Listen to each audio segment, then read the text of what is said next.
Thank you, everyone. We are resuming our meeting. First order of business is Pledge of Allegiance. Let's see, I think that's Councilmember Melton.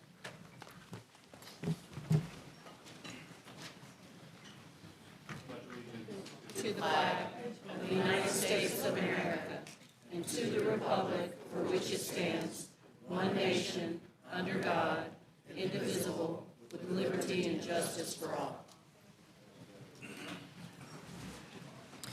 The next item is the consent agenda.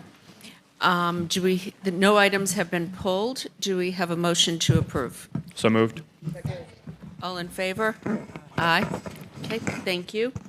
Next is the report and recommendation of the Planning Commission.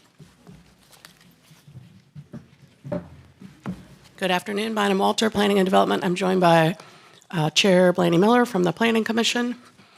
We have a pretty big report coming out this afternoon, and then also a lot of holidays in the first quarter of the year here. So a handful of things here in February and early March, more in March, and even more in March through a variety of holy days there at the mid to late part of the month.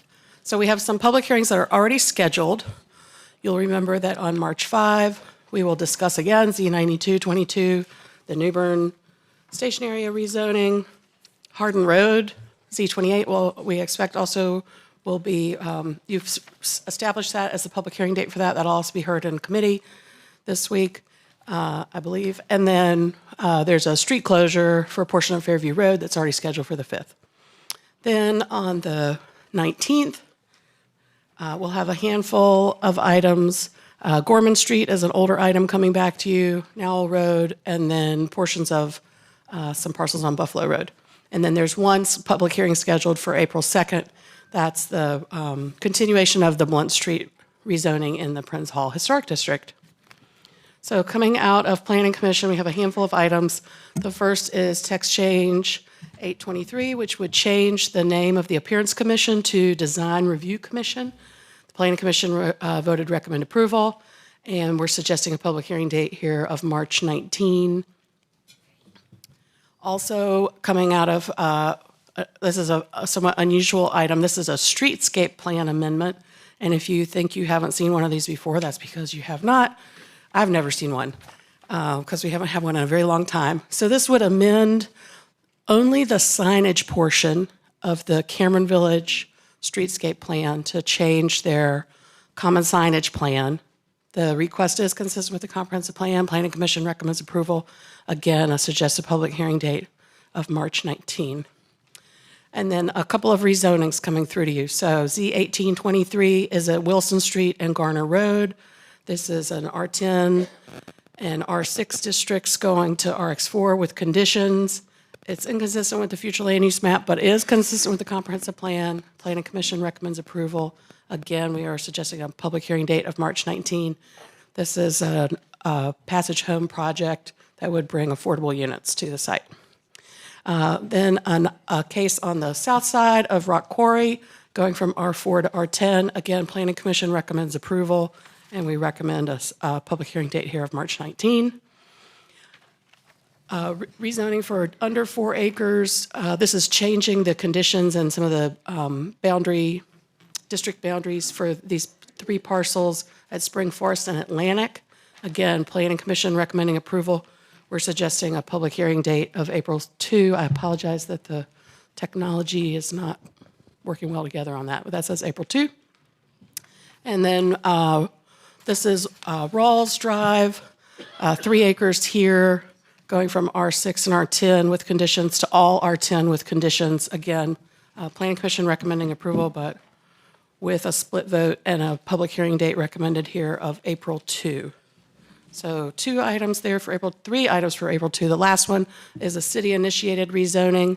This is 15 Summit Avenue. This is the southwest side of Eliza Pool Park. You'll remember we rezoned this previously with an urban limited frontage. And when we put this out for proposals for affordable housing development, the proposal that we got back was for a tiny house village. It's a very small village because it's less than an acre, cottage court.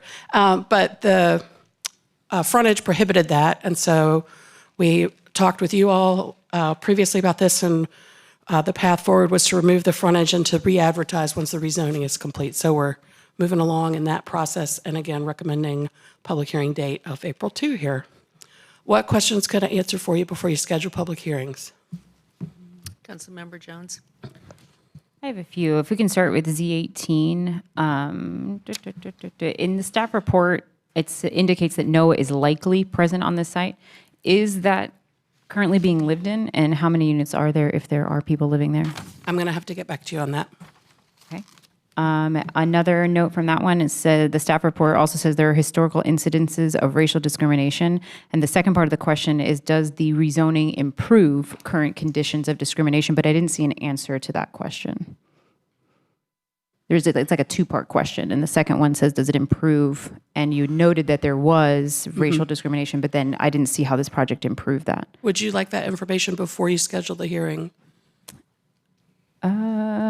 I mean, that's not up to me specifically. That's up to everyone. I just want to raise the question in case you guys discussed it. Okay. So, I mean, that's going to be up to council if they want to vote Right. to schedule the hearing. It's not up to me. And that's just Z18. There was a lot, this one. Z53, this is Rock Quarry Road. Staff recommends a condition restricting access of any future development to Interlock Drive to minimize curb cuts and potential conflicts between vehicles and other travelers. And they mention a total of a few conditions. And then the report also notes that this will be affordable housing, but I didn't see what level of affordability they were going Right, to so do. this is general use case, so there's no conditions offered at all, which means there's no guarantee of affordable housing or specification from the applicant about where connections would be made. So they don't have, so even though staff recommended it, that doesn't have to be because it's general use. That's what you're saying? Applicants don't have to do anything that staff recommends, right? All conditions have to be offered voluntarily, so there's no compulsory action on the part of the applicant based on staff comment. Right, okay. And then Z57, why prohibit residential? This one prohibits. That's Taking that off. I'm just a wondering question why. for the applicant. I would imagine it's related to managing the traffic volumes on the site. Okay. Also, this site, both of these parts, so there are three parcels here. The one on the north, you can see very clearly is triangular shaped. And then there's one on the southwest that's a rectangle. The third parcel is a strip that's literally about 2 feet wide. And the two larger parcels are, for the most part, developed with retail single-story development already. Okay.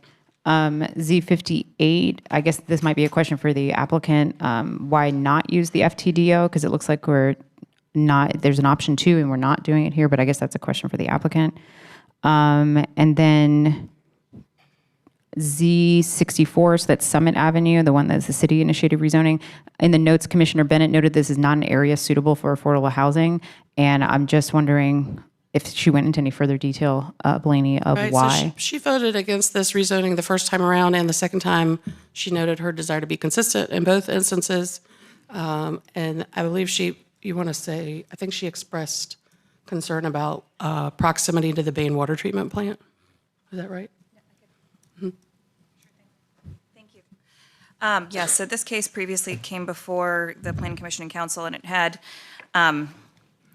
we spent a lot of time on this case for this specific issue. And so those that voted in favor noted that after that, or during that case, the parcels were split so that some of the parcels were located in the floodplain and some were not located in the floodplain. And so those that voted in favor noted that the parcels at issue here are those not in the floodplain. But Commissioner Bennett did note that in addition to the proximity of the floodplain across the street, there were also proximate hazardous waste facilities and a water treatment plant.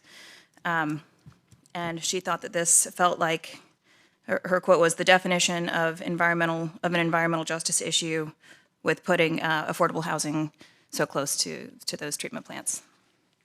Okay, thank you so much. Those are my questions. Councilmember Fort. Excuse me, going back to the text change for the Appearance Commission, what recommended hearing date did you have for that? March 19. Okay. And I'm their liaison. Excuse me, I'm their liaison, and we've had this conversation over the course of several years. Some of the background is that folks have applied to serve on this board thinking it's dealing with like painting and bushes and things along those lines, and then they get on it and realize that it's much more technical, quasi-judicial, and then they want to get off, and so they have a hard time reaching quorum. So that's one of the impetuses behind the name change, to make sure people are really clear about what they'll be signing up for to serve. So I would think this is probably one that's not really going to have a lot of public debate, so the sooner we could schedule it for hearing would be my request, because I think this was an easy one to address, so. Is your motion for March 5th? Could we do it March 5th? You can do it March 5th. Just for reference, here are the other items already on March 5th. Yeah, but this, I don't think it's going to take very long, so. Would I'm there be any fine with that. opposition to doing it on March 5th? Second. Okay. All in favor? Aye. Aye. Okay, thank you. All right. What about the other? I was going to say, I think some of the comments that Councilman Jones brought up are definitely some things that need to be addressed. I think we have time. I think the key here is setting the public hearings so we can address those, and then if we need time, we'll take it at that point. So that's time. At this point, I move to set the public hearing for all recommended cases. Second. All in favor? Aye. Aye. Thank you. Anyone opposed? Okay. One thing I would ask, maybe follow up in the manager's report with that information. Sure. Okay, Happy to do that. Thank you. thank you. Councilmember Harrison. And then Bynum, just on the Summit Avenue, when we do have that one, could you just bring any information around the water treatment plant and any concerns that could be there? Of course. Thank you. Thank you. All right, next we have special items. This is rezoning Z3623 on South Saunders Street. Staff is recommending a date of March 5th or 19th. Yeah, good afternoon, City Council members. The applicant has been in contact, from my understanding, with Councilor Harrison and has asked for a deferral of setting the public hearing date to March 5th so they can revise their conditions some more. Okay. Yeah, I'd like to move forward with deferring this and just asking the applicant to look closely at the Dix Edge area study for height guidance. Second. All in favor? Aye. Aye. Anyone opposed? Okay, thank you. Next is rezoning Z5023 on Varsity Drive. Good afternoon, Hannah Reckow, Planning and Development. So this item is a rezoning case that was on report of Planning Commission at your last meeting. You deferred setting the public hearing to allow the applicant to amend the case. Revised zoning conditions have been received, so I can go through those changes now, and then you're free to set the public hearing date. So condition 1 was amended to remove a handful of uses that were previously on the list of prohibited uses, primarily residential uses. And then condition 3 was amended significantly. Previously required at least 1% of approved dwelling units to be made affordable. That has been replaced with a requirement to pay the city a fee in lieu of dedicating those units. And then 3 other parts were added: provision of a bike share station, providing 90 days written notice to residential tenants before the termination of their leases due to redevelopment of the property, and then provision of a relocation stipend per dwelling unit. So that's the current state of the zoning conditions. You're able to set the public hearing date. The recommended date was March 5th or March 19th, but as you know, you just set quite a few hearings for those dates, so you may also wish to consider April 2nd or April 16th.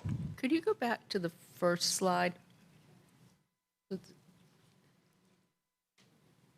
No, I'm sorry, next one. Conditions, sure. I just want to see again what was prohibited.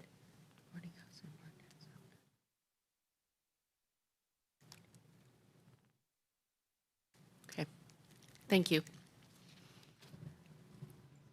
All right, Councilmember Harrison. Yeah, and my understanding from the applicant was that they were offering a relocation assistance of $2,500 per unit. I know they can still make adjustments, I believe, even if we set the hearing date, because they've already got the language in there. Yes, they could continue to make changes that are considered more restrictive during the public hearing date. Okay. After the hearing is open, that's right. So do we have a preference for a date? So sorry, to clarify, if they want to make a change and we set the hearing now, They can make that change after the hearing is opened. so they couldn't do it before we would see. That's right. Okay. I don't know if they're here and if they have a, desire one way or the other.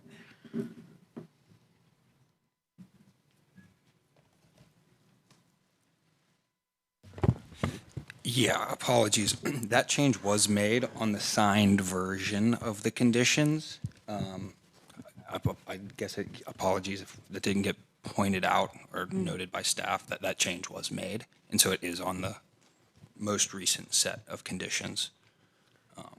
Okay, maybe we can get confirmation from staff whether they have that or not. And I also want to note, just in this case, sorry, or no. Hearing what you had to say. Okay. That currently this particular site is entitled for 5 stories. So I do believe that there is significant redevelopment pressure. It's likely to be redeveloped. And what is being offered here with this rezoning case is additional public benefit that doesn't exist currently. So going up to 7 stories and then providing affordable housing, both in terms of a contribution to building it, so the city's gap financing, for example, as well as assisting anyone who may be affected by changes on this site. And I think that's very important to have the additional notice for the tenants. Right now, there's no notice required if someone was to redevelop a site. This offers that. I did see there that there's something about annual installments around the affordable housing contribution, and that's something I would like to also talk with the applicant about. I don't know that that's as desirable as one fee when we just, get going. So I think that's a piece too that I'd want to look into. Might not pencil otherwise. That's probably the reason for it. Did want to circle back and confirm that Part D is for $2,500. It is $2,500 per unit. Apologize. Okay, thank you very much. So, I am prepared to schedule it. I know, how many items do we have for March 5th? I saw 4, or do we have 5 now? I think we're at 6. Yeah, so there's 4 for March 5th, and then I think 5 or 6 now for the 19th. Okay. Councilmember Patton, did you have a thought on this? I know you follow the calendar better than I do. Yeah, I think by my notes, March 5th has a little bit of capacity. March 19th is at full, or April 2nd would kind of be my gut reaction. Yeah, there are only 3 items on the 2nd right now. March 5th. I guess March 5th, it sounds like we've got enough time, I think. So that's what I would recommend, if that works for the applicant. That's great. Okay. All in favor? Aye. Aye. Okay, that was unanimous. Thank you. Okay, the next item is Comp Plan Amendment CP 423, Downtown Transition Areas.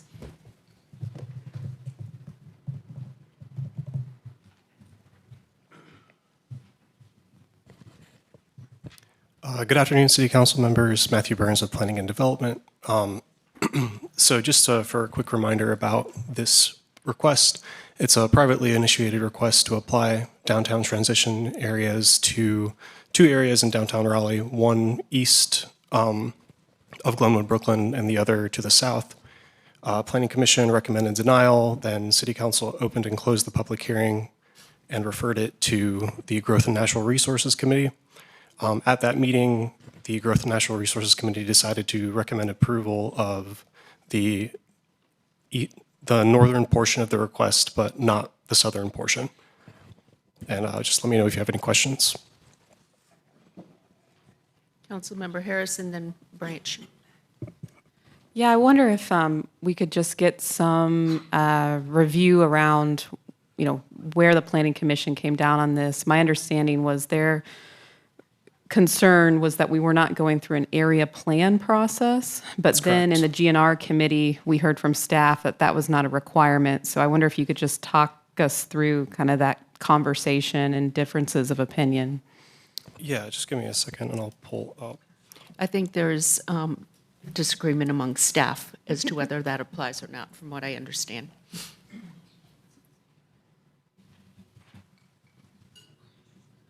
Yeah, sure. So the Planning Commission did not support this request. They did feel like an area planning process would be appropriate for an amendment like this to stand on the foundation of that kind of engagement and work. The comprehensive plan does not specifically say you must have this, and there's certainly no regulatory requirement that you have to have an area planning process to make an amendment to the plan. So I think that while there may be language in the plan that suggests that as a best practice, that's not a requirement. Thank you. Councilmember Branch, and then Mayor Pro Tem. So a couple questions, and a lot of this is around other work and future work that's going to be happening in this corridor. Bus rapid transit, I know, is going up this route. So where are we with stationary planning or community engagement that will also impact this area? Right, so the major investment study is ongoing for the northern corridor. The locally preferred alternative is not officially established for the northern corridor yet, which means we are not doing any stationary planning at this time. We would wait for that locally preferred alternative to be identified and then move through the stationary planning process following that. I would have to defer to transit staff. I don't know off the top of my head when that study is meant to be finished. I know Het's here. I saw him earlier. Is Paul here? Yeah, here comes Het Patel. But that process is well underway. Good afternoon, Council. Het Patel, City of Raleigh Transportation Transit. So yeah, we started the major investment study for the Northern Corridor in summer of 22. We've been working on the initial phase of screening of alignment alternatives. At the moment, we do not have station areas. That is part of this next phase of engagement that will look at detailed screening of those alternatives as well as come up with the preferred alignment. What I can say is, as part of our bus rapid transit work from a system standards perspective, our typical station siting is about a half-mile distance. And so looking at a downtown station on the north end of downtown, somewhere in the vicinity of Capitol and Peace would be a half-mile radius outside of the downtown area. So the next step of the process will identify these stations that will go into the preliminary design phase. And we do anticipate that there likely will be a station in this vicinity. Do we have an idea on timeframe? Towards the end of this year, we should have this study completed. So that would be towards the end of this year. And the station coming in here would also impact any type of development in this area as well, correct? It would provide opportunity for transit access, for certainly. Okay. So not having that information makes this challenging. I know when we had this in committee, I made my motion and supported it to come out, but I even stated then that I had some hesitations at this point with this part. So I'm gonna listen to other council members. I may have some additional questions. Mayor Pro Tem? The 6-0 Planning Commission denial, could you just tell me who the 6 votes were? Because I know the Planning Commission has had some turnover and that's not the full group. It's not in the backup. I can. Yeah.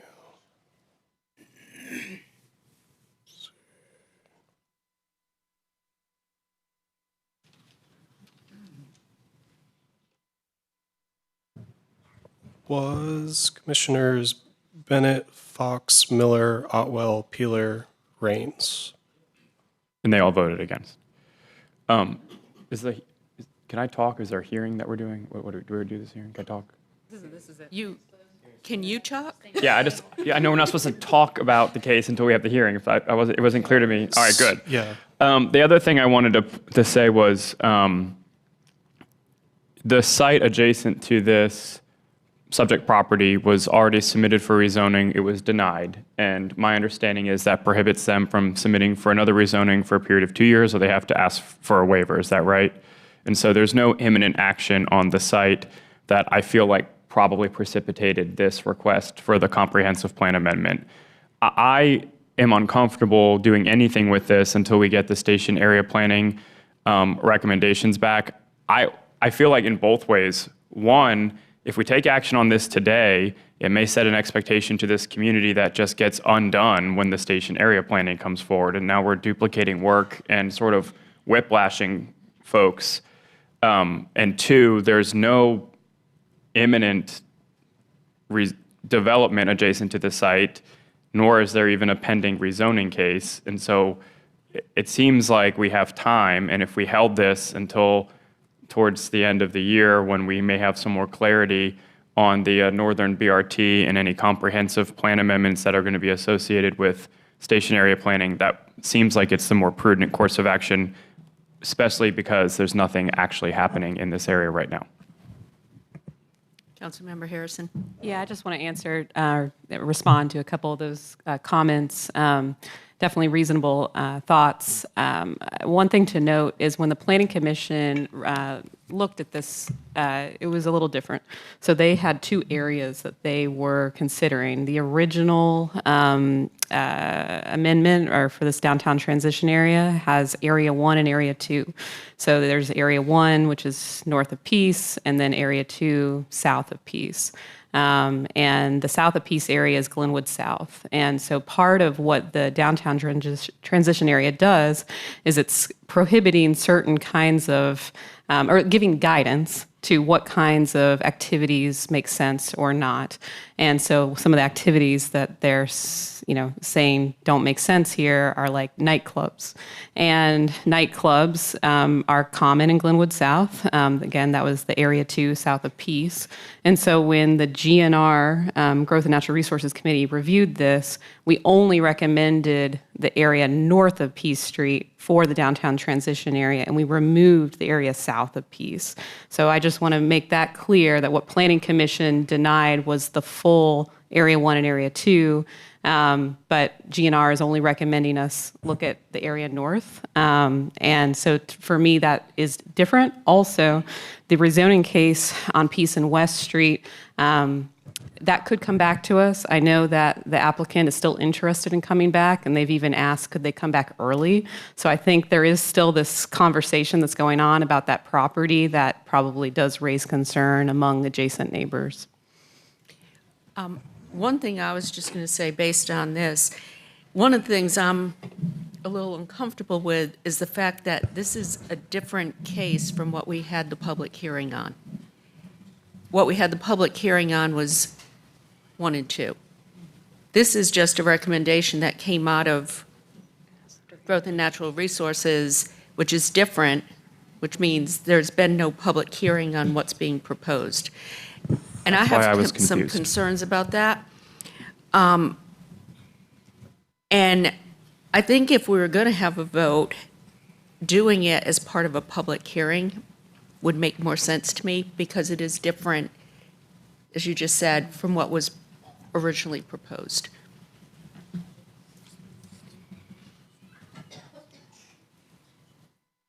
Councilmember Ford, I just have a quick question for planning staff. So the property that was initially proposed for rezoning that was denied, if the applicant were to sell it to a new property owner, that would, the 2-year waiting period would be erased. Isn't that not correct?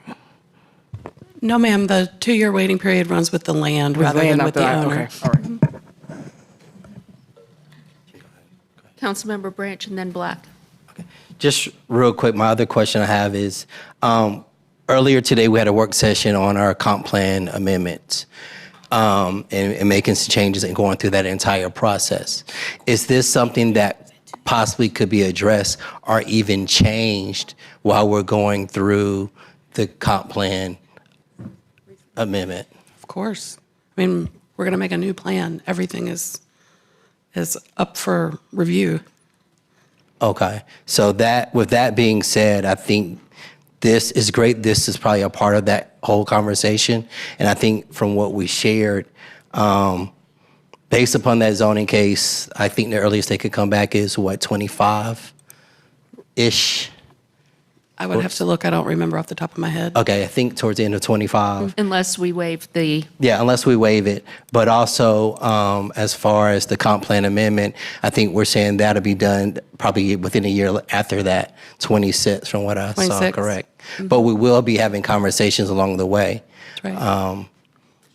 Because now one of my concerns based upon that work session we had today is we approve this, we go through the entire process, and whatever council's in place at that time changes it. That's possible. Councilmember Black? So I'm hearing some confusion about, the case that, or the request that went to GNR and then the recommendation that came out of GNR. But did we do something similar with the city-sponsored rezoning for like affordable housing, where we sent the case to GNR and then it came back with like only approved this particular pieces? And I know it's a little bit different than transition areas are different than rezonings, but is that like some sort of precedence that exists for doing that? And then with the comprehensive plan for just the north area, is that going to come into effect for the north area, or is it something that like we're only going to be looking at for the south area? Those are my questions. I don't know who can answer. Sure. So I don't remember the details of the committee recommendation for the last city-initiated rezoning, but with a rezoning or a comprehensive plan amendment, council certainly has some leeway to approve in whole or in part whatever is pleasing to council. There's not a requirement that you have to act on particularly with the case of the amendment, that you have to act on it as requested by the applicant. You could choose to approve a portion of, and if you feel the need to hold an additional public hearing just for transparency of process, staff would be happy to support that, but I don't think it's required. And then your second question is I think is sort of about the nature of the committee recommendation. So the committee is recommending that the transition area be applied north of Peace Street in this area and not in the area to the south. So the map in the middle shows the original request made by the neighborhood applicant, and then the map on the right shows the recommendation of the committee. Does that help? Right. And so with the CP plan, would it just look at the blue sections if we were to say the orange sections? Because I think I'm just a little bit confused about. Right. So the blue sections are already in the plan as downtown transition guidance. Oh, okay. Right. So the map on the left shows the existing. It's a little tiny piece. Okay. Yeah. So this is the existing map. The blue is the existing designation is shown in all three maps. Right. And then the middle map shows what the Mr. Atride requested with the area both north and south of Peace. And then the map on the right shows the committee recommendation. And so if the amendment were, if the request made by Mr. Atride were adopted, everything, both the red and the blue would be shown as transition area in the comprehensive plan, whereas the map on the right would not show this one piece here, that one piece of red right there, right? So I see. Thank you. yeah. Councilmember Jones? With the comp plan amendment, does that prevent anyone from doing a rezoning to do whatever they want? So I guess my question is, even if this is approved, if we approve a comp plan, you can still come before and say, hey, I want to do a rezoning to 50 stories if you wanted to do. That is exactly right. So this doesn't prevent anyone from developing? Does not prevent a request being made of you. That's right. Councilmember Patton, and then Mayor Pro Tem. Yeah, I think that kind of speaks to, this is less of a question, what kind of speaks to some of what we discussed in the committee. And I want to make sure both like property owners in the affected area and also neighbors who might be coming here looking for support of this adjustment. This is like adjustment to like a guidance document and not a regulatory document. So this neither prevents a property owner from coming for a rezoning, nor does it guarantee residents that no tall building will ever be built near them. But rather, like when you all present us those presentations and it says, here's the list of consistent policies, here's the list of inconsistent policies, this will be one more bullet point on a slide potentially, but that this body makes legislative decisions based on their priorities all the time when there are both consistencies and inconsistencies. So at the time of the GNR committee, that is why I was ready to support it. If there's a feeling that if there's a consensus amongst the council that we need to reopen the public hearing, now that there's like an appreciable difference between what went into the committee and what went out, then I wouldn't stand in the way of that. But I think for me, this is like one line and is neither like inducing or preventing development, I don't think. So. Mayor Pro Tem? I agree with Councilmember Patton. It's just policy guidance. So even if this is passed, any future case, it would flag as an inconsistent policy. I feel a couple things. One, I feel like this request was submitted in reaction to the rezoning case, which was denied. And I understand that they can submit a new rezoning case and the council majority at the time could submit a waiver. They wouldn't have to wait 2 years, but nothing's happening right now. And I feel like enacting policy that is in reaction to something is not a good way to enact policy, particularly when there is some disagreement among staff about the planning associated with it. The bigger issue for me, though, with the understanding it's just policy document, bigger issue for me, though, is if the intent is to provide some stability or comfort to the adjacent residences, knowing that we have station area planning coming forward with additional comprehensive plan amendments that are likely to change whatever we do today. I feel like it's not going to accomplish the goal of providing stability because it's likely to be undone at least when the station area planning comes back to the council, which will be sometime, it seems, this year. So my preference would be to hold this until we have that information. I could also support doing another public hearing. If a vote's called today, though, I will vote against. Councilmember Harrison? Yeah, thanks everyone for the discussion and just keeping this kind of open. I just want to note a couple things. During the GNR committee meeting, anyone who wanted to speak for or against had that time. So we did hear from a lot of folks. We could have made a decision on this 2 weeks ago when it came back to council, but I made sure that we didn't do that immediately. I wanted to make sure that any council members had time to reflect and think about this for themselves, even perhaps watch the GNR meeting if they like. And what I want to note on the map here is when you look at the blue areas, the downtown transition areas around the city, there are some areas that don't have any, which is like the Glenwood, Brooklyn neighborhood. There are also areas that have much thinner kind of transition areas than others. And so that was part of what we tried to understand from the GNR committee, talking to staff, what was the history of creating these? And it was very much from, what I learned, citizen-led, resident-led. So residents saying, hey, we need transitions between our neighborhoods and downtown.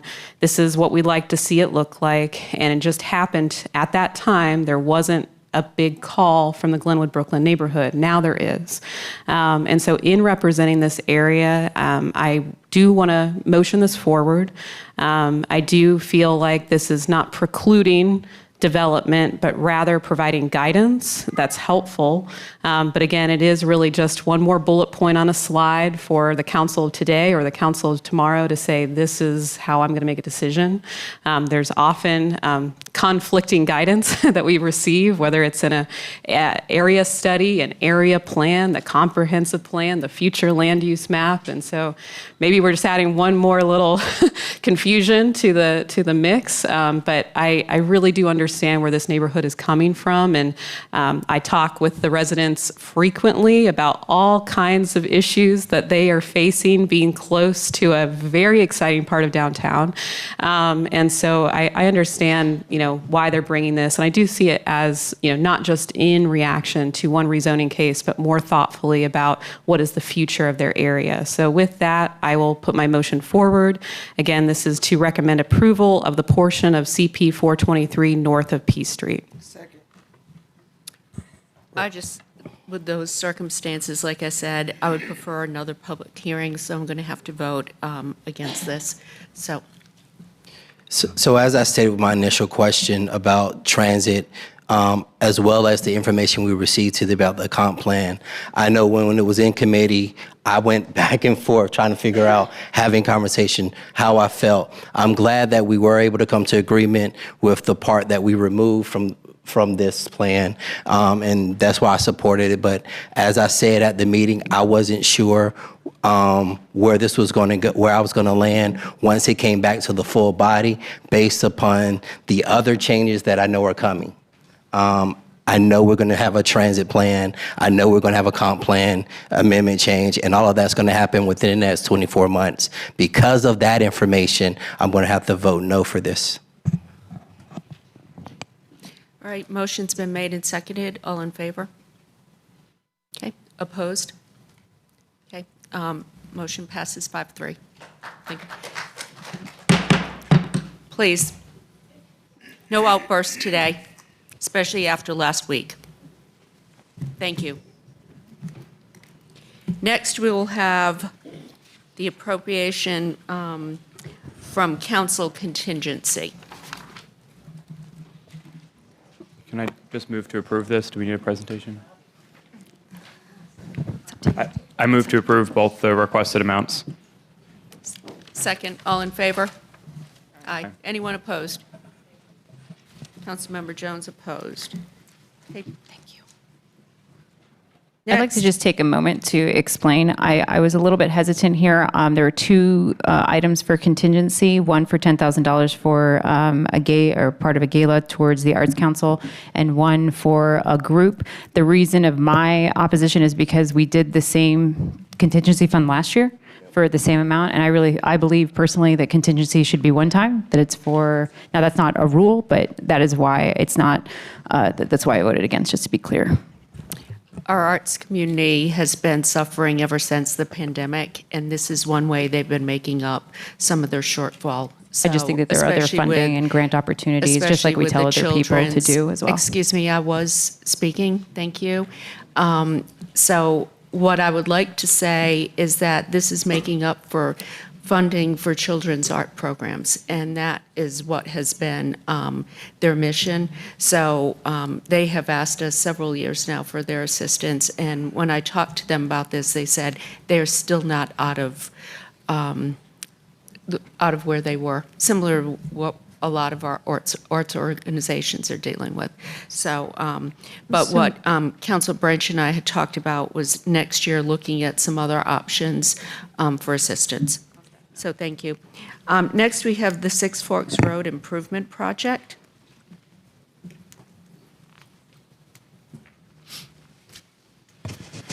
Good afternoon. Mayor and Council, Kenneth Ritchie with Transportation here with our partners in Engineering Services to continue our discussion on Six Forks Road Improvement Project. Just a little bit of background. I know we've reviewed this before, but looking at the corridor study purpose, which has really kind of been the basis as to how we've assessed this project, with really looking at this corridor becoming more safe, multimodal, and attractive as to improve livability and to create an identifiable image for this important part of Midtown. The current scope, and this was the recommended scope coming out of the 2018 adopted corridor study, did look at widening to 6 lanes and did propose separated bicycle and pedestrian facilities behind the curb, and in keeping with that purpose that was recently or just previously discussed. Looking at the funding status and how we've kind of gotten to where we are, the current budget that we have for the project is $46.1 million. The estimated cost for that recommended scope has increased to $119 million, creating a funding gap of $72.9 million. So looking at our current budget status, as just referenced with capital funding, we've got 46.1 million. The project was submitted for consideration to the Capital Area Metropolitan Planning Organization as part of their federal fiscal year 25 locally administered projects program for funding. Based off of information that we've received from Campo, it is being recommended forward for that funding. That will pertain to options that include the 6-lane widening. It was scored as part of the roadway element of that program. So that 14 million would come if the widening is one of the options that we look at moving forward with. Expenses to date, $3.8 million, which leaves us a remaining budget of $56.3 million with the federal funding for widening. If we don't move forward with a widening option, then our available budget is $42.3 million. So speaking of the LAP funding, the Campo Executive Board will consider the federal fiscal year 25 LAP program at their executive board meeting tomorrow. 14 million is proposed for the Six Forks Road as part of the roadway element. So the widening would need to be part of continuing forward with that funding. The selection committee from Campo, and this will be part of the recommendation that's put forth to the executive board, there were some stipulations they had on Raleigh retaining the funding. By June 30th of this year, we would need to show them a 90% design. So we would need to have our design matured. There can be some minor tweaks in that, but really we would have to be committed to a design that we'd be moving forward. And we would also have to confirm ability to obligate that funding by September 30th of 2025, so by the end of the federal fiscal 25 fiscal year. And so certainly we have discussed this with our design consultant, and based off of the options that we have put forth, they have said that they can meet this deadline if we can get direction here in the very near future to be able to move this forward. So during our last update in November, we presented feedback from the public engagement we did in early November. And during that meeting, there were some considerations from council that we brought back to look at as it relates to options. One is really presenting options that are within the available budget. Two is looking at multimodal accommodations along the corridor. There were also requests for an assessment of a parallel multimodal corridor and doing a deeper dive into the public engagement feedback, looking at the top preference and how that data played back. The next two slides will speak to bullet points 3 and 4, and then the first two bullet points are part of the options that we will present. So looking at the parallel multimodal corridor, the most direct route would make use of Quail Hollow Drive. If you take that direct route, that is about a 3.5 mile trip to get from the Millbrook Six Forks intersection down to Dartmouth and Six Forks Road. Being able to provide those accommodations along Six Forks Road, that's 1.25 miles is that path. Certainly looking at the area within that boundary of Quail Hollow, Millbrook, and St. Albans, there's a lot of neighborhood streets. There's really no direct path through there. Trying to make those accommodations would be a circuitous route and also would have impacts likely to available on-street parking for residential properties within that area. Then looking at our deeper dive into the public feedback, before we had presented, it was an algorithm that kind of aggregated number of times that an option was selected and not just when it was the top preference. So what we've isolated here is the top preference selection. And certainly what that shows here is that the 6-lane widening did come out as the top, but I will say that this 237 is about 32% of the overall responses. So again, much like we discussed back in November, not really what I would say is consensus in terms of a preferred option for how to move this project forward from the public. So looking at options, so we have gone back, we have worked internally, staff has worked really hard with our partners at Duke, with our partners at NCDOT. We have really tried to limit, because a lot of the cost for this project was coming in property impacts. And so really trying to sharpen our pencil, how can we pull in the project as much as possible to limit those impacts? And we have done that to the fullest extent. What you will see, the first three options are 6-lane widening options, one with separated facilities, one with a 10-foot multi-use path, one with an 8-foot multi-use path. The actual property impact with those is, it's about 23 and a half feet is what that shoulder impact looks like from back of curb to the outside of the utility easement for all three of those options. There are modifications within there that kind of change the cost variable, and we'll go into those in a little bit more detail with the subsequent slides. There is consideration for a multi-use path from Rowan to Lynn. That does fall within the current budget. The separated facilities option without widening is about $3.5 million above our available budget, which is why it's not presented here. And then certainly there is the cancel option there that would free up $42 million for other uses. So as we walk through, so this is the 6-lane median divided with the separated facilities. The cost for this is about $57.1 million. It's about $800,000 over our current budget. This is consistent with the recommendation that came from the Six Forks Road Corridor Study. The difference here from what we showed you back in October and November, we have looked at some of the space between the facilities, trying to shrink that impact area. It does shrink it by about 3 feet on both sides of the road, so it does change that by about 6 feet of overall impact. This is also consistent with policy direction from TC 321 that established separated facilities as the preferred shoulder treatment for all of our 2-lane streets and above. So that's the separated facilities. One thing that was a point of discussion during the vetting of the project, and certainly came up again when we looked at did the public feedback, there were those that brought up a multi-use path. So we have looked at this option. There were some concerns when this came up before just about the impact and how far that could potentially push out the impact as it relates to the utility specifically. This is an area we spent directly with Duke and NCDOT talking about what could this look like. And so we were able to get to a point where DOT is very adamant they've got to have 10 feet to the front of a utility pole from the edge of the travel lane. And so being able to do that and then being able to look at some semblance of a multi-use path behind that allowed us to kind of get that within a shoulder constraint.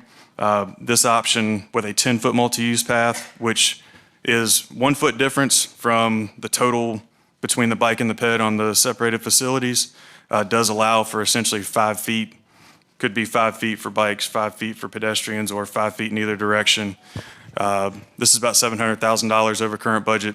As you will note, this does have about 2 feet more of right-of-way. So when we think about that from a standpoint of property acquisition, when we buy right-of-way, we're buying it at essentially 100% of the total fee value of the property, whereas easements sometimes have a 90%, 60%, depending on the usability of the remaining property there. So that's why this cost is not substantially different from the separated facilities, because there is 2 more feet of right-of-way, which kind of changes the cost equation there. We would consider this consistent with the purpose of the corridor study. It's not consistent with the recommendations, but consistent with that safe multimodal corridor. This does provide increased separation for users of those facilities. That bike path is about 3 feet off the back of curb in the separated facilities. With this, you've got about 7.5, almost 8 feet to the edge of the multi-use path for users. And then with this next option, this is an 8-foot multi-use path. This was an option that got us within the current budget. This again, we would deem this consistent with the corridor study. This does provide that increased separation. There is less material that is really some of the driving factor here as to why the cost is less, is really material difference between the first two options that were presented. This is the no widening option. So this would not, if this option was selected, this would not be eligible for the LAP funding. This would just be a multi-use path from Lynn Road, Rowan to Lynn. This is $40.2 million. This is within budget. This does not change the footprint of the road, so this would not address any concerns with capacity or congestion. There is significant redesign here, and likely even without the LAP funding, the delivery schedule is likely going to be the same as the others because of that amount of time for redesign that it would require. So again, this is just bringing up the 5 options. The first 2 are slightly over budget. The remaining 2 are under. And certainly based off of some different feedback we've seen, again, no consensus really from the public as to exactly what those options are. And with that, and then I guess requested actions from staff. We would request direction on how to move forward with the improvements on Six Forks Road. And if direction is chosen to move forward with a 6-lane widening option, we would ask for your authorization to enter into a review and oversight agreement with NCDOT. This would allow us to go ahead and start into the real estate process as soon as possible without having to wait until the funding becomes available in October of this year. And so I'm happy to take any questions. And I'll go back to this slide just so we have it for reference. Councilmember Patton? Yeah. Hi, thanks for this. I hope we leave this table with a decision today, because while there hasn't been consensus from the community on like which of the options, there has, I think, been a loud message from the community that's like, just stonk and decide already, and especially the property owners are looking for us to take decisive action so they can know what's happening to their property. So I hope we can give you all the direction that is needed. Just wanted to clarify a couple things to help guide my own decision. So just to confirm if I've understood you correctly, none of the options you've presented have an appreciable difference in how much property acquisition we need to make. No, not appreciable difference between, especially those top 3 options, because and let me go back to here. Essentially you've got 23.5 feet on all 3 options from the back of curb to that outer edge of the utility easement that we would be acquiring. Okay, useful. And then 2 of the options are modestly over budget. Have you thought of where you'll go looking for those additional funds, and do you think you'll find them? So certainly one consideration with this is going to be through the LAP program. If we do realize a budget overage, we could make a request at the time that we're working through the bid award to the Campo Executive Board for consideration of essentially it's a 50-50 split matched with local funds. So that would be a consideration. Part of what we don't know, these are our best estimates at this point in time. We won't know exactly what that number is going to be until we officially bid the project. From a timeline standpoint, because of the deadlines they've got, we would have to be at a point of, and that obligation deadline is us receiving construction authorization from NCDOT, which means that's our approval to bid the project. So we would look at bidding that project probably late fall of next year based off that timeline. Of next year, 25? Of 25, correct. Okay. So, but to get the LAP funding, you have to present 90% design in June. Correct. That's only 4 months away, but you're saying the design consultant is telling us The they can do design it if we consultant give you enough has direction said that today. they can, because really we're just looking at that outer shoulder edge. We're not really changing the larger road footprint. And so they're confident that they can work towards that milestone. Okay. Got it. I think I'm set for now. Okay, Councilmember Black, then Mayor Pro Tem. Hey, good to see you again. Good to see you. Thank you for all of the work that you've done on this and really like following through on some of the directions that you heard from council. I mean, that's your job, but thank you for that. As I mentioned before, this is a corridor that I actually live along right there on Six Forks and Lynn Road, so I drive it literally every day. I had a question about the funding because I'm kind of leaning towards the 6 lanes with 10 multi-use path options, and I see that there is a gap. So I was curious about the funds of where that could possibly come from. So it's interesting to hear that there is a possible plan of action for that. But I just wanted to state that the 6 lanes, either the 10 or 8 youth multi-path is like where I'm kind of leaning towards. And I'd welcome some discussion around what other people are thinking would work for the area. But I do think it addresses some of the traffic concerns that we are hearing. It leaves space for trees, and it takes bikers and like further away from the street, which I think is really important along that corridor because it's kind of scary. So those are my thoughts and feelings. The multi-use paths of either the varying size, and I know one is like more interesting because it actually is within budget and you wouldn't have to look at it, but the other one is also something that I think we should consider. That's all. Mayor Pro Tem.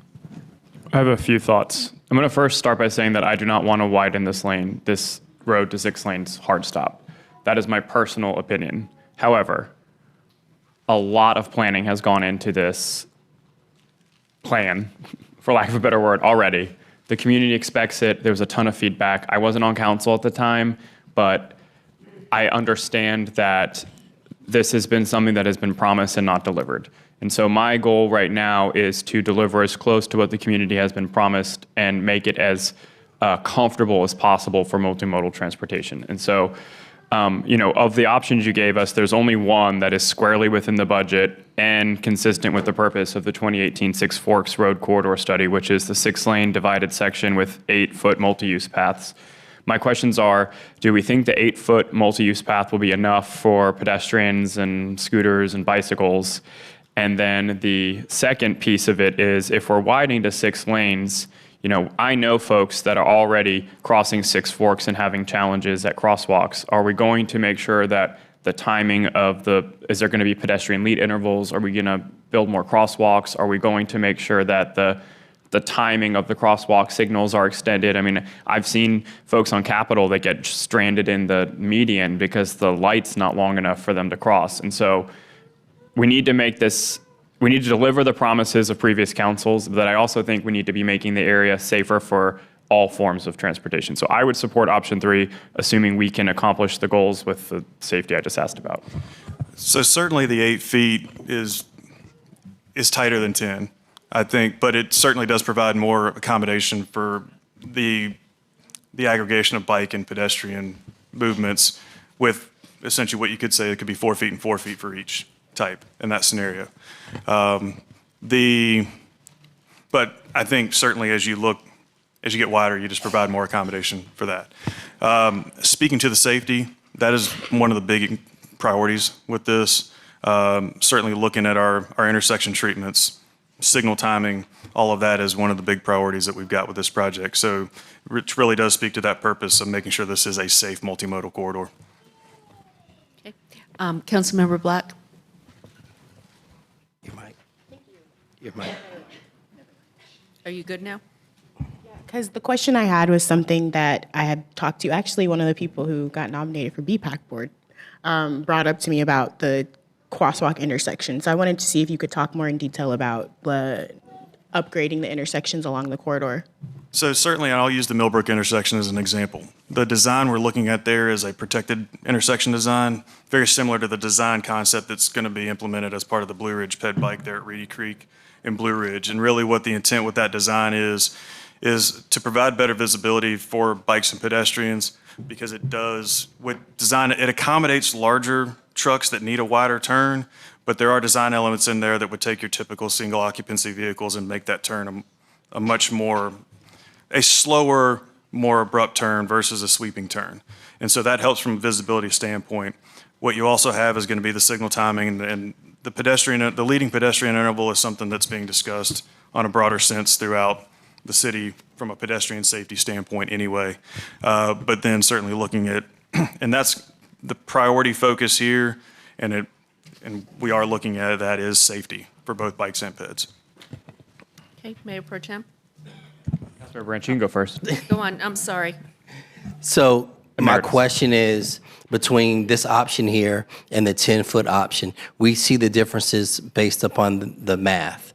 What's on the ground, what would be the difference to the person if they're out there? You're going to have 2 additional feet of Just essentially sidewalk. sidewalk out there is going to be the difference. So just the amount of space that you've got for pedestrians and cyclists to be able to maneuver and navigate throughout that space. And from a safety standpoint, that also, other than 2 feet.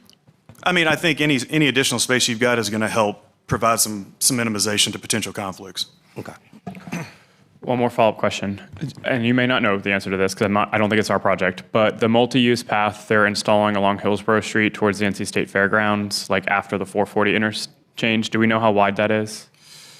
I only ask because I have used that on my scooter going to PNC. Highly do not recommend at this time, but until we get some of these improvements in. But I used that, and there were pedestrians on there, so that gave me kind of a sense of the ability to have pedestrians, bicycles, and. I do not know off the top of my head the exact width of that facility, but we can confirm that. Okay, so my concern is if we pick any option today that is still exceeding the project budget, that it's going to end up coming back to us for additional action. And I really, really, really want to just give some finality to this project. I think it's what the city deserves. It's what the folks who have been waiting. And I met at least one gentleman who owns a house on this route. And his story really just broke my heart about how he can't sell his house, he can't improve his house, he doesn't know what, he's in limbo, and we have to release people from this limbo. And so my preference would be, of all of these non-perfect options, going with the one that is within the project budget, that still accomplishes the goals, and I really want to make sure that since the genie's sort of out of the bottle on the 6-lane road, that we are making the intersection safe with pedestrian lead intervals and that there's enough crosswalk time. So that's where I'm at on this. Is that a Councilmember motion? Harrison? Yeah, I can support the 6 lanes with 10-foot or 8-foot paths. I mean, I think our best practices probably is a 10-foot path, and so if we're gonna go to this, high level of investment, an additional $700,000 is just not that much in the grand scheme of things for the future. If we really anticipate people using this corridor, not in their cars. But if there is some significant amount of delay that would require, or anticipation of higher costs because of delays, I don't want that. So I'll just say I can support either. Do you want to, just talk about delays? So with the 3 6-lane options, the schedules are would be the exact same. So from that standpoint, one wouldn't have a higher risk in terms of cost escalation. They're all going to have the same risk from that standpoint of just not knowing what the market's going to be when we get to that point. Thank you. I could support the 6 lanes with the 8 feet, and I'm going to say why. Probably all of this is going to continue to escalate in cost. So if we go with a lower cost, at least we're leaving a little leeway in budget.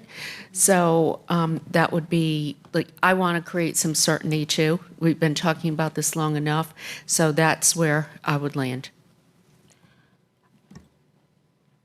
Councilmember Black? I think we have some consensus to make a motion for the 6 lanes with 8 feet multi-use paths for Rowan to Millbrook.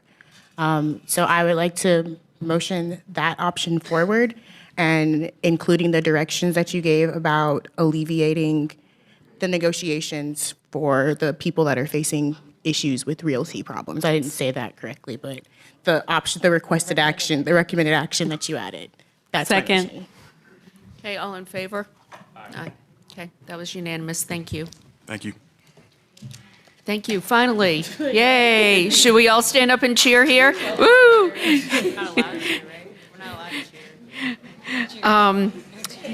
Public comment period structure. Is Evan Raleigh here? He's coming. Okay.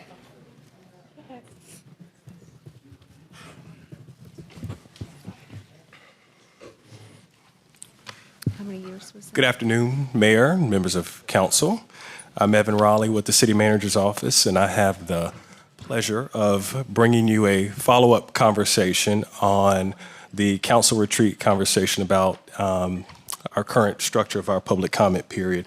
So just in the way of a quick overview, in terms of what I'll be reviewing with you, I will briefly recap the council discussion that led up to the retreat on this topic.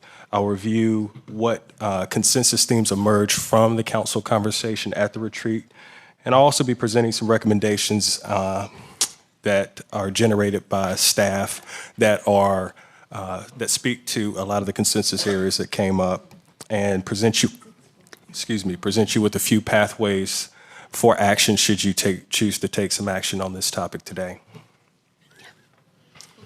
So just in the way of a recap, all of you probably recall, although I know the retreat feels like it was eons ago, you had a conversation, individual conversations with our facilitator. And what you see pictured on the screen are themes that emerge from those individual conversations with the facilitator. These are all items that at least 3 of you mentioned in some shape, form, or fashion as challenges with our current structure of public comment. You all mentioned, or many of you mentioned, that the current way that time is allocated to speakers changes, which creates confusion among members of the public, confusion at the council table. That we currently have a very short turnaround time built in to be able to communicate changes to the amount of time that speakers will be given for any particular meeting. You also had many remarks about the current length of our public comment periods and how those have negatively impacted the effectiveness of the meeting and created, among other concerns. And also that the environment the current environment hinders participation of some members of the public that might otherwise choose to participate in public comment.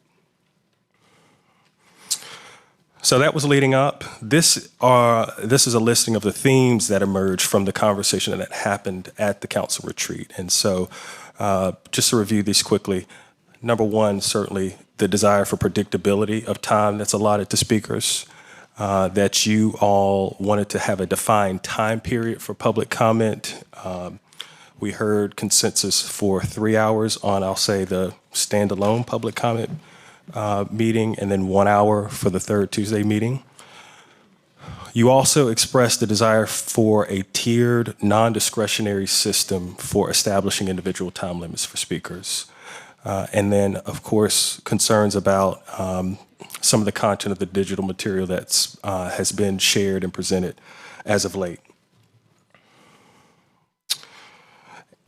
And so these are some other relevant kind of items that surfaced during the discussion that I don't think they necessarily rose to consensus on any of these, but we felt it was important to remind you of some of these points. There was some discussion of instituting a speaker cap and a rollover policy. Essentially the idea is that at some point, if a speaker cap is instituted, that individuals seeking to participate in public comment above that, once that cap is reached, that we would automatically roll them to a future meeting. There was some discussion about prioritizing speakers that have, that wish to speak to topics that are germane to the agenda or represented in some way on the actual agenda. You also asked us to consider meeting runtime versus the period length. And then there was also some conversation about the possibility of relocating the report of the mayor and council on the agenda potentially to immediately following the public comment period. So here are the recommendations that I will say most of these derive directly from those consensus themes that I just spoke to.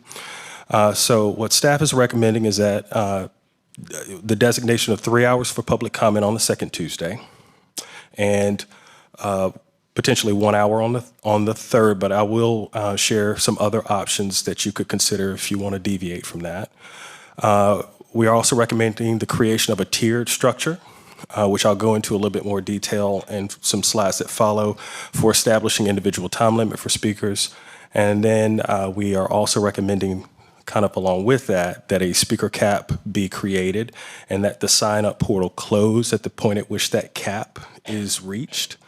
We are not recommending a rollover simply because of administrative challenges of doing that.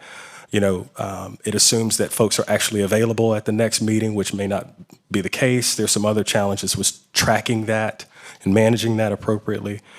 We're also recommending that there not be any preference given for speakers with agenda items because, as you know, the way our sign-up portal is structured now, there's really not sometimes a very clear indication as to when an individual may or may not wish to speak to an item on the agenda, or that an individual may wish to speak to multiple items, some of which are on the agenda, some of which may not be. And so that's, again, something we identified as a administrative challenge to try to achieve.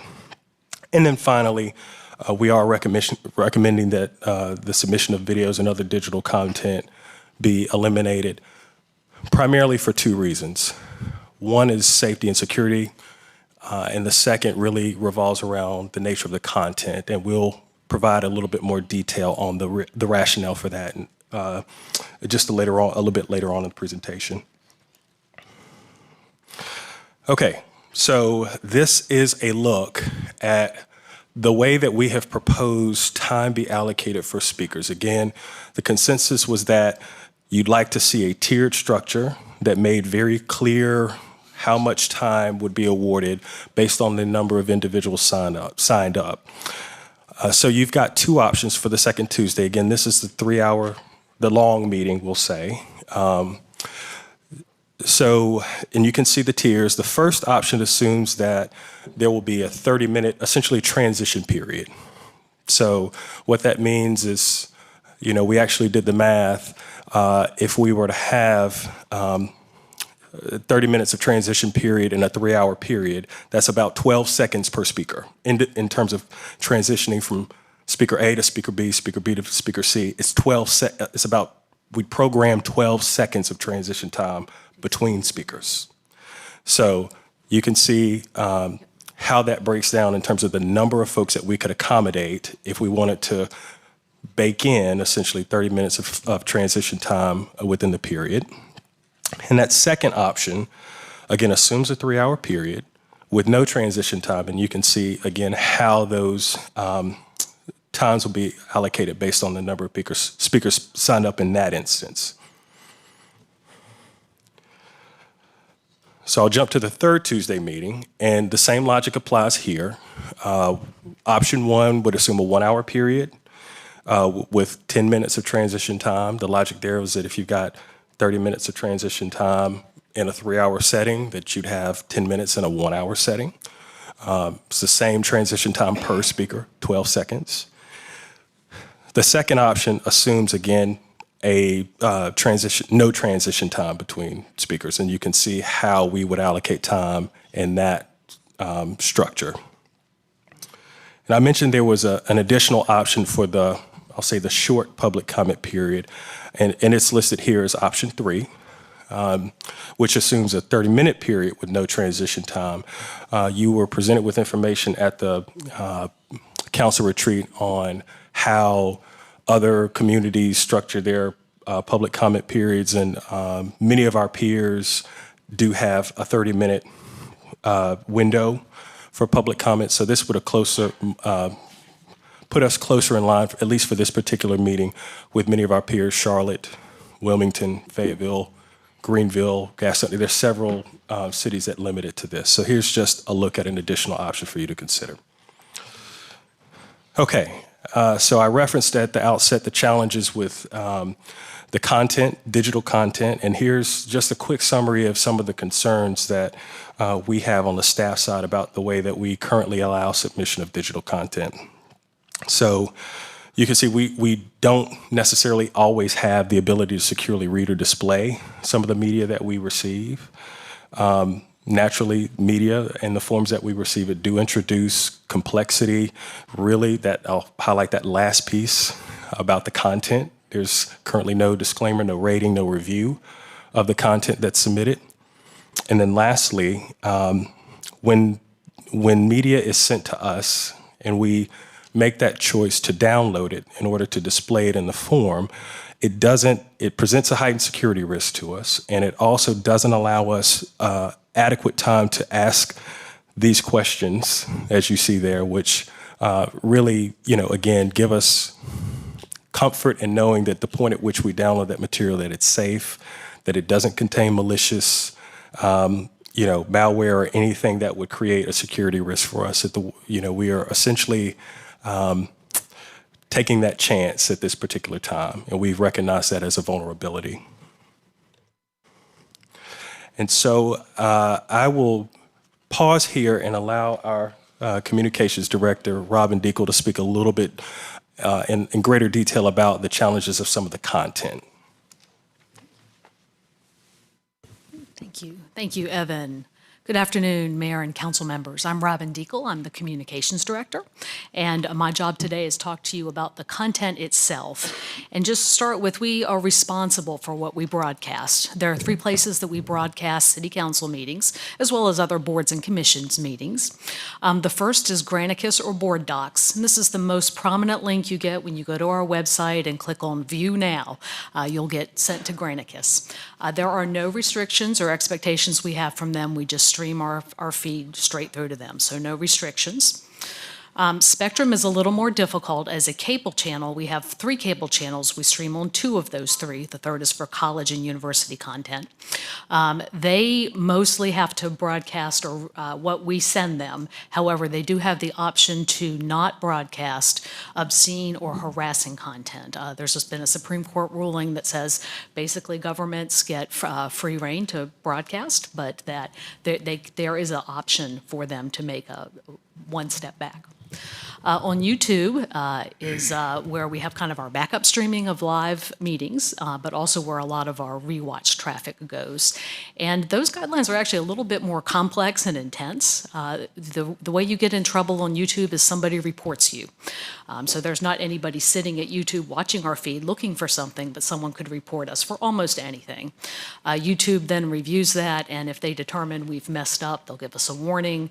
If we get enough warnings, eventually we temporarily get our ability to broadcast suspended, and ultimately it could be permanently suspended. That's a long path, but just something that is out there that is possible. In order of viewership, Granicus has our most live views, and YouTube has our most rewatch views. About 500 people watch on average on Granicus on a given meeting, and about 800 people rewatch the meetings on YouTube. So give you an idea of the volume of people who are looking at us there. And then the real big concern that we have is when we have to review content that introduces the challenges of us determining what that appropriate content may be. That is an issue of staff resources. It also is judgment, which is subjective, which can open some legal issues if we allow some things and not others. And I could pass it back to Evan, but can answer questions later.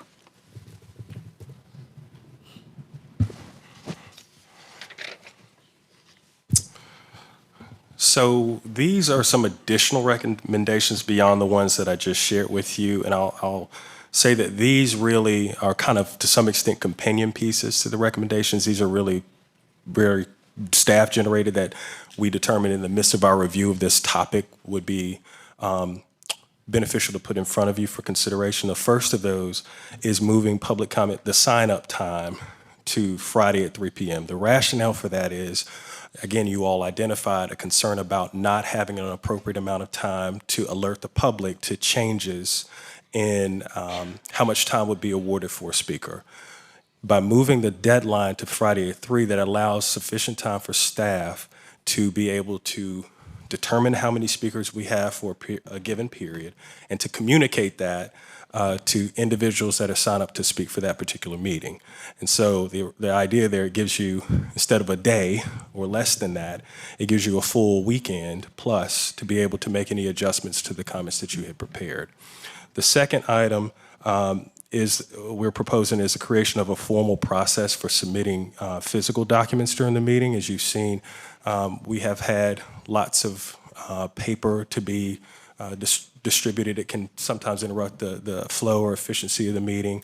There's also some security concerns related with that process. And so we are suggesting that maybe a different course be taken and a formalization of how that process might work in the future. So these are, I know this is a lot, these are some other considerations. These are things that came up during the conversation that we noted. Staff is not providing any recommendation on these, just other things that you may want to consider as you're considering changes. The first is continuing the meeting calendar adjustments to public comment during the July and December meetings. And just in the way of a reminder, state statute requires that this body have a public comment period once per month. For us, it typically falls on that's the second and third Tuesday of the month. We do not have second and third Tuesday meetings in July and December. So what we have currently done is to have a standalone meeting that second Tuesday of each of those months for public comment. That's the way the calendar was adopted, but if you'd like to consider adjusting that and by chance perhaps adding public comment to the first meeting, the first Tuesday of the month, we wanted to raise that for your consideration. Again, just to remind you about the conversation that took place about the potential location of the report of the mayor and council on the agenda, and then also the potential amending of the rules of decorum to include a prohibition on campaign speeches from candidates for office is something that has also been discussed. So if you choose to take action, here's what you could do. One or more of the following things. You could choose to amend the rules of decorum for public comment. You could adopt the proposed amendments to the meeting protocols. And you could, if you choose to make an adjustment to the meeting calendar in the way that I described or any other way, that you could also amend the adopted council meeting schedule for this year. So that concludes my presentation, and happy to answer any questions you have. There was one item that wasn't covered that I remember came up during the retreat, and that was a tax on council members. Oh, yes. Was that Yes. discussed at all? It was, so it is currently in our adopted rules of decorum that members of the public are not to make profane or demeaning comments to staff or other members of the public. Just as a reminder, we also have a requirement in the rules of decorum for discourse to be civil, courteous, and free of vulgarity.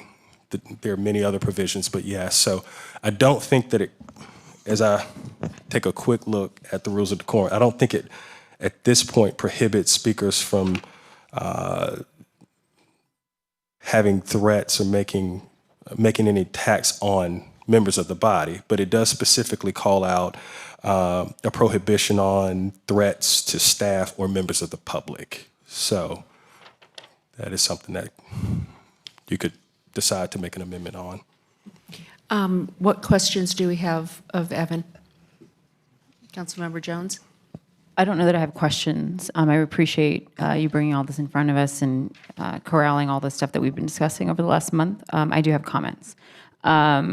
Just quickly, my first thoughts, I'm not in favor of restricting content, and I'm also not in favor of limiting the third Tuesday to an hour as opposed to the 3 hours that are in the second Tuesday.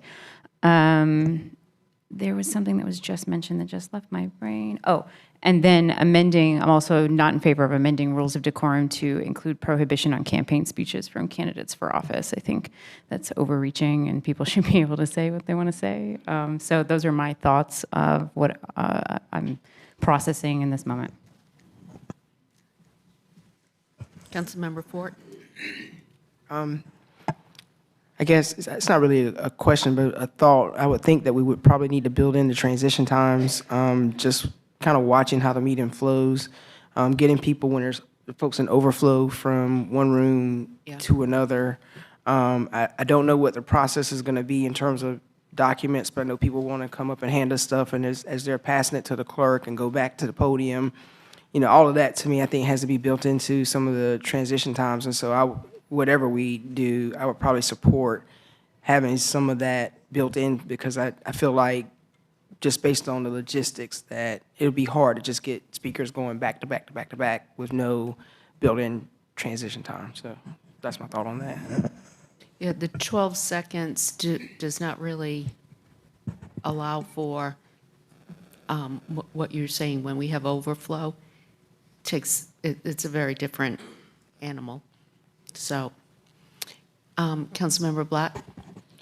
I agree with everything Councilmember Jones said. I also feel very strongly that the public needs 3 hours of speaking time and that the transition period can be worked around that. Even when we had, 180 speakers signed up, it was only an additional 30 minutes on top of the time that we were here. And I think we've been experiencing an anomaly, and I think it's just kind of unfair to be like, we're gonna limit this time because of what we've been experiencing right in this second. I think about when we've had other people come to talk about the issue with our paratransit, and limiting that discussion, I think would be really harmful for other conversations as it relates to actual city business.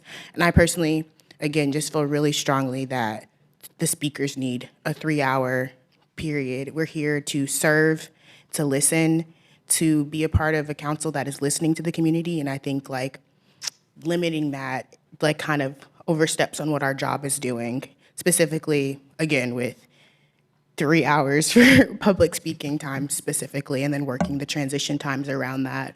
I don't think an additional 30 minutes is any different, but between the 3 hours or 3.5 hours, if we even get to that number. That's just my thoughts, including everything that Councilmember Jones said. Any other comments?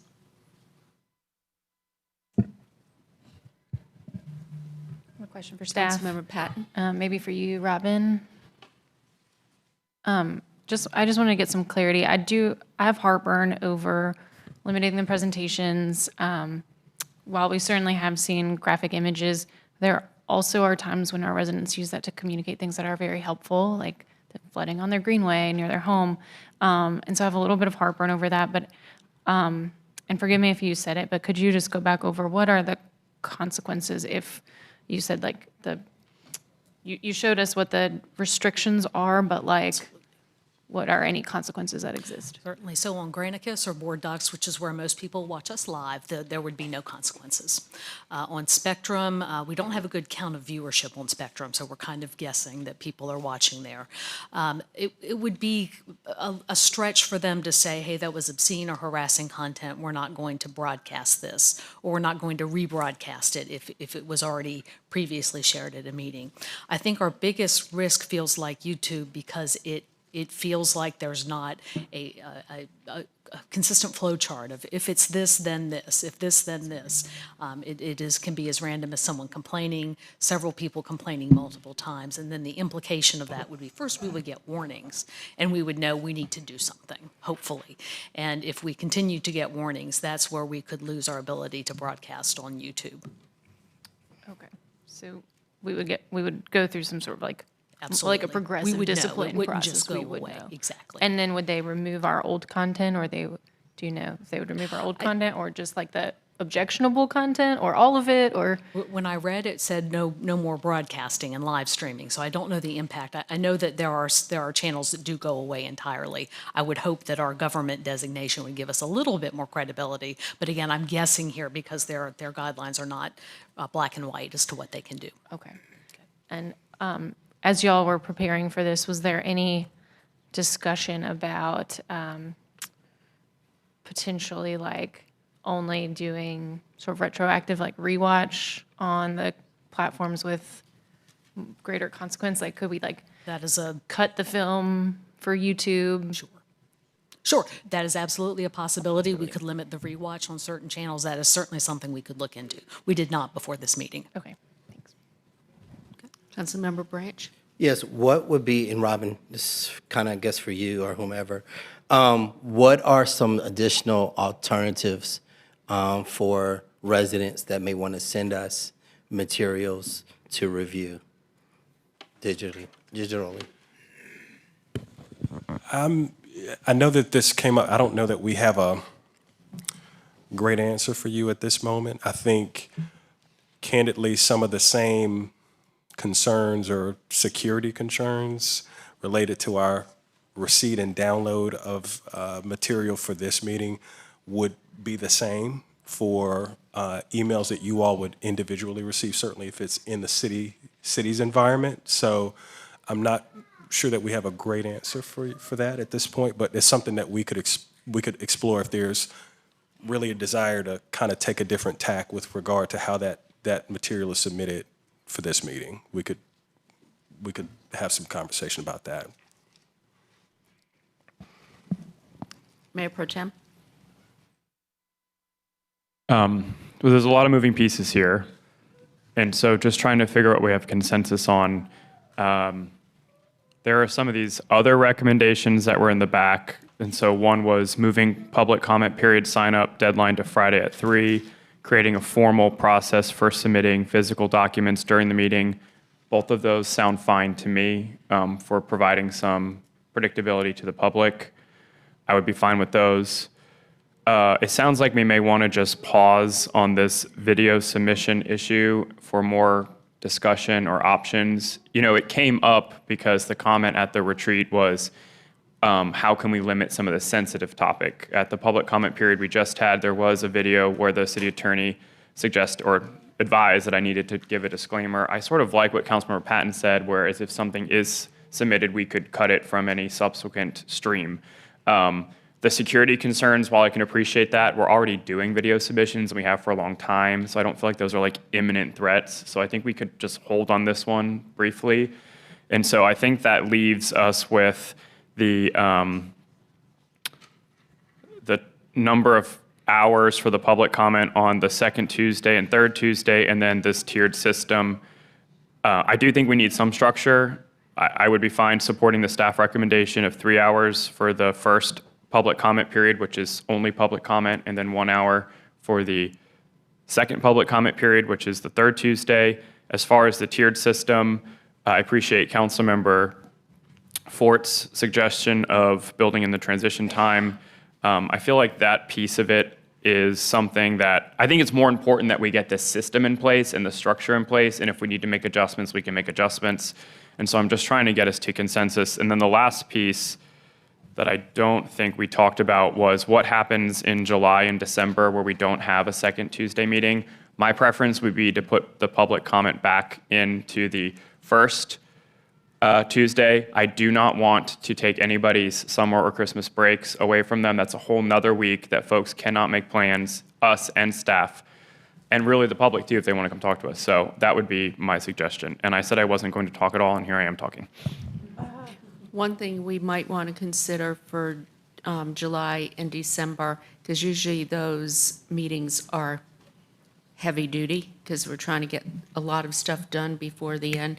Maybe we look at a different time limit for those two meetings only, to allow for public business to get done, and it not, like, the reason why we changed to the second Tuesday is because we were here till after midnight, which isn't fair to the public, our staff, or anyone. So we might want to, we have time to talk about that and think about that, but that could be an option as well.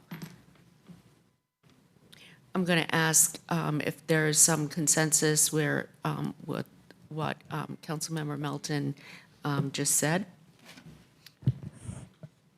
And to be clear, I said I think we should adopt the staff recommendations, hold the video submission issue for more consideration, and then I think what that leaves us with is this tiered system for the second meeting, what option we're going with, one or two. I think on that piece, we can always make adjustments, and so it's really just going to be wherever we can get consensus. I don't want that to hold up making a decision at the table, because I think getting the structure in place is the most important piece of it.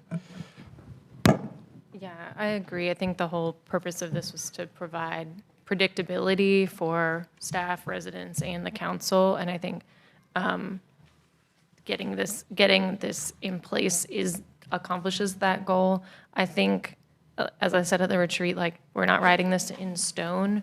So my preference would be to go with the option that allows for 180 speakers first, knowing we can continue to adjust and further adjust and iterate. So I think that would be my preference. And then, you know, if we want to even like mark on the calendar a time when we revisit this and assess if it's working. I mean, I think there are very few times when we've exceeded either number. So I'd rather we move, no matter which way we move, we're moving in a more restrictive way. And so I'd rather us do that with a little more generosity than at first, and then continue to move further down if we need to. So for me, option 2 is the winner. And that's the one with no transition times. Councilmember Harrison. Yeah, I can support for the third Tuesday, 1 hour with no transition time. I think for the second Tuesday, I'm fine either way myself. Like, I can be here for the full 180 folks. I think the only concern that I will raise is for staff, for our kind of enterprise of making this all happen. There's a lot of folks that have to stay after our meetings to summarize and get ready for the next day. And so I am thinking about then they have to come in the next morning also. And some are here at 7 a.m. Yeah, so there's those issues I do think about. I don't want to move forward on any video prohibitions at this time. I think my hope is that folks will understand that this can be it could, bring an issue if graphic things are continually brought, but my hope is that's not what's going to happen, because there are folks that bring videos that are very enlightening. Thank you, Ms. Rainey. So just putting it out there that it is helpful at times for us to understand issues. And I do like the Friday at 3 p.m. cutoff, because I think that helps staff then to get back to folks and say, you're going to have this amount of time. Whereas right now, it's still that last minute, oh, maybe you have 2 minutes, maybe you have 3, maybe you have 1. And as I know, one of our poets from December, Miss Hewitt, she had a poem ready for us for whether it was 1 minute, 2 minutes, or 3 minutes on her topic, which was pretty cool. But not everybody's, that ready. So for me, part of me is saying I think the transition time is good to have, but I'm agreeing with Councilor Patton. Let's work, ease into it. Let's monitor it and kind of go from that standpoint of the 60 option 2 for both of these and kind of go from there. Again, I think having the cutoff time, that's needed, I think, for the speakers. And knowing what they need to come and how they need and how much time they have. The video content, I'm in IT. That's what I do at my work. So I understand the technical concerns and things there. So from that standpoint, I support that. But at this time, I understand the council may not be there, but we definitely need to, because sometimes people don't know they may have malware on their computer, and they send something and it'll be transferred over. So that's where I am with that, but we have to make a decision. We got to move forward, and that's where I'm ready to support. I was hoping for a little bit of a compromise where maybe we do the 150 for the second meeting and 1 hour for the third meeting, just to better monitor that, because I'm looking at realistically the transition time. It does take time, and especially if we have overflow. And with the number of people we're talking about, there will be overflow with 180. So I'm good with the Friday at 3. Like Corey, I do support that. I mean, our city attorney has been adamant about no video, and she has very good reasons for that. But there doesn't appear to be consensus on that at this time. So just trying to get to some level of consensus where we can have some rules in place and move forward.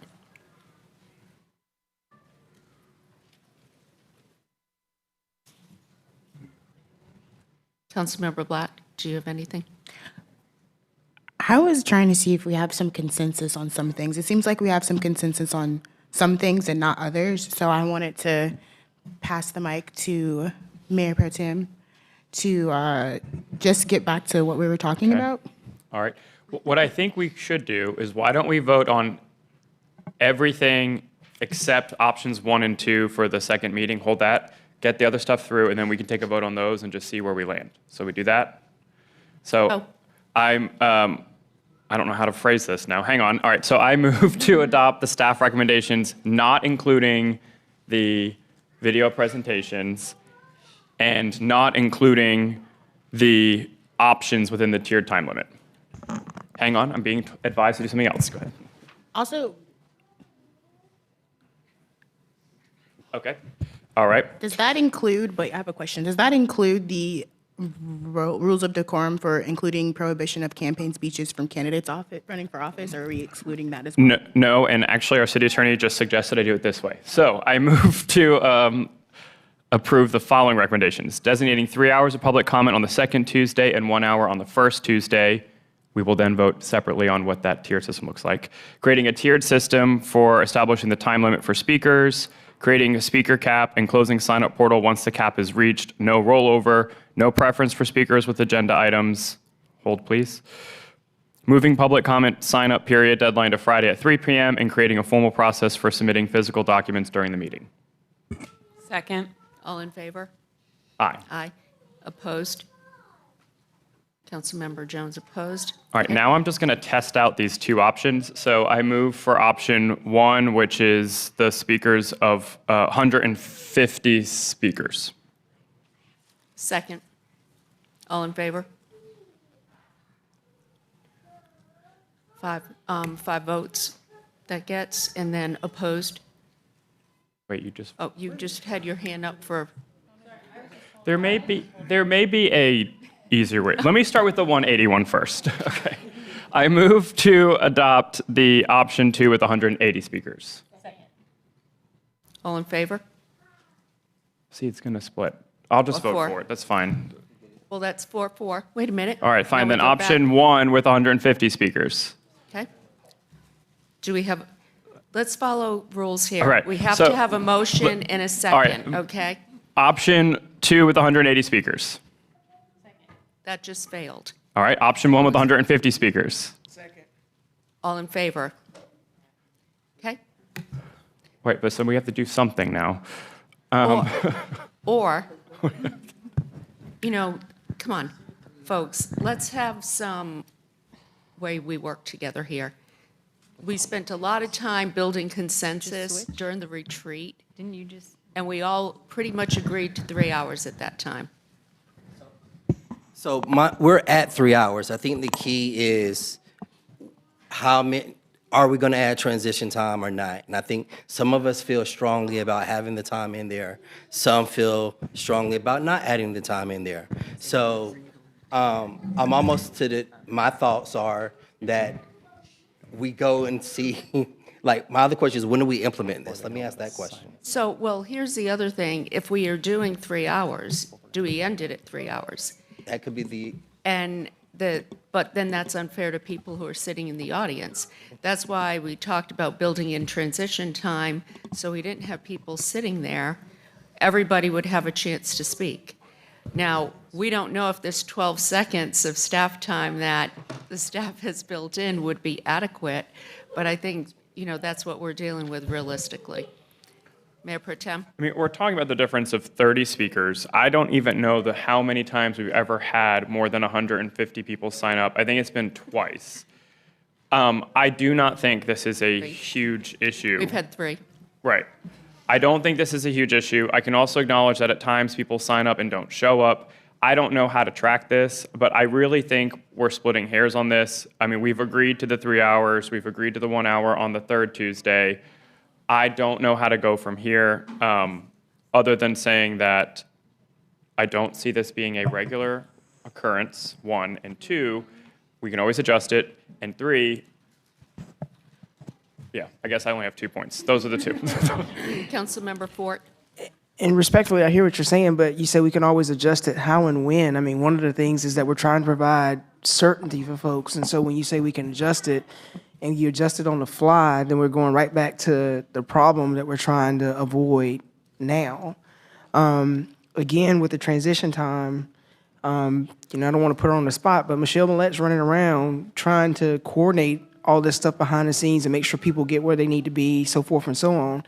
If you got 180 people here, you don't, for whatever particular issue that may come up in the future, there's going to be transition time. We just don't have it built in. So it's not going to be 180 people able to speak within a 3-hour window if all 180 people happen to show up. And some people are trying to get from the third floor down here. People are trying to pass in stuff and looking on the chart to see where their name is, and somebody jumps in front of them and they got to get out, crawl over people to get out. I mean, there's a lot there that we sit here and from this vantage point, we can actually see that's happening, which is why the transition time to me makes sense. And once again, it's not about just us sitting here at this table, but there are other people who've got responsibilities, and at a certain period of time, we've got to let our staff go home and, hopefully kiss their kids goodnight, take their dogs out, or do whatever it is that they got to do. And some of those people have to turn around and come right back at 7 o'clock in the morning. So I don't think it's unreasonable to say, put in the transition times. Excuse me. You cut it off to 150, and and what we've seen is that people will keep coming back. So it's not like folks lose that one opportunity and then they don't come back to talk to us. Folks will come back to talk to us. So I'm firmly supporting option 1. Councilmember Jones? And I think that we are living in a time of PTSD of the last 3 months. Before that, having this many speakers, it didn't happen. But even if we do, I'd love to hear from staff how many people didn't show up. So if we had 200 people sign up, there was on average between 30 and 40 people who didn't even come. So we have to, if we're going to do worst case scenario, we have to also look at the reality of what's happened. We haven't had that as many people as signed up. So we need to account for that as well in what we're talking about, because I think that's unfair to residents who are signing up. I think we are splitting hairs as Councilmember Ford said, about 30 minutes. I just feel like the 30 minutes should go outside of the speaking time. And I think, if we needed a compromise, I think we usually have higher people come to do public comment during the second Tuesday at 7 o'clock. So I would feel very strongly about keeping it no transition time, option 2 for that first or that second Tuesday. And then if there is a need for transition time, maybe doing it for the second Tuesday. But again, I just really feel like we just need to let them have the time to speak, and that we're splitting hairs over 30 minutes for either 3 hours or 3.5 hours, if we even reach that much. The transition time can be built around the speaking, and I don't think it's that big of a deal. All right, what if we do the transition time for the third Tuesday? Seems like there's consensus on that.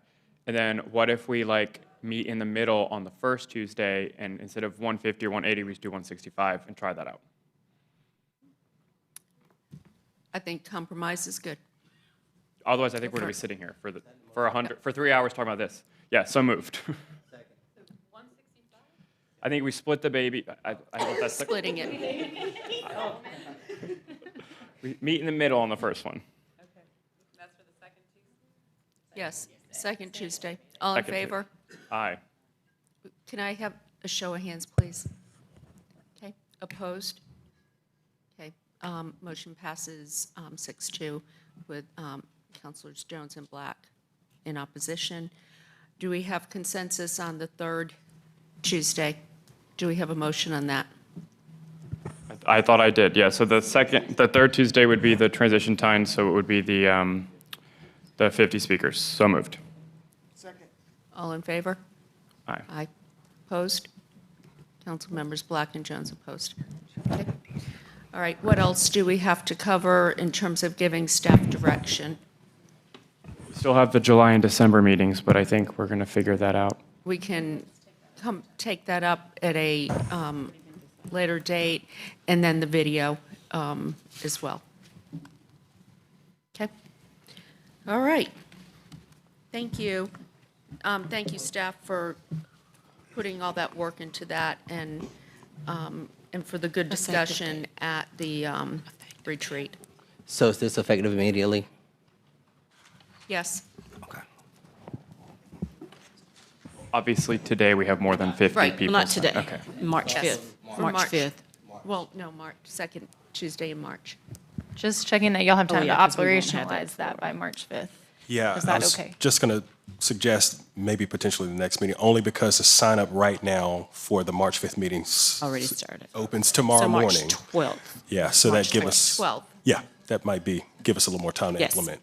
Okay. Okay. So members of the public, beginning March 12th, there will be a tiered system. That's our business meeting that starts at 1 p.m., which will allow for 50 speakers and a tiered system, March 12th. Well, March Is March 12th is the is the public second, comment. that's the public comment period. It's the 3 hours. We'll put a Got it. notification on the website. It will be on the Yeah, website. it'll be on the website directing people. Thank you, Councilmember Patton, Okay. trying to be proactive. Next, we have the report and recommendation of the city manager. Thank you, council. Good afternoon. I have 2 items and an announcement this afternoon. So we will kick it off with an exciting announcement for Lake Wheeler rowing facilities. And we have Ken Hissler here from PRCR and some of our community partners here for this item. Good afternoon, Mayor and Council. Could I ask the community partners to come up as well? If they're here? Denny, I think Denny, because Scott couldn't make it, we're gonna call you in short order here. And Andrew left, so from the chamber, but he stepped out for a second. I'll try that again. Good afternoon, Mayor and Council. Ken Hissel, Raleigh Parks. I am excited to come with an announcement that we are sharing a partnership between a couple universities, the ACC, the Greater Raleigh Sports Alliance, and Raleigh Parks. So for many of you may know that Lake Wheeler is one of the gems that we have in our system, and for our rowing community, it's been something that's been advocated for years. So between the Triangle Rowing Club, the Raleigh Rowing Club, the Dragon Boats, the Unity Boat Club, NC State, which also supports the St. Augustine's University Rowing Club, it's been a hotbed for rowing for years. Well, post the pandemic, I'm going to figure out this the right way and get this to move, which it's not doing for me. There we go. We have announced an 8-year partnership in working with them, so we can come together working as government agencies and nonprofit universities and nonprofit organizations. So between the Atlantic Coast Conference, the City of Raleigh, Duke University, the Greater Raleigh Sports Alliance, and University of North Carolina at Chapel Hill, we have identified an 8-year term to host a series of events out at Lake Wheeler and to provide the infrastructure to make that happen. So what this looks like in 2023, we hosted 2 two-day events that included what's called the Lake Wheeler Invitational. This included 16 teams from across the country. Later in the season, we hosted another 2-day event, which were the ACC Championships, and these were live streamed on the ACC network. I will tell you one of the coolest things I saw was the drone footage of the boats coming up the lake, which was a very exciting opportunity. And just in these 4 days events, or these 2 4-day events, we netted about a little over $1 million in economic impact to the city. To outdo that, in 2024, we've already slated an 18-team invitational that's coming, and I will we'll announce some of those teams later. And we also have the ACC Championships returning again in April. Part of that includes the fact that there was just an announcement last week where the ACC posted from their press conference all the number of championships that they're going to be hosting in the state of North Carolina over the next several years. And we were excited to see that rowing was up there for 5 out of the next 6. The term of this agreement will show that it will actually be for 6 years. So foundational to the partnership coming together, there was 3 goals that we wanted to accomplish. One was a mechanism to support and sponsor high-quality rowing events for the student athletes, the spectators, and the surrounding community. We wanted to bring rowing to Raleigh. So we wanted to create a premier East Coast destination for rowing and how we can continue to expand on that, not just for the student athletes, but also for the rowing community. We know there's both the master's program that uses it as well as our youth that are out there using it. And most importantly, what I love about the partnership between the 5 of us is we want to create a model where we could do more like this. So if you think about what it takes to bring these 5 parties together to create this partnership, we really were able to have some give and some take to figure out that we can move this forward, and we believe this model showed us how to do it. So what does this look like? And just for a little bit of fun, we will have teams from as far as the University of Kansas and from the for Washington State University. It will be an 8-year term. There will be the annual invitational that we will have. We will have 6 Atlantic Coast Conference championships. Each of the parties are bringing both financial and physical resources to make this event successful on an annual basis. This includes infrastructure that we will use to create the rowing course, but includes making sure every year that we have parking and more restrooms and all of those things that makes that student athlete experience exceptional. So that is really cool to have as part of the process. And then most importantly, I will say not most importantly, but for the benefit, the infrastructure that is created will stay with the City of Raleigh. So not only will we host these events, but we will use this to support those local communities that I started my presentation with, but also as we look for future events down the road. We're already working with some universities not in the Raleigh area for spring break. So if you think about teams that would go for softball or baseball down to Florida for baseball and softball training, we want to become that for the rowing community. Can you come to Raleigh for your spring break and row with us? That's where the partnership with the Greater Raleigh Sports Alliance in terms of hospitality and those really becomes just another great opportunity for Raleigh. So I come to you today, if everyone is moving forward together, then success takes care of itself. So my request from you today is that you would authorize the city manager to execute the agreement, subject to finalization of terms by the city manager, the city attorney, so we can begin this great partnership. So moved. Wait a minute. I'm really excited about this. This is awesome. My daughter used to row crew in college, so it's a great sport. Are you finished? Go ahead. I'm finished. If you have any questions, I will take them. No, I don't have any questions, but what I will say is that, Stephen's probably not here, but I've been in his ear for a couple years about a number of improvements for Lake Wheeler, because I go out to the Triangle Rowing Club, to several of their events every year, and I've been out to the ACC event as well. And it's going to be a great partnership, not only for what it's going to do for the ACC, but also, we're talking about building a new hotel downtown, so there are going to be some heads that are going to go in some of those beds because it's in close proximity to Lake Wheeler. But also, I know that the Triangle Rowing Club, for years, we've had conversations about how to diversify the sport and get more local youth from different communities to participate. And one of the issues has been the infrastructure at Lake Wheeler has not necessarily been conducive to allowing a lot of the infrastructure. So the last conversation Stephen and I had, he said, well, I got a great announcement for you that's going to solve this problem, and I guess kind of get me off his back about some of this. And so great. It's great that y'all are actually bringing this forward, because it's going to be a wonderful opportunity for the universities, including St. Aug, that started their rowing program, but certainly it's going to be a great opportunity for a lot of our local youth to have the opportunity to participate in a sport that gives a lot of scholarships, but a lot of communities haven't been exposed to rowing, so this is going to be wonderful. So I congratulate you guys on the hard work and thinking very creatively and thinking outside the box with bringing this to us. Yeah, Councilmember Ford, if I may, just a couple things. So because of this, we did already start being part of some NCAA and High School Athletic Association events. We've done some infrastructure work that we hope that when folks come out next year, they will say, hey, we noticed the difference that comes with that, including how do we create it more spectator-friendly. The other one is that really what you don't see in the details, we've got a summer camp this year that we're working with those local rowing communities to make sure our teens will have the opportunity both between Forest Ridge and with Lake Wheeler to have a week on the water. And then we're also doing stuff with the Dragon Boat community to be able to do that as well. So I think that's the real benefit, where we work in partnership with the local community, which has put us on the map. And now we want to expand that relationship and do more with it. So yeah, it's really exciting. More to come. But for what we've done so far, it's a really great opportunity for us. Excellent, thank you. Councilmember Fort, would you like to make the motion then? I would like to make the motion. Well, We're good.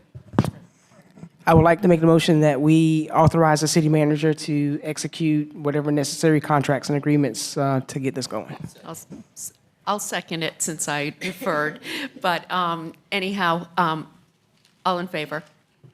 Okay, that was unanimous, clerk. And I'd like to ask Denny Edwards to come up. I know, Denny, you were blocked from my view, so I know you probably want to add a few things to this. Yeah, again, I just want to say thank you. This is a relatively new market for us, for Raleigh and Wake County. In order to have additional tournaments, this kind of an investment needed to be done.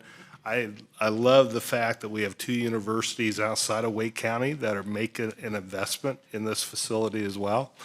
So that's always a good thing. But I think getting awarded these future ACC events is only going to give us some opportunities to possibly go after some NCAA regionals or championships as well. So it's a great opportunity for future business and certainly heads and beds. So thank you. Thank you. Good work. Okay. Thank you. And the second item is the Mine Creek Trail Improvement Project, and we have Stephen Bentley from PRCR here for this item. It's Councilmember Black's issue. It is. I don't know where she went. She didn't. Oh, okay. She didn't get it. She is not excused, or so. I can slow walk the presentation. I know you've had a lot of presentations. Side note, congratulations, because I didn't see you back there when I was saying that Credit, I was the getting off credit your goes back to now. Ken. He And as I has- said yesterday in agenda review, this is a good first step as the ACC goes through its transition to keep events on the East Coast as opposed to trying to go to the West Coast, where That's it's probably correct. got really nice amenities for rowing, so. Well, ours are going to continue to get better, so we'll match Absolutely. the West. Congratulations, Stephen. Appreciate it. Thank you. Thank you. Now, we can go. She's back.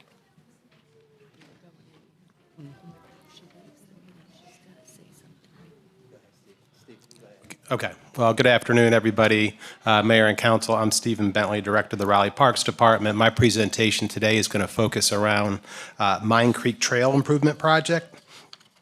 This project is a set of recommendations brought forth by staff at the 60% design level, which were also supported at the schematic design level by our Parks, Recreation, and Greenway Advisory Board.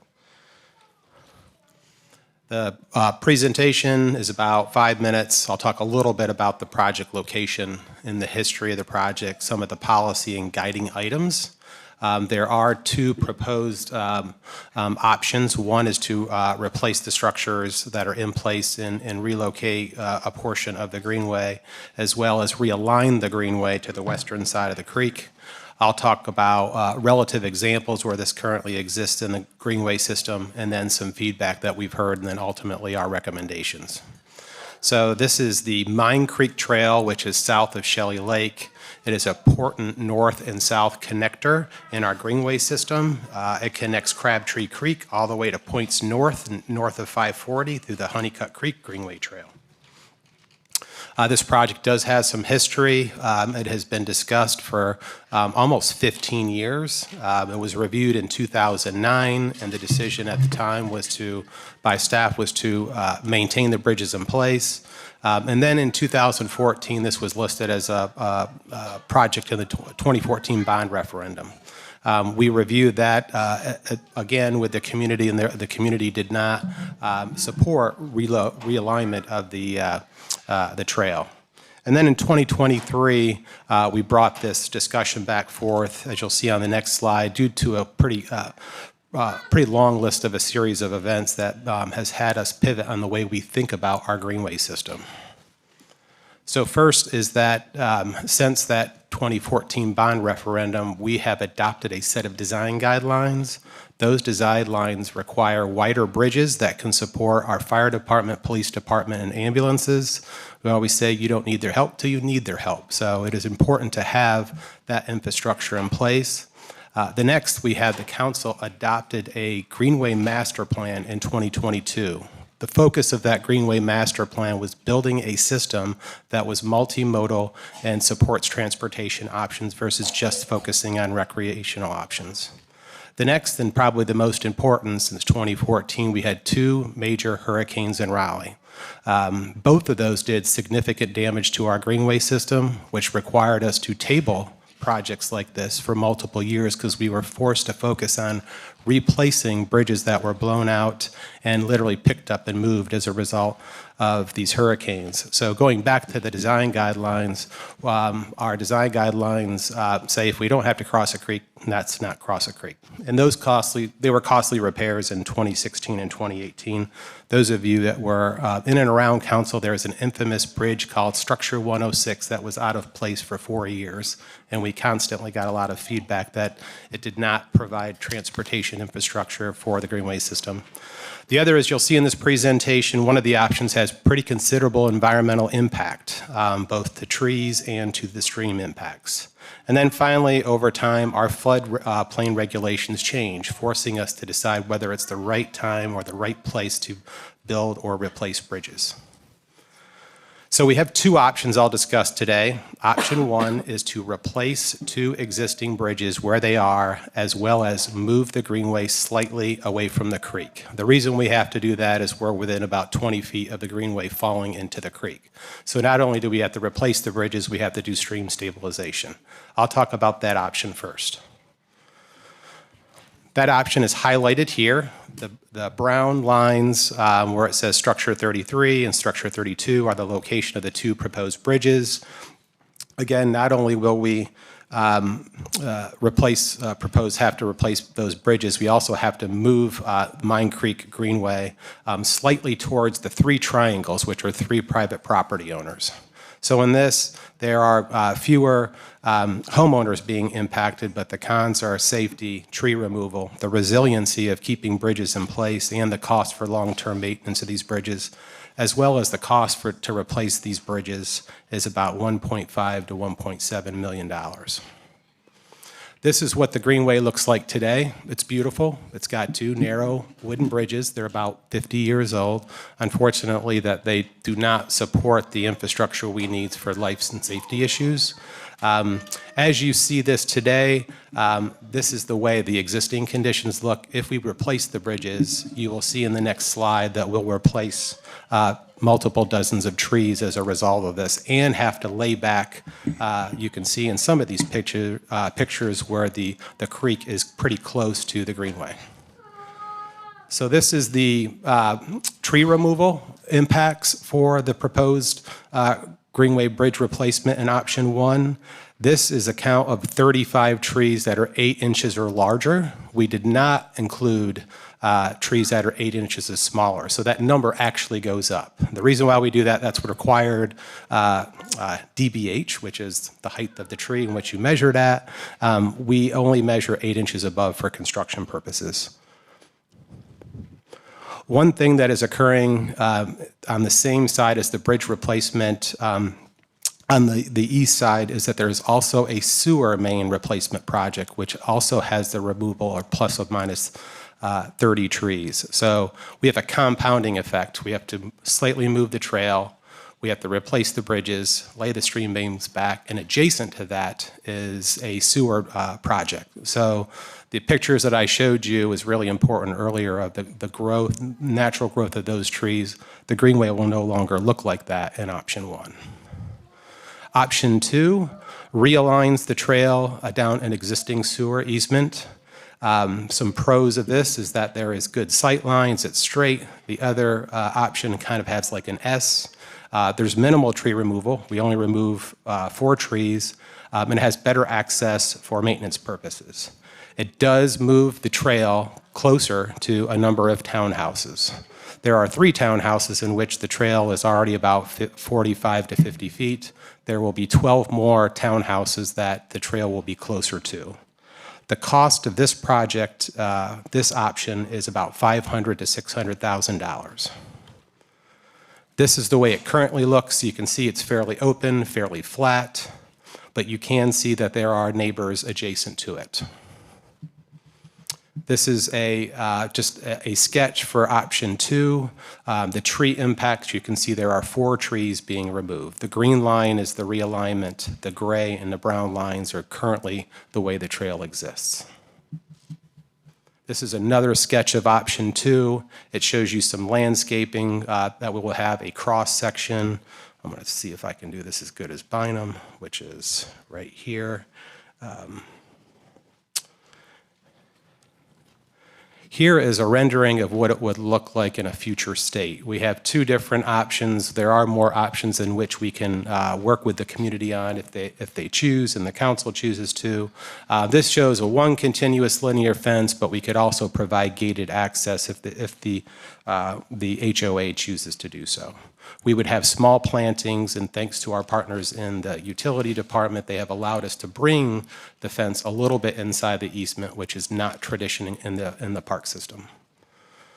So we've heard a lot of community feedback, concerns about the Greenway being closer to their house and safety and security, the visual aesthetics of the fence, maintenance and operations concerns related to the fence, the need for the city to acquire a Greenway easement, some of their property impacts. Currently, there are some stormwater, some water settling behind their house, and then environmental impacts. So how have we addressed those concerns? We have delineated a fence in which we could work with them on the aesthetic of that fence and type of landscaping that they preferred. We could look at controlled access, whether they would prefer gates or not.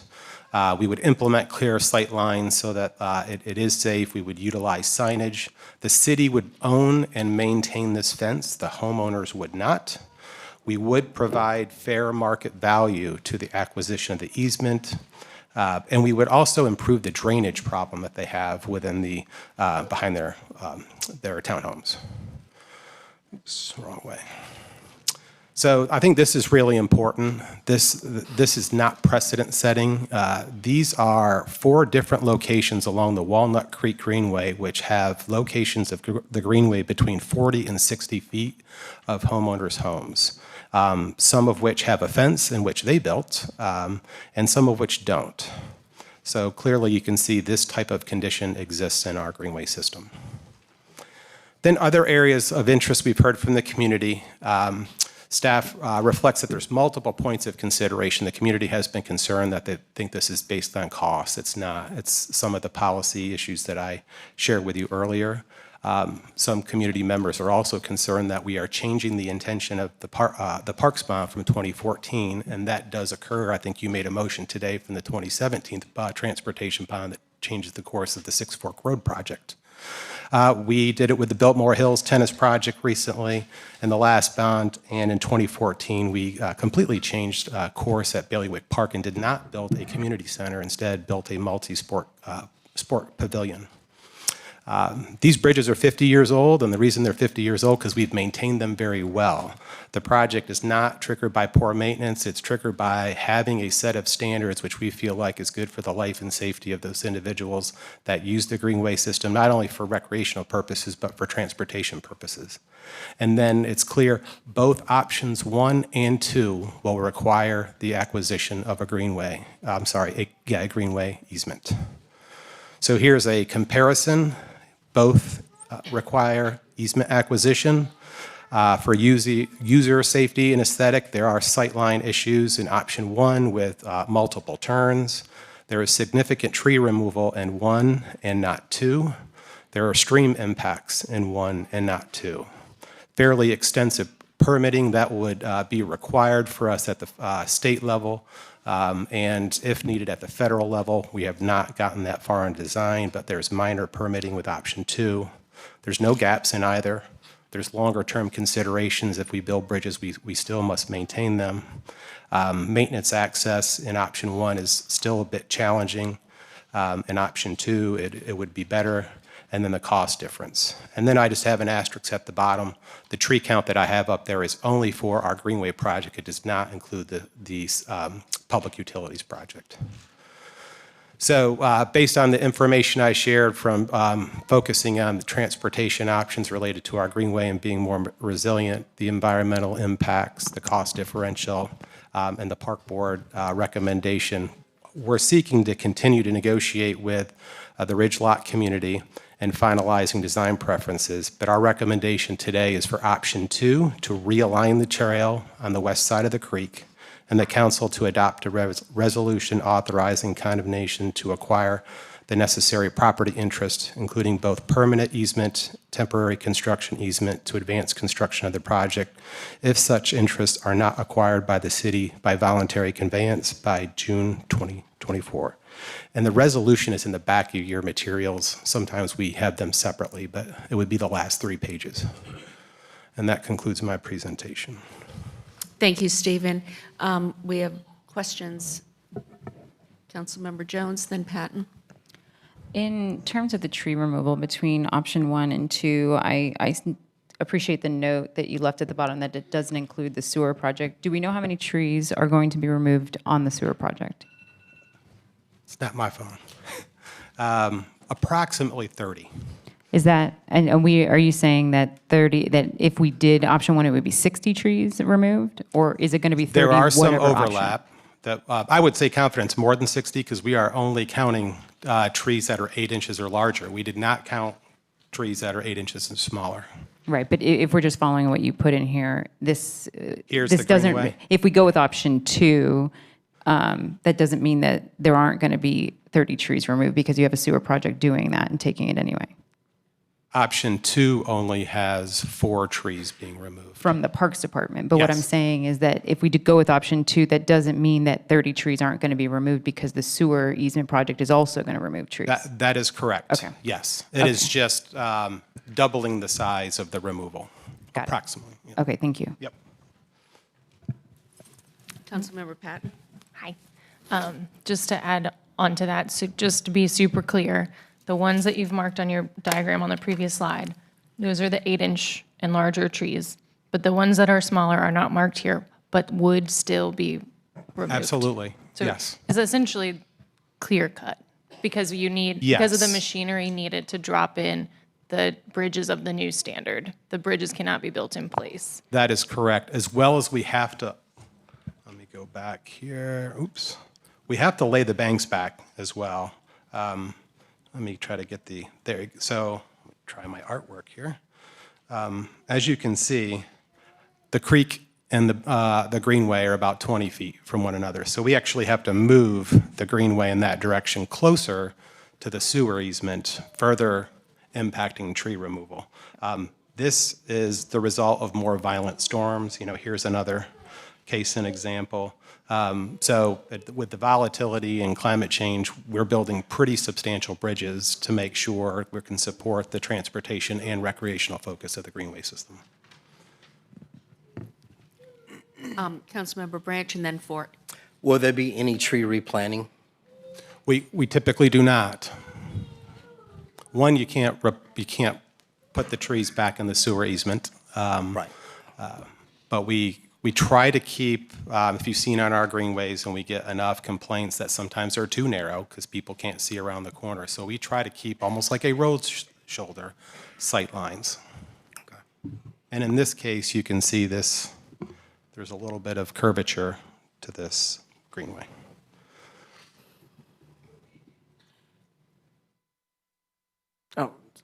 Excuse me, so I think I went out there in the summer of 2021 or 2022 and walked this with a number of the residents, and folks have really raised a number of security issues with the new prospective pathway of the Greenway.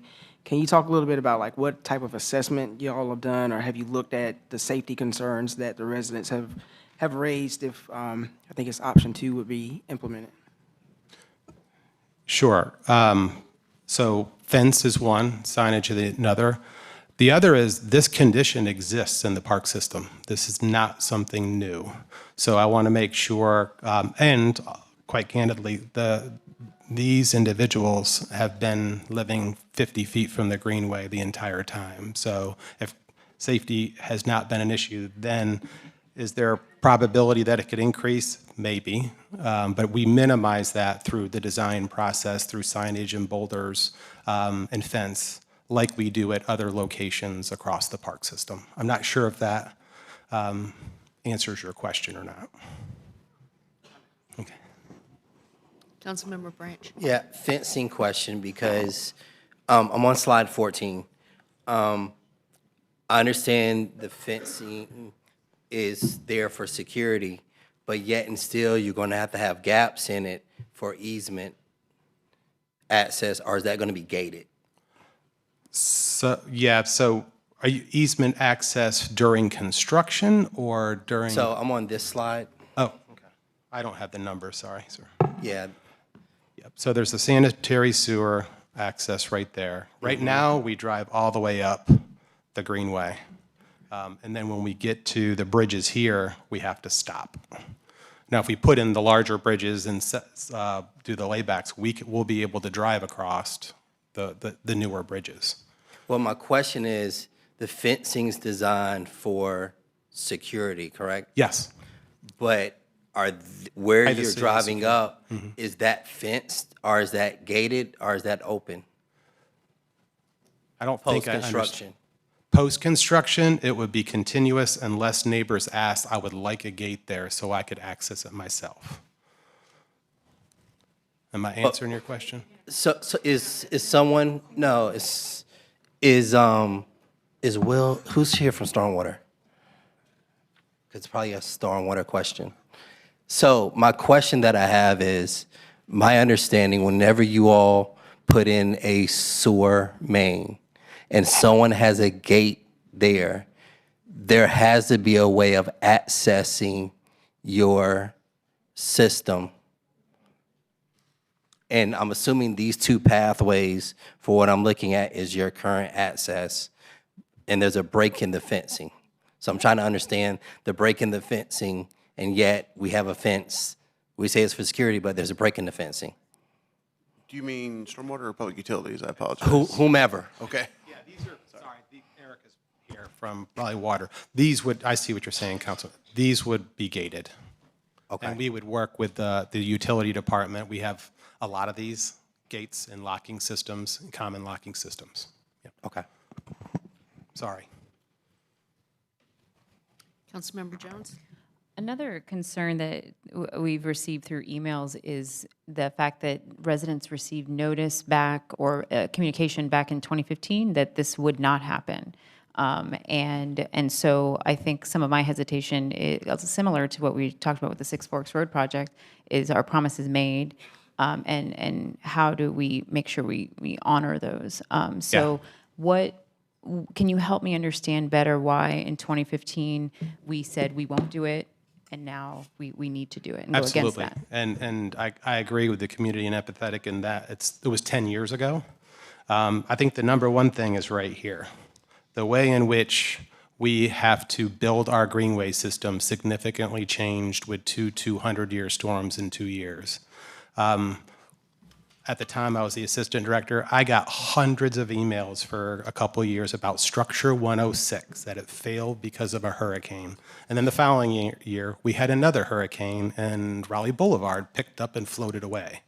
So the way in which we design our greenway system gets back to these design guidelines. If we want to build a system that's resilient for transportation purposes, we need to build them to these more significant standards. So I would say that's key, is that it really, the other thing is our staff actually spent time on these projects and not other projects, because we were trying to get the system back up again and not building new trails. So yeah, we pivoted in our design. Yeah. Any other questions? Councilmember Black? Hi, Stephen. Hello. So I have some comments prepared if there's anybody else has anything to say? No? Okay. I want to thank the staff for their deliberative process and careful recommendations. I value the professional expertise that was used to make this recommendation. I also appreciate the thoughtful review of the Parks, Recreation, and Greenway Advisory Board to help the council evaluate competing policy priorities in this case. I also want to thank members of the community who have helped me learn about their community, and understand their perspectives. It is situations like this one where it can be challenging for us to find a path that meets everyone's needs and perspectives. And in this case, I feel the need to speak for the needs of those immediately adjacent community, and we'll be making a motion requesting that staff bring back a plan and budgetary option that will allow the city to undertake a design process for option 1 that would reconstruct the bridges in approximately their current alignment. I do want to address the feedback that the bridges and trails will be maintained in their current design and alignment. It is clear to me that the current design does not meet the city's resilience, operational, or public safety needs. Option 1 will change the character of the stretch of Greenway and will come with property and tree impacts that will also be challenging as the trail is designed and built. I also want to make it clear that I believe greenways add to the vitality of the neighborhoods. I don't see greenways as a risk to private property owners, and would not want this action to be interpreted as precedents for future greenway design in a way that would limit our ability to continue to grow our system into already developed neighborhoods. At this time, I'd like to motion that we deny the request to proceed with the 100% design for option 2 with the condemnation activities, and that we ask staff to prepare budget and process recommendations that would allow the city to begin a design process for option 1 related to the Mine Creek Trail. Second. All in favor? Opposed? Councilmember Patton, opposed.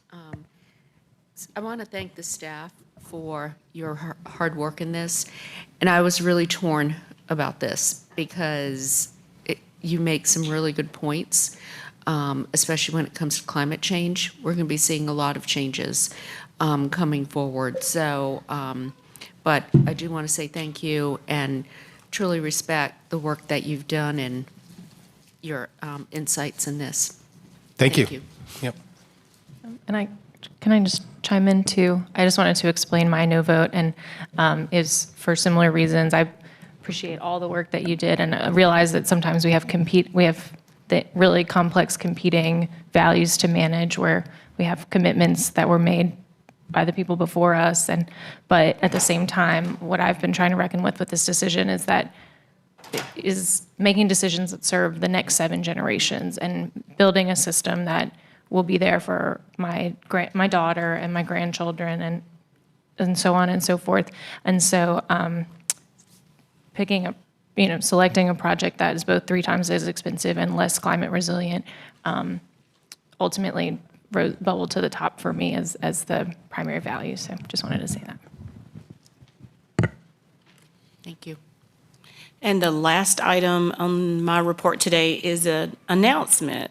I would like to welcome to the City of Raleigh family our newest member, Miss Kennedy Mosley.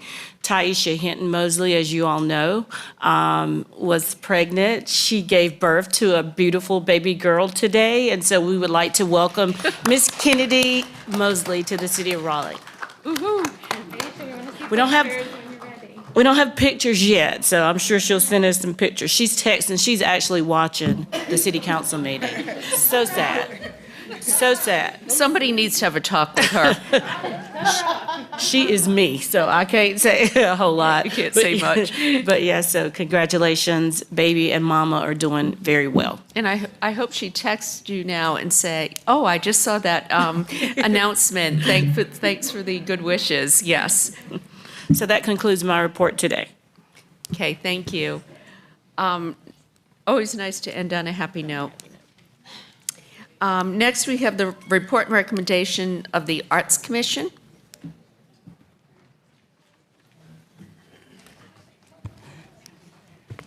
Hello, Mayor and Council, and everyone here today. Thanks for being here this afternoon. And Marshall, thanks for the good news about our newest, smallest city fan. I'm Sarah Powers with Raleigh Arts. I'm really just up here to introduce our chair of the Arts Commission, David Clegg, and I wanted to say a thank you to him. He is approaching 6 years as a commissioner, really led this group through a lot. It's been a busy 6 years and a lot done. So his professional expertise, but also every week he's reminded us to go see art. Don't sit in the office and type about it, but actually get out and see it, because he does. He lives that. And before I leave the podium, I want to point out that the Raleigh Stories Project is such a good example of what the Arts Commission and Public Art Design Board do to collaborate. It is community portraits done as part of a public art project by Deborah Ashheim.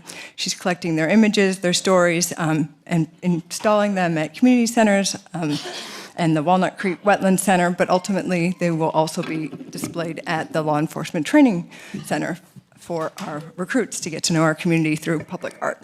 And with that, David, it's all yours.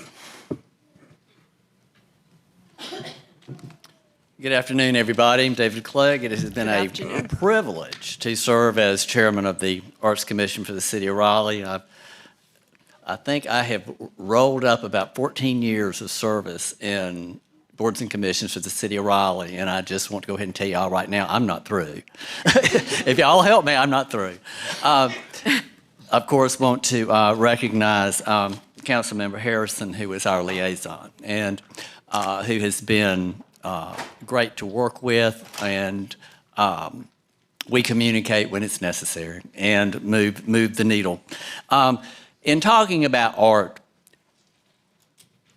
in a city like Raleigh that is growing as fast as it's growing, it's also important to talk about culture, because we are creating a culture in Raleigh every day, and it's happening fast. So we need to stay up with it. A cultural climate is absolutely essential for growth. What the Arts Commission has looked at in its activities is to create a stable environment for people to create art, to enjoy art. Investment in art in Raleigh is on the move. It is a dynamic issue, and it's not just a public issue, it's also a private issue. We have been approached by folks who are seeking in their development, in their growth issues about Raleigh, how to incorporate art and where art can be most accessible to the most people. Also, with growth comes new people, and Raleigh is flush right now with emerging artists and who need the opportunity to show what's in their mind and in their heart. And we are now providing that. We've had folks come to us and say, I'm a performance artist. Where can I perform? Well, we can turn around now with grants and mentorships to say, where do you want to perform? And how do you think that would work? Instead of being the sole provider of the venue, we can help coordinate and create venues. Your art centers are blowing up. People love them. Can't wait for the re-emergence and rebirth of Sertoma. It will be full on day one. The City of Raleigh is a proud owner of about 600 objects of art. They span from tiny thimbles to Sir Walter Raleigh.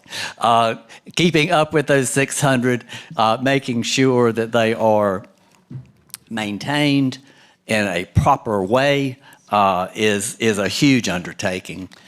One thing that is so important to remember right now about art in Raleigh is that as we change, it is absolutely essential that we put focus on oral history and saving that oral history, because Raleigh is changing so fast. What used to be isn't. All you got to do is look next door. And we need to capture that, need to make sure. And also to come to a real understanding and appreciation that what we have here in Raleigh in culture and in art is something that is special and unique, and there are lots of people who don't live here who want to come see it. So cultural tourism is tremendously important, and to acknowledge that. And if you can go to my next slide. In terms of the Arts Commission highlights, we acceded 8 works of art into the municipal collection.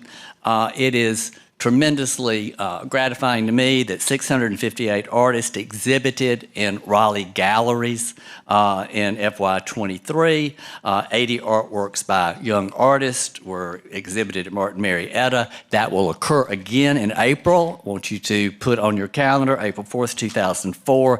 Those student exhibitions at Martin Marietta will be officially unveiled at that time. And we also cited a Sean Cassidy sculpture. And also to talk about highlights. One of the big highlights to me about what we've done this year is in your lobby right now. The black and white exhibition is powerful.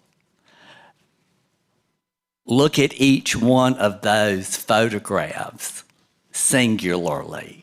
And the story they tell, we always talk about, oh, art makes you feel good. No, it shouldn't always make you feel good. And we want it to challenge you and make you think. And some of those pictures are going to make you think and make you reassess. It's a powerful thing. And next Thursday, there will be a reception and a discussion of that. So please put that on your calendar too. Next slide. I love being in the community with arts. I think at one point in time this year, I think people thought I lived in Council Member Jones's car trunk because it seemed like we would show up everywhere at the same time to a plethora of different events. But to have had 5 community-initiated projects across the specter of art, I mean, those projects can span from someone who sees a stump in Fred Fletcher Park and wants to create it into a gnome or a statue that then takes on a life of its own and becomes a social media meme, to something as important as gun violence and drug abuse, and want to talk about that in a tremendously impactful way in a mural. So that has been so important, and that is why Seek Raleigh is absolutely critical to our success. 9 artists were invited to participate in Seek Raleigh. That is new and emerging artists who are going to install temporary art exhibits, performances, whatever that modality is, to bring a diversity of art to a diversity of locations, and I think that's very, very important. Also, our partnership with Stormwater and Fleet Services and the Chavis Center, Juneteenth, Bike Week, and even we celebrated World Migratory Bird Day. So we try to make art relevant in every opportunity the city gives. If you give me the next slide. Our Arts Partners Program, you are visionary in doing this. I've told you this before, and I keep telling you, this is visionary because you're saving art, you're creating art. 34 organizations, some new, are sharing close to $3 million in annual grant awards. And it has been alluded to a couple of times at this table today in other contexts. The arts suffered terribly in the pandemic, and the audience that has returned was not the audience that left. And to engage these new audiences is a challenge. And it has become one of the great joys of the Arts Commission is to mentor, chastise maybe, but be a partner, a true partner, not just a money partner, but an operational partner with these 34 entities. And to also look at the $1.9 million in art grants with hybrid funded lease agreements. The number of $516 million in annual economic activity directly related to the arts is growing every day, particularly with cultural tourism. More than economic impact, what the Arts Partners Program does is bring in new artists, because what we do, we don't just sit there and wait for the application to come in. We provide sessions so people who've never done it before, don't think they can do it, can come and hear it and decide if they are in a moment in their artistic journey to want to apply. And what's really exciting is to see the one come say, oh, geez, I think I may need to go back and rethink this, and then come back and be successful. And it's not all the usual suspects. It is experimental, it is metal, it is sculptural, lots of textiles, and it's an exciting time to see that. And of course, all of these grant recipients are dealing with steep increases in venue cost, the changing audiences, and staff turnover and burnout. And you're going to hear a lot about that in the next item about your ARPA funding, which you can really make some significant steps in changing that, but it is a reality. And so our work plan is to continue to support arts and arts organizations through grants and capacity building and professional opportunities. Another thing this city has been visionary in, and if you go to the next slide, it was the creation of the Public Art and Design Board. What the Public Art and Design Board does is make sure that your vision of art everywhere is executed in a way so that it can stay forever, and so that it can be appropriately positioned, and so that it can be maintained. And the Public Art and Design Board managed 24 active public art projects. The percent for art portfolio is now at over $5 million, and 14% of the projects have been completed, and 24 are in process, which just shows you how excited and exciting growth in Raleigh is.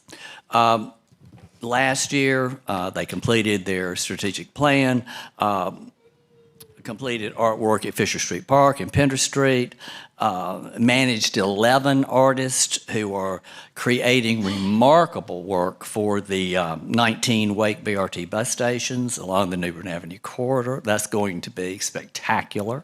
And artists in residence in planning for the southern and western corridors, put out calls for 5 artists and approved designs for 7 projects. If you go to the next slide, the full portfolio of the percent for arts projects continues, and it is critically important that PADB continue with projects like the Voices of Oberlin. That project has had incredible resonance. In conjunction with the Wake County Public Libraries, you've seen the art in front on the windows of that library. All of a sudden, it's not beige anymore, and it was time for those images to come down, and people just said, no, we don't want that. We want it more, so it's up for another 6 months. And so that is the positioning of art in a place that it never existed before. It is giving it to an audience that never expected to see it there before, and it is developing a real appreciation for not only where they are, but the place they are and the history of the place they are and why the movement to where we are today is so significant. And that's really important. So I am here ultimately to ask for your approval of the work plan. And our work plan continues this, I guess if it has to be put in one word, it's engagement. It's engagement with all levels. And so I do ask for that. Thank you very much for your investment and commitment to the arts. And I also look forward to your spirited support of the ARPA issues coming later. So thank you very much. Thank you, David. Like your energy and enthusiasm and all your support. So good work. Did we have any questions? No questions. I just had comments. I know. Sheesh. First of all, thank you for this presentation. Many people don't know in the community, but I consider myself a budding artist. So I really enjoyed this. I actually was featured in the Raleigh Stories images that you had on the very front. I have some art of me, so that's wonderful. One of the things I really love to see when I come into council, because our council chambers are right off from the block gallery that you have. So this last year on council, I've seen so many diverse spaces come to use in that block gallery space, and I've actually invited people to come. I had a whole social media post, and I was like, you guys got to come see this latest exhibition. And it was amazing to see people that I actually know in the community featured in as both images in the artwork. I knew people that were pictured, as well as the artists, several of the photographers I'm very close with. So I really love that. I just want to say I appreciate all of the work you're doing to bring a culturally vibrant space for people to engage with. And I don't think this is for you specifically, but I would love to see how we can start bridging the gap between arts and traffic calming. And it's something I brought up before, but sidewalk art, designs in the streetscapes. I know we have some programs that are around it, but I would love to see it bolstered more and utilized more, because there are studies that show that artwork in certain places kind of slows down traffic, and it brings people out of their cars and into the world and makes it easier for pedestrians. So I just wanted to say I appreciate it, your enthusiasm and all the You've things got that one I saw. downtown. We do? You do. And yeah. We need more. Yeah, and this one is wonderful. It's what, a block away. What? Hargett and Salisbury. I want to see more, more places. Absolutely. I do too. More diverse voices and people. I've had some people that are, artists of color, and they're like, how can I be more involved with the city? How can I do more? And they just want to be a part of the things that they see across the city. So I don't know how to connect them to you guys or point them in the direction of the Arts Council. One thing I did not mention, which is very important, is weekly there's an arts blast that comes out. And that has artist calls, seat calls, shows what we're doing. We'll make sure that you get on that list if you're not on it. It's a valuable tool and to really know what is going on at all different levels. But you're absolutely right. The traffic calming, the City of Raleigh was great to work with on this. To lay layers of additional aggregate on top of the road, so you have to but as a pedestrian, it's neat to be able to stand on art and get to cross the road. So that's an excellent thing. Councilmember Jones. Before you go, David, I want to first of all thank all of our boards and commissions, but definitely I've been blessed to see you so many times this past year, whether that was at the Dia de los Muertos or in the City of Raleigh Museum events and over at Green Road where we did. I really appreciate your comment that sometimes art is challenging. Sometimes art isn't just beautiful, but it's honoring those in our community like Green Road does. And I was there at the unveiling of that and cried with you. So I appreciate art in all aspects, and I really appreciate the board for helping amplify those voices. So thank you for your work, and I'm excited to see what you're going to do this year. Yeah, thank you. Councilmember Harrison. Yeah, just one more thank you, David. I just sent you an email. Let's get together for coffee in March or maybe go to an art exhibit. I also want to motion forward to authorize your work plan. Second. All in favor? Aye. That was unanimous. Thank you. All right, next we have the American Rescue Plan Act funding. I'll try to follow that act with something as dynamic. I can do that.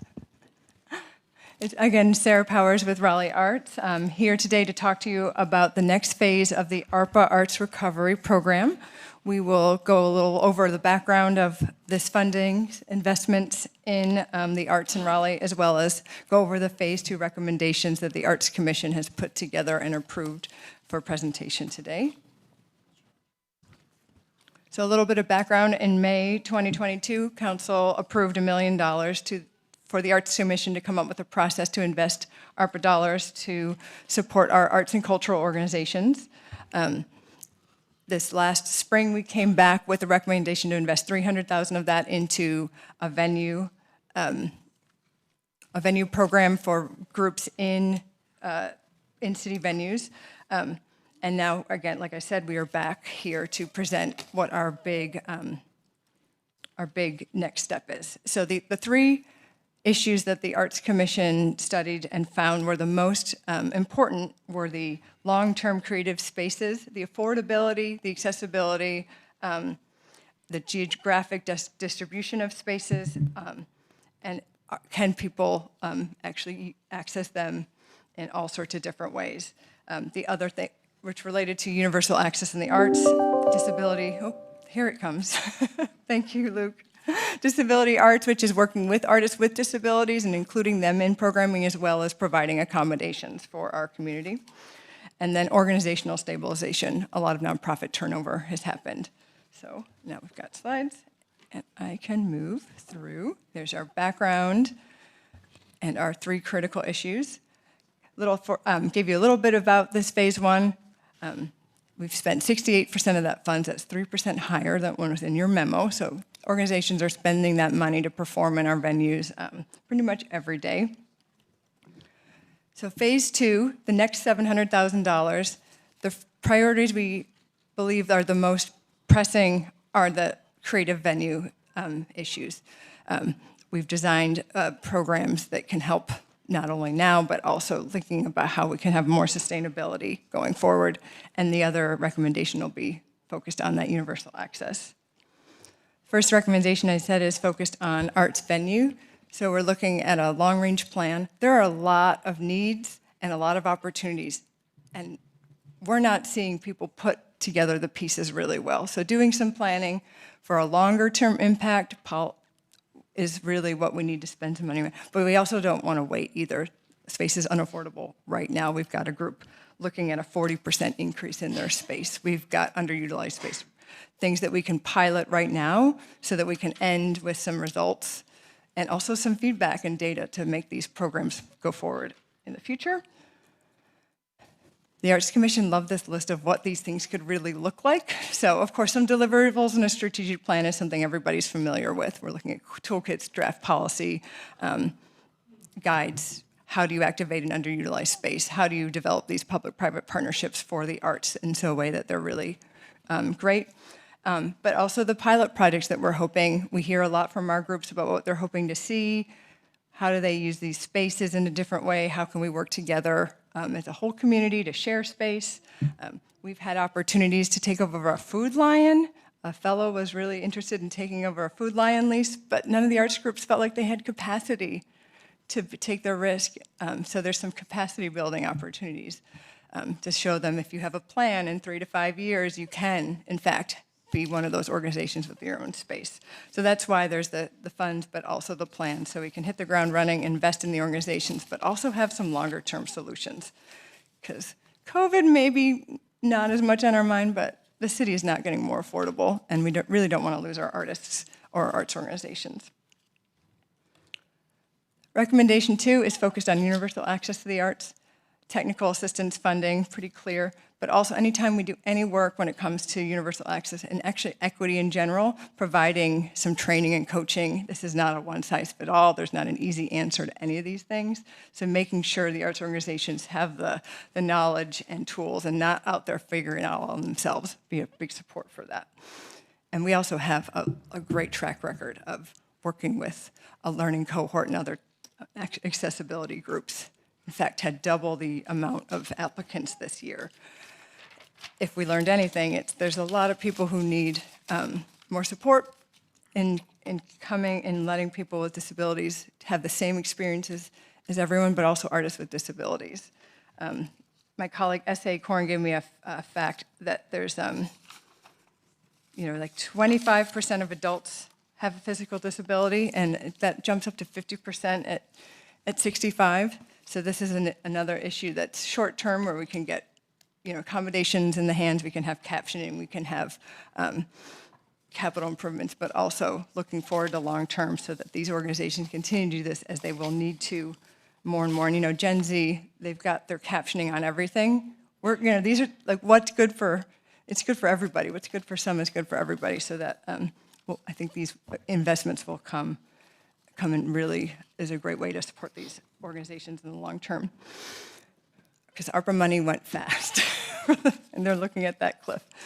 The third recommendation is a very practical one to make sure that we hit our timeline. ARPA money needs obligated or under contract and spent by the end of 2024 and fully spent by the end of December 2026. So we want to make sure not only does this go efficiently so that our arts organizations and artists see immediate impact, but that we also make sure the reporting and everything, the weight is not fully on our arts organizations, because they don't need to do it all themselves, but we can certainly come and help them with this recommendation. And the Arts Commission has the last recommendation. It's the third critical issue. We do not feel like the funding is available there, but we're putting it out there just as a contingency.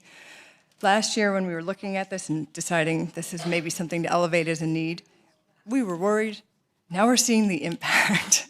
There's a lot of, I think 50% of our arts organizations had turnover in their executive leadership, and 90% of those leaders are new. They're first-time executive directors. So there's the impact of that, the budget's changing, the struggles they're facing are becoming more real than they were maybe this time last year. And that is the last.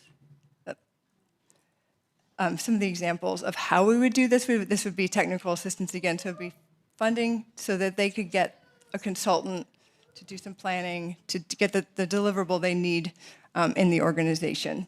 instead of having some big one-size-fits-all program.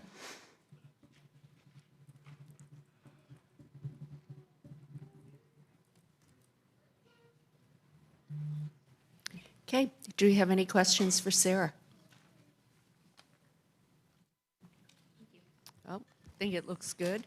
And with that, I'll make a motion to approve. Second. All in favor? Aye. Aye. Thank you. Okay. That was unanimous. Thank you. All right, next we have matters scheduled for public hearing. We have first on the agenda is the Swing Destination Racket and Paddle Sport Facility. Hey, I know you're obsessed with it, so we're there. Put a racket in her hand. Good afternoon, everybody. I'm Stephen Bentley, Director, Raleigh Parks, back again for an exciting topic. Big ideas and bold moves require collaboration, and I'm excited to continue the discussion about our partnership with Swing. I definitely want to acknowledge Rob Autry and John Jenkins and Jason DeGroff from Swing. They've been great to work with. Great to explore the value systems of our city and their company. I also want to acknowledge the hard work of our staff. Ken Hissler has been involved with this for 6 years, so kudos to him. And then Allison Bradsher, our Chief Financial Officer, and Brandon Poole from the City Attorney's Office. A lot of us have put in a lot of time and thought so that we can make sure this project moves forward. Just a reminder about where we've come. 6 years we've been working on it since the original lease. COVID, like other industries, was significantly impacted the Swing project. In 2022, the Swing team brought a re-envisioned plan, which required a lease amendment, and then this council earmarked $10 million of capital reserves to support the advancement of Swing. And then last month, you set the public hearing for today. So I'm going to highlight public and community benefits, and I'll let Rob and his team talk about economic impact. When we originally signed the lease in 2018, it really fills a gap in Northwest Raleigh, which does not have a lot of park and open space. So it provided access to open space, passive amenities, walking trails, a grand lawn, and picnicking and parking. And also committed to an annual rent of 3% with a $275,000 annual rent with a 3% increase. And they also provided 10 scholarships annually and 5 for youth employment. Well, last fall when we began discussions, we talked about how this project has changed and how we can better provide means and methods and opportunities for those individuals who probably might not be able to participate and benefit. And one of them was that the Swing team said, hey, we're open to using our public restrooms. We're going to add a nature play area. And we also have, people will call it beach volleyball, but there is also tennis volleyball that play in the sand, so which is new to me. But they've also increased their scholarships, and not only traditional scholarships, but scholarships to their High Performance Academy, which students will come from all over the United States, if not the world, to participate. So Raleigh Parks will work with them on providing those experiences through their scholarship program. We also redefined and doubled down on the work employment opportunity, and collective, we talked about how this is going to have a research and development component, a culinary component, so why not focus on STEM-related positions for the youth in Raleigh. And then finally, a real focus is on bringing community together. Not only will they offer a minimum of at least one event and hopefully more annually, they've also said, let us come to one of your park sites and stand up a program, and then when the kids leave, they get free rackets and so forth. So they continue to be involved in a healthy lifestyle.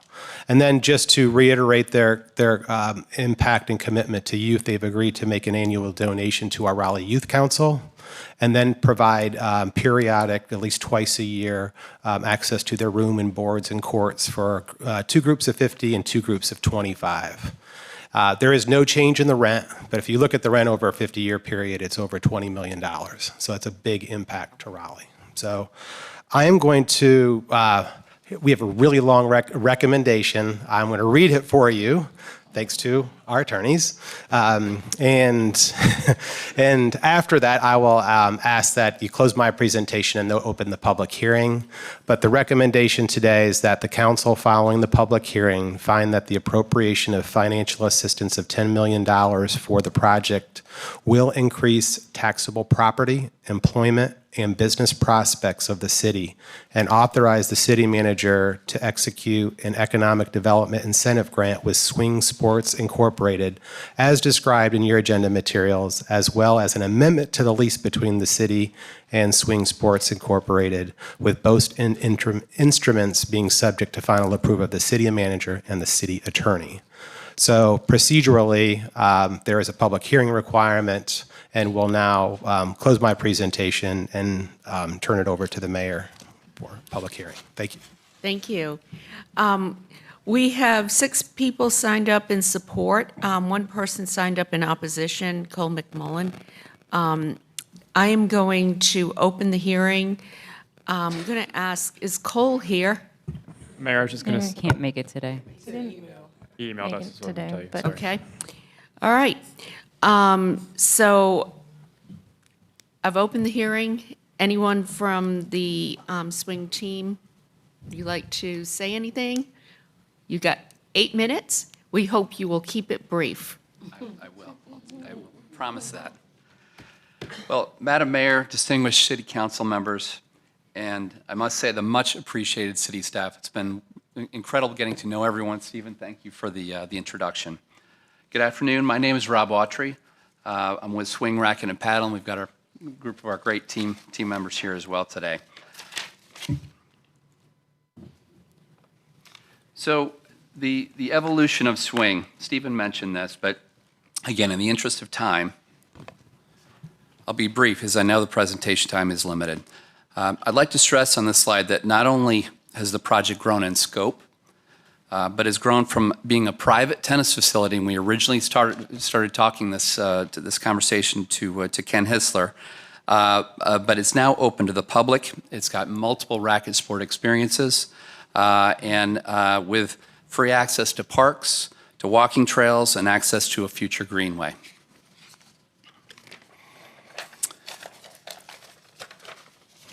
Is this not? This guy? All right.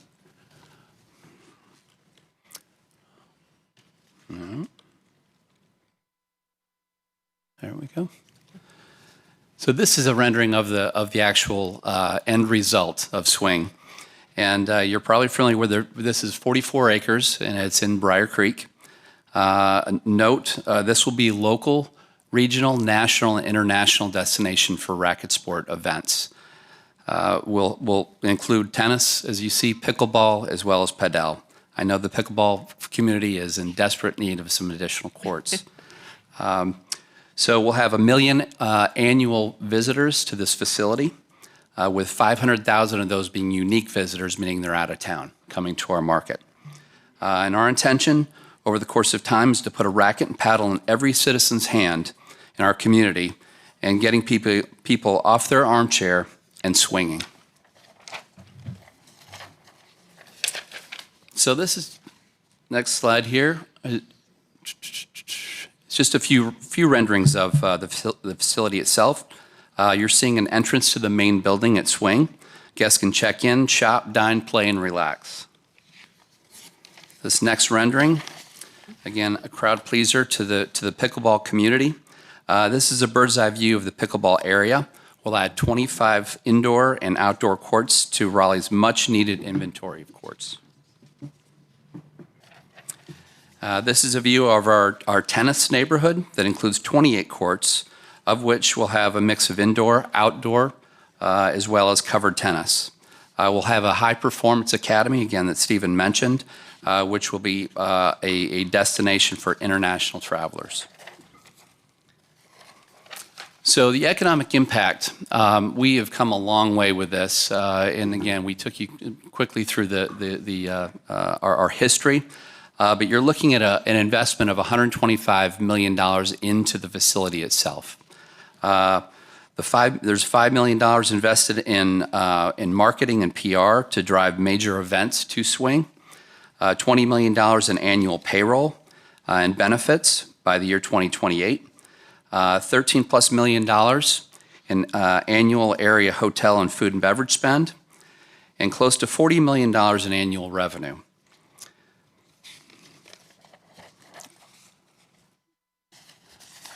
Oopsie daisy.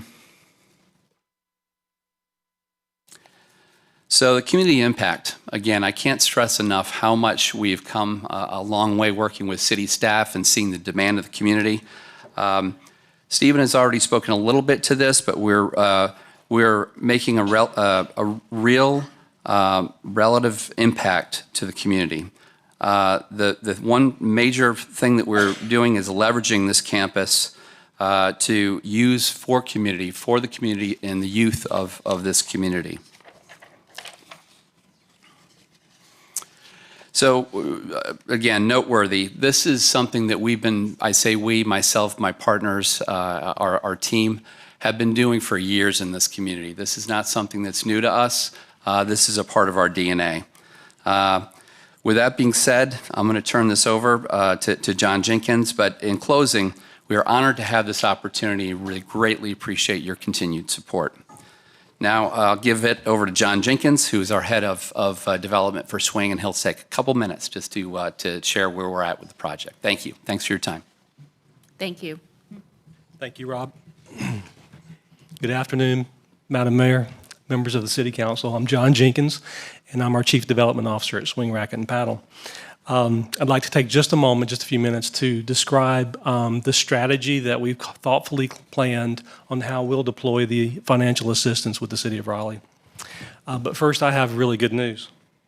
See if I get this right the first time. Great.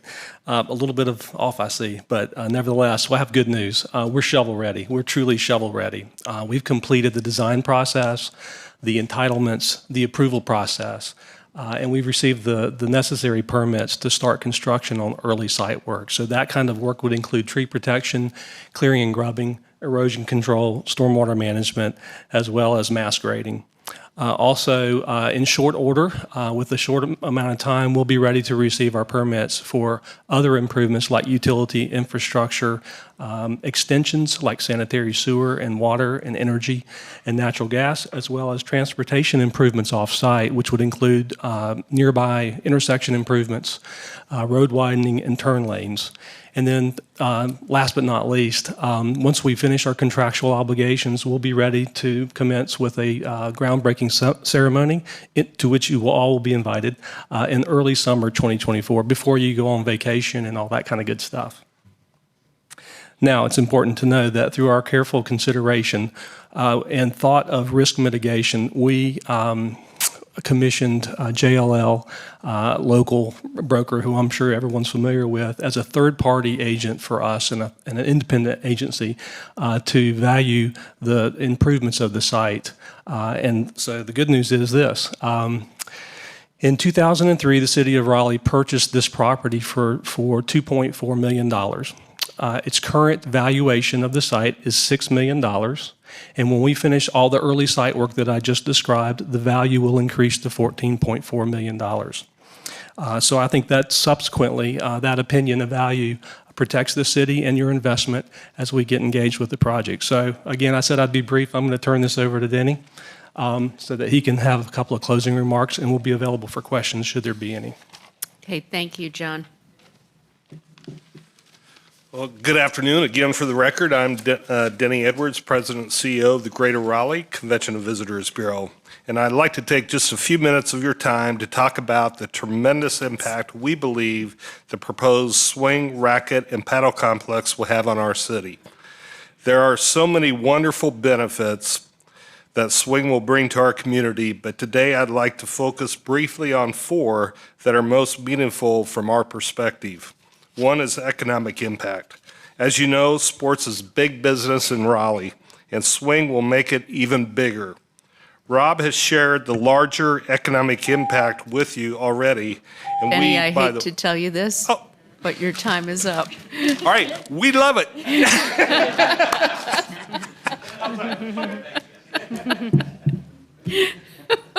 Sorry about that.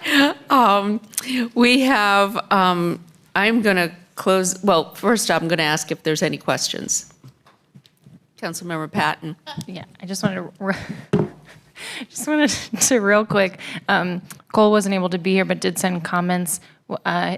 He expresses that concern that with public money, park should be free, and he's concerned about the pay-to-play. Stephen, I know that you've addressed this before, but I wonder if you could speak to the fact that we have other city facilities Yeah, that are absolutely. pay-to-play. So before I shared this, you can come to Millbrook Tennis Center, but you'll pay to play. So you can walk around the park for free. Very similar concept. Right now, though, they can have burgers and beer. We don't have that at Millbrook, so this is more of an experience, right? But we do have the opportunity in our courts that are in parks, if they are not reserved, you can play for free. But we are a tennis community, and most people pay to play. So. Okay. All right. With that, I will close the hearing, and I'm going to make a motion to what Stephen said. Make a quick comment, though, now that the hearing is closed. I just want to say I started this a year ago and was very quickly introduced to Swing. I'm so proud of the work that's gone into the project over the last few years with scholarships and workforce development additions added to the scope. I really appreciate how we're making this facility more accessible to the community. Knowing that District E is not part of a lot of city funding projects like BRT and Dix Park, I love that we are highlighting this area and making this a destination for the northwest portion of Raleigh, which I promise is in fact still part of Raleigh, because a lot of people tend to not believe so. Thank you. Thank you for the work that you're doing. You're committing to us. I've had many meetings with you, and I really, really appreciate the work that was done beforehand. So sorry about COVID and that slowing things down, but I'm really glad that we're here now. So with that, I would like to move to authorize the city manager to execute an economic development incentive agreement with Swing Sports Incorporated as described in the agenda materials. I have not closed the hearing yet, so, and I was interrupted when I was making the motion. So actually, I want to say, first off, met you it feels like more than several years ago now, but the thought you have put into this and the work you have done with our city staff to making this more accessible to people and really thinking about the future and our youth, I really do appreciate that. Thank you. I will now close the hearing, and I was getting ready to make the motion when I was interrupted, so I will continue with that. And whatever Steve said, that's the motion, and would you like to second it?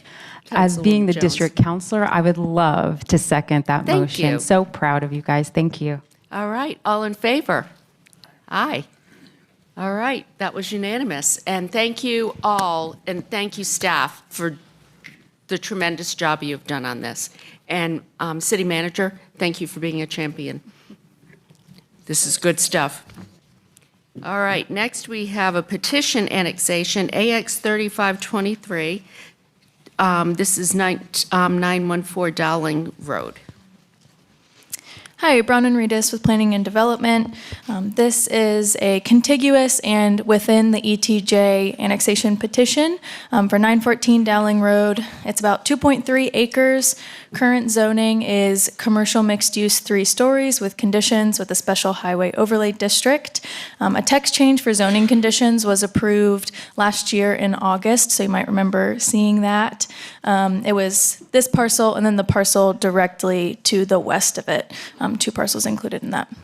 So the proposed use here is a self-storage building. The site plan is currently submitted and under review. Water is available in Pool Road and Dowling Road. Sewer is not immediately available to the site today.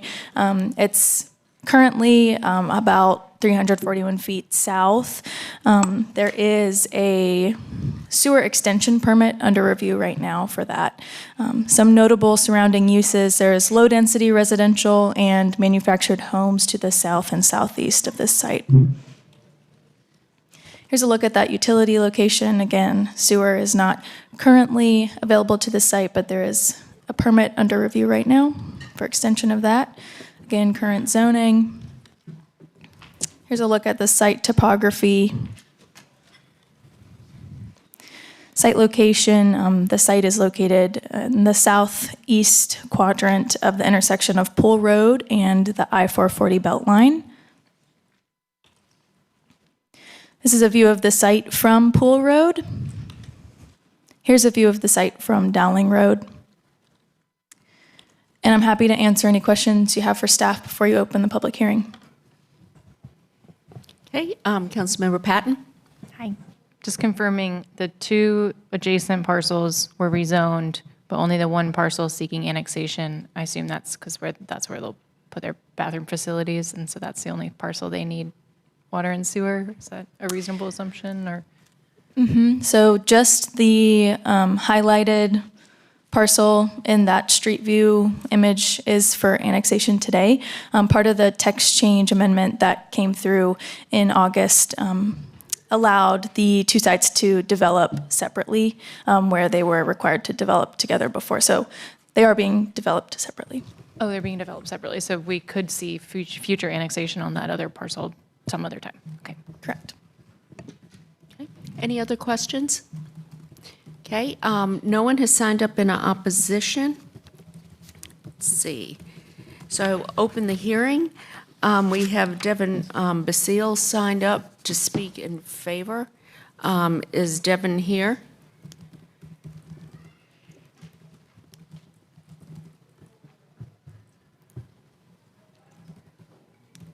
I'm here just representing the developer and to answer any questions that council had, so. Okay, thank you. Any questions for Devin? Okay, all right, I will close the hearing then. Do we have a motion? I don't actually have a motion. I have some comments. Devin and I, we had a chance to speak earlier, and I shared with him that I'm not anti-storage units, self-storage units. And also, you know, I know by law there's certain things we can approve and can't approve, and use can't be considered in some of those. What I want to say is, based upon, I know the manufactured homes that are in that area, the Habitat for Humanity homes that are in that area, and this area not really being urbanized in a sense. It still has a suburban feel. I have concerns with some of the development as far as this. So I'm not going to make a motion in favor, but I will not vote in favor. I'll make the motion to approve. There's no one here opposed. And I'll also say, I actually think living near self-storage actually is very helpful at times. And so this may be filling a need in the community. And I feel like if folks were concerned, we probably would be hearing from them, and we haven't. So I move to approve the annexation. Okay, all in favor? Aye. Opposed? Okay, that is Fort, Branch, and Black in opposition. Motion carries. And then the final one is zoning Z3323, 3206 Old Buffalo Road. Again, no one has signed up in opposition. Brown and Reedus Planning and Development. This is a request to rezone about 1.5 acres on Old Buffalo Road from residential 6 to commercial mixed use, 3 stories, green frontage with conditions.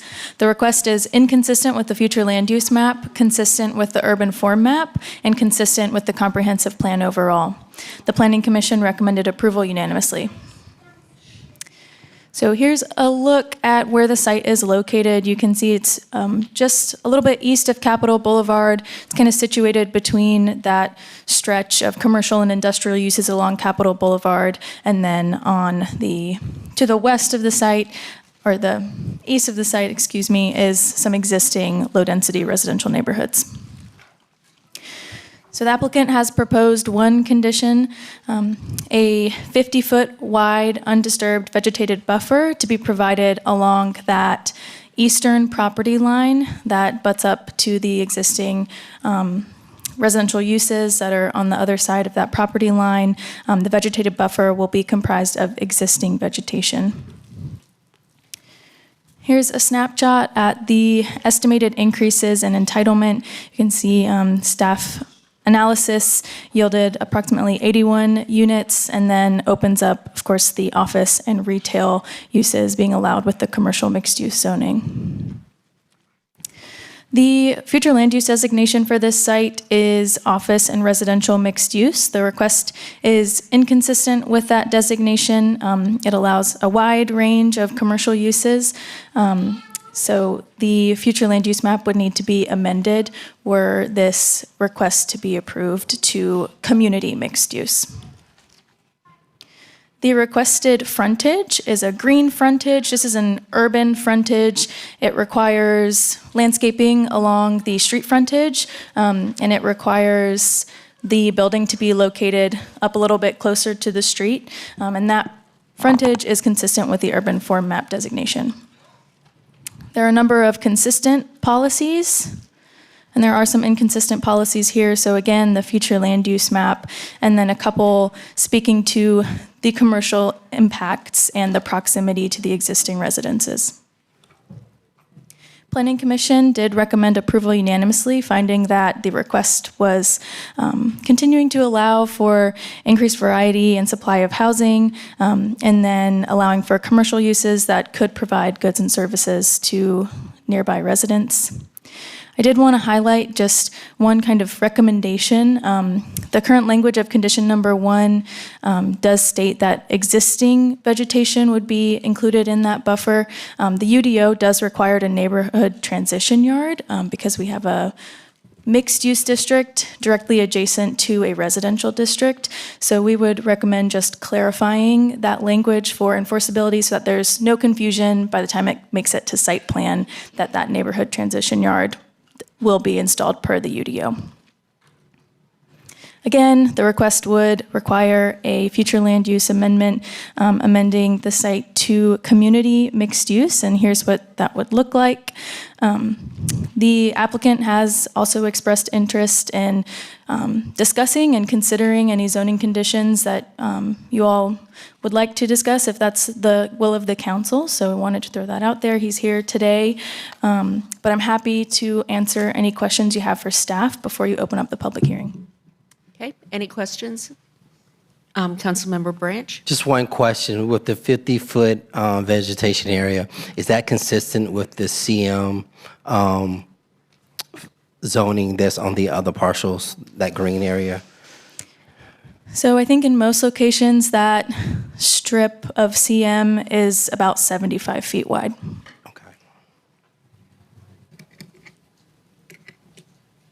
Okay. Anything else? Again, no one has signed up in opposition. I'm going to open the hearing. Someone here to speak in favor?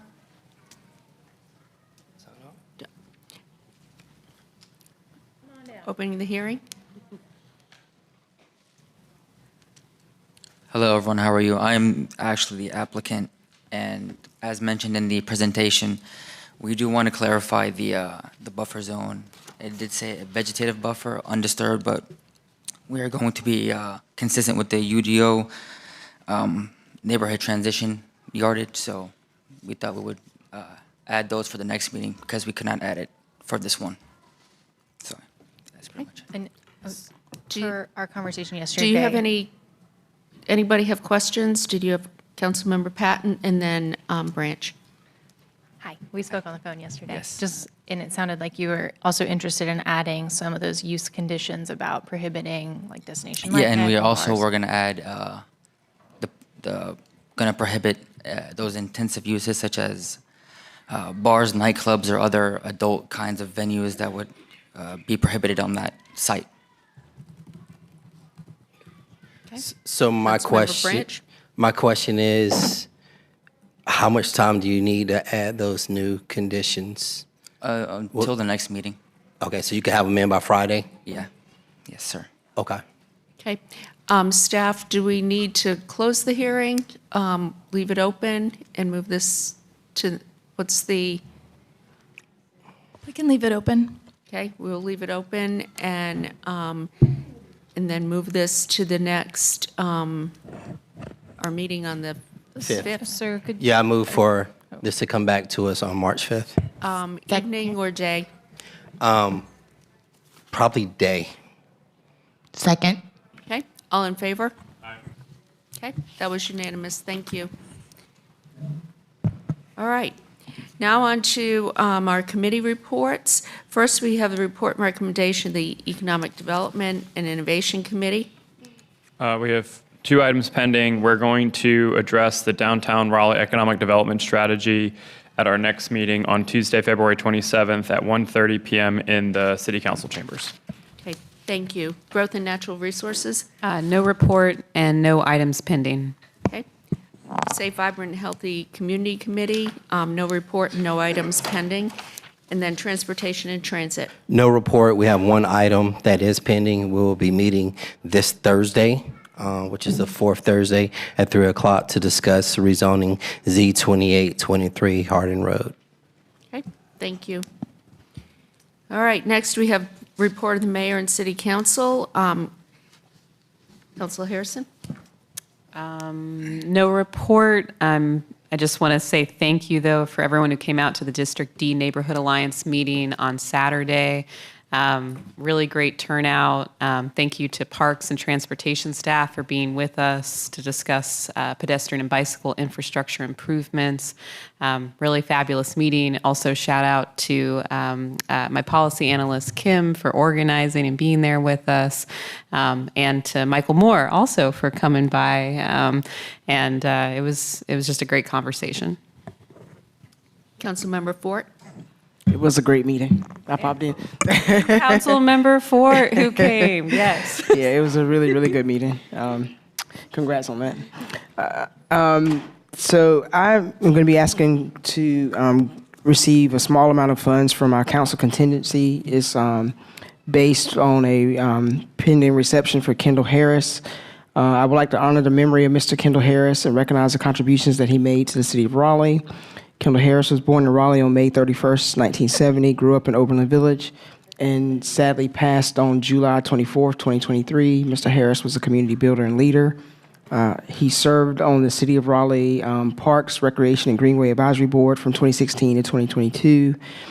He helped start the Clarence E. Leitner Y Achievers program for the YMCA, then went on to serve as the Achievers Director for over 25 years, as well as the YMCA Senior Director of Equity Advancement. Mr. Harris was also a connector who helped bring together residents of Oberlin Village to create an oral history project and photography exhibition entitled Voices of Oberlin, which was a featured exhibition at the Raleigh Municipal Building, the Block Gallery from June through September 2023. His portrait was included in that exhibit and still hangs in the lobby outside the Raleigh City Council chambers. To honor his legacy, I would like to host a reception outside the council chambers for his family and organizations to which he contributed.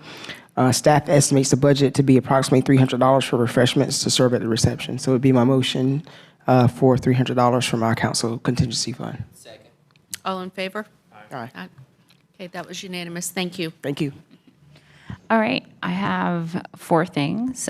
First of all, I want to give a huge shout out to our Solid Waste Services Department and specifically to Mike and Jesse on the Central Business District route for allowing me to tag along last Friday and learn how to pick up trash. It was great to sit down with so many of you to hear your concerns before we started our day, and it was enlightening to see how our city workers are treated both positively and negatively throughout the day. Residents, I understand that it may be frustrating to be behind a garbage truck while they are picking up trash, but none of our stops were longer than a few minutes, and our employees are providing a service that, if stopped, would shut down our city within a few days. I would encourage each of us to exercise a little bit of patience and gratitude to ensure their safety on the streets of downtown. A request for our downtown businesses: please do not overfill your garbage carts. It is difficult for our staff to manage when there is cross-contamination and the carts are overflowing. Please take a moment out of your day this week to thank our dedicated staff for doing the great job they do, because I am in awe of their work. Another thank you goes out to our Community Engagement Board and our Substance Use Advisory Commission for bringing forward creative ideas and meeting monthly to help council do our job better. They meet the second Wednesday of every month, and the times can be found on our website. I encourage all residents to participate by watching our live stream for our community engagement board and reaching out to them with any questions or ideas. They're currently working on a vetting system that will assist them in their ability to respond to their own public comment, and I'm excited to see what they decide on. SUAC, or Substance Use Advisory Commission, is also working hard to get feedback through a survey, but when I go to their page on raleigh.gov, I do not see the link to the survey. I'm just wondering, is it possible to attach that page so that residents only have to go to one site rather than to search around for another page? So just a thought. I'm not sure what the answer is, but I'd love to connect and figure that one out. Our mid-year 2024 budget update came out last Friday in our manager report. Residents, please take some time to review how we're doing halfway through the year. A lot of departments are right on track, and I am so proud of our team. Our vacancy and overtime concerns remain a top priority as we look to bring in people to fill our 600 plus vacancies so we can lower the amount of money we allocate to overtime. While overtime is a bump in pay, we are also asking our employees to take more time away from their families and personal lives. And lastly, the Great Raleigh Cleanup is an amazing organization that council gave $12,000 in contingency funds in the fall of last year to help implement a program that paid $18 an hour to our unhoused community through a partnership at a place at the table. They are finishing their pilot program now and have shared preliminary data to show the impact they have had on both the amount of trash picked up, but also how the impact on the lives of the individuals that they employ. I would also like to direct staff to add a presentation from them to our next council meeting to show the public their results. This is an amazing program, and I trust the community will enjoy hearing that update. Thank you. Okay, Councilmember Branch. I do want to, again, lift up the Great Raleigh Cleanup. I was on the call today where they gave an update. They're doing great work helping individuals, and some of those individuals, just getting started working with them, are now getting other employment and other jobs. So I think it's a great pilot, and I look for the city and the county being a part of supporting the Great Raleigh Cleanup. The other thing I want to mention as far as helping citizens, this past weekend for 3 days, Friday, Saturday, and Sunday, NACA, Neighborhood Assistance Corporation of America, was at Shaw University, and they are going to be setting up an office here in Raleigh in the coming weeks. And what they do is they work with residents to be first-time home buyers. And when we say really work with them, they look at no money down, they don't ask for insurance, PMI, some of us homeowners know, and they don't look at your credit scores. And they really work with residents. They start with a workshop and go all the way through. And this past weekend, they actually had a representative from HUD who was there monitoring and watching things and was very supportive. So NACA also looks forward to working and partnering with the city on some of our properties. So I definitely want to lift that up and put that out there to our housing and neighborhoods. Again, the Neighborhood Assistance Corporation of America. And lastly, I want to thank all residents who came out to the District C meeting this past Saturday. They are every third Saturday, and we are looking to look at multiple locations, and I hope to have an announcement at the next council meeting. And for those who missed it, because I know some were at PNC Arena on Friday night, the Universal Circus is still in town. They will still be here until March the 20th at the Coastal Credit Union Amphitheater. Some know it as Walnut Creek Amphitheater. It's a great show. It's very entertaining. So please go out and have some fun with your family. Councilmember Black. Peace, y'all. So a few things today. First, I want to start by saying shout out to Councilmember Fort for her motion. My birthday's the day before his, so I'm happy to celebrate specifically Geminis who have done amazing things for the city. So shout out to the Geminis. The next thing, as we know, it's Black History Month, but did you know that it's also Black Climate Week right now? So Black communities make the smallest carbon footprint, yet they face the worst environmental degradation. This proximity to the problems means that frontline communities are also at the forefront of climate solutions, yet they receive the least amount of support. To create equitable climate solutions, we must honor the leadership, voices, and stories of Black communities.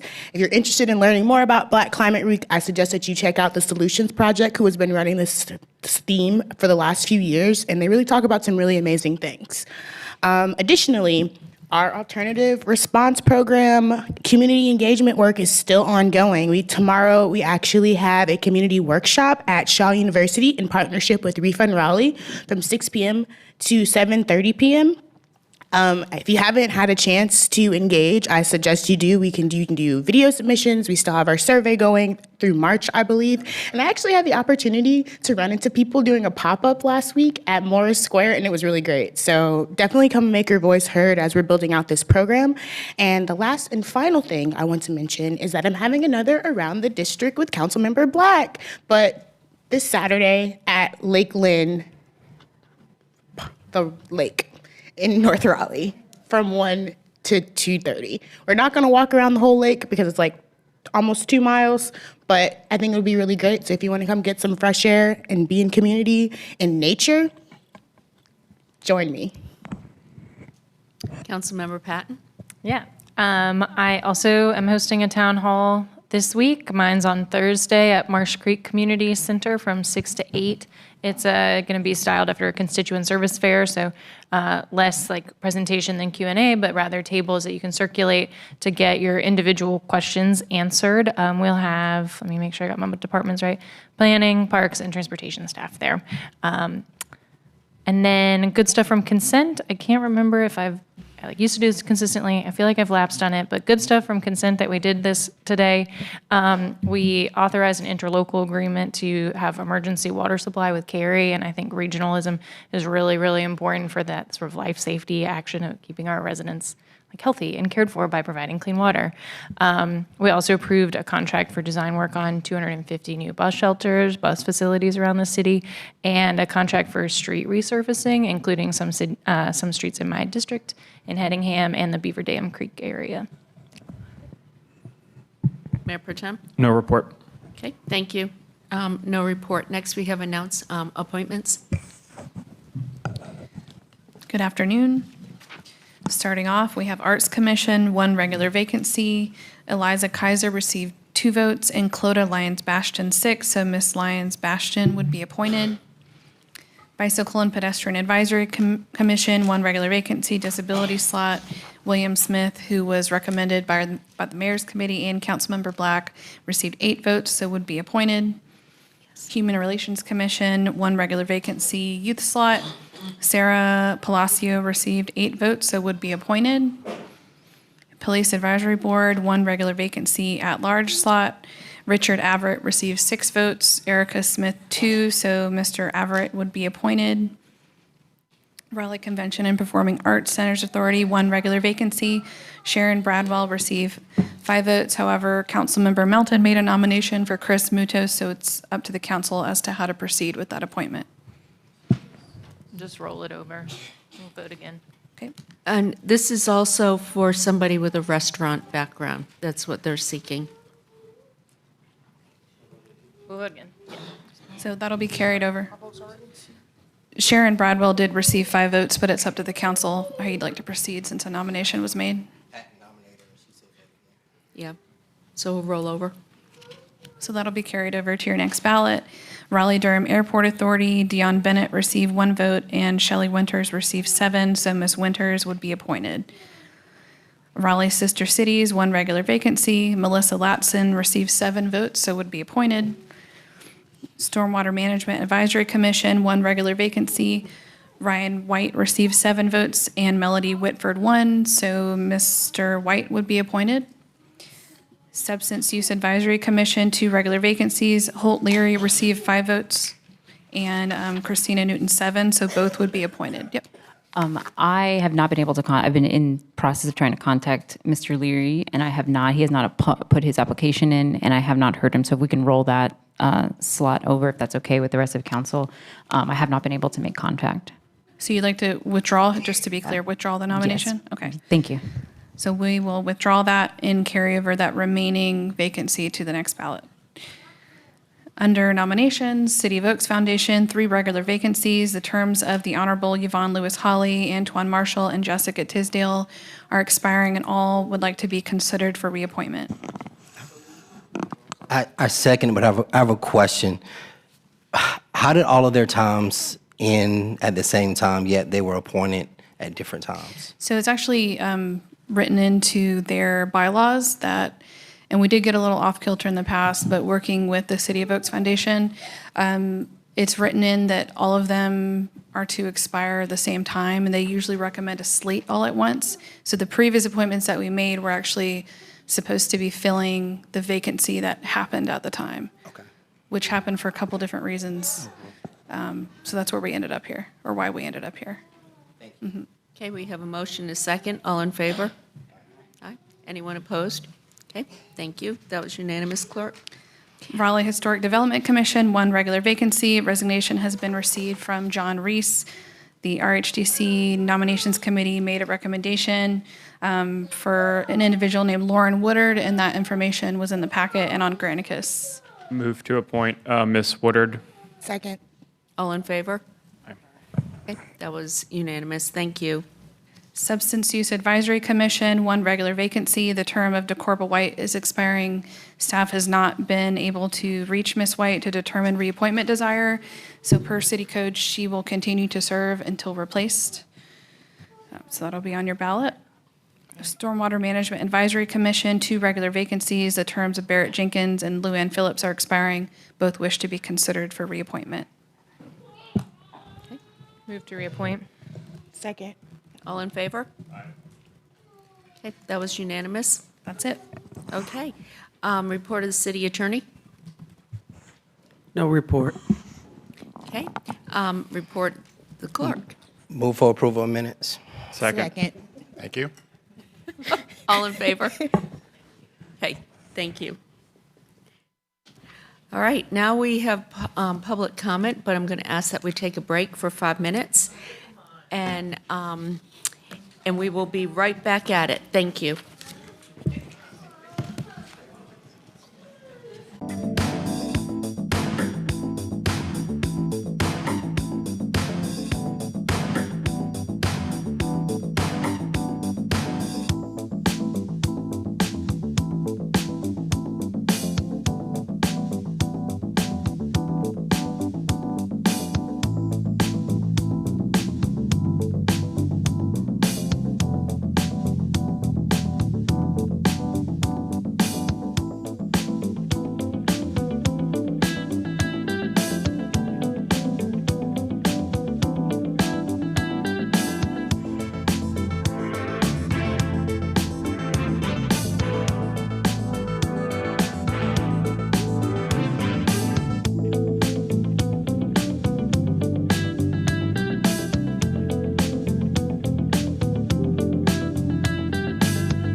Okay, thank you for your patience, everyone. We'll remind you to please follow the rules of decorum. When you sign up, you check a list, and you know what the rules are. Please be respectful of one another. And also a reminder, there's 1 minute per person. So we will start with Lama Wafa. Is Lama here? Okay, Nicole Williams. Is Nicole here? Yes, I am, Ms. Madam. Okay, thank you.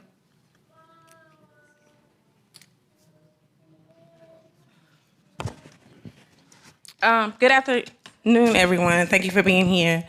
You know me, and I come and I address issues within the homelessness community and sexual harassment. And today I wanted to address, no disrespect to the people who want to cease fire in Palestine. You come first. But I would like to address something in the community that I feel that needs to be attended to, and that is lately I've been seeing that some of our PD has, in my opinion, been inappropriate with some of the people in the homeless community, meaning that in late last year, they came to trespass me off the porch, which I understand it's not ideal that I be there, but with the fact that half of us aren't being housed and we have nowhere to go, I felt like that was inappropriate. But more than that, they came and they addressed me as somebody called about fighting, and that was a lie. And then they told me I was trespassed from the porch. But in addition to that, he cursed at me without any reason unnecessarily. And also at the bus station, I have also been addressed by officers. And Nicole, your time is up. We'll have, I'm also going to ask once again, could we have a member of our police department follow up? Thank you. okay, and I'll definitely follow up again. Okay. Octavia Rainey. Good evening. I'm Octavia. I'm here to ask the city, and especially Jonathan Melton, since he's working with HBCUs. I am a graduate of St. Augustine's College, 1978, and since you are working with HBCUs, I'm asking you to meet with me and the interim president, because now your road has stepped up. You have got to get involved with my alma mater, and you got to help them. I have a lot of suggestions that the city can do, and one of those things is to take the restrictions off the stadium so that they can use the stadium for more than one activity. But I am suggesting that we meet with the interim president, and if you would like, I could set up that meeting, because we need to hear from you. You are the HBCU person, and my alma mater is a HBCU. Thank you. Kimberly Mukhtarian. Okay. Leslie Kramer. Is Leslie Kramer here? Okay, also keep an eye on the screen so you are ready to come up. Next we have Tim Niles.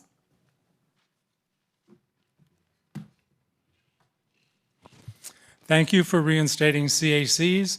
The mayor claimed she didn't coordinate the secret vote 4 years ago. That's not true. Indy Week said Sage Martin and Mayor Baldwin decided to keep this vote under wraps. They informed the media under embargo and whipped votes in secrecy. The only counselor out of the loop was David Cox, end quote. Now responsibility for engagement on zoning cases was handed over to developers lock, stock, and barrel. They control the time, place, and agenda for neighborhood meetings. The fox is guarding the hen house. It's time to take control back. All the work the city has done to expand engagement opportunities could have been done while CACs remained in place. The need was never either or, it's always been both and. Lastly, there's never a reason to put a speaker in an overflow room. There are enough seats in this chamber for your maximum cap of speakers. Thank you. Rayan Ali. Diala Hamad Speaker number 10. He withdrew. He let us know he was not coming. Diallo? Okay. Omar Ebulsi?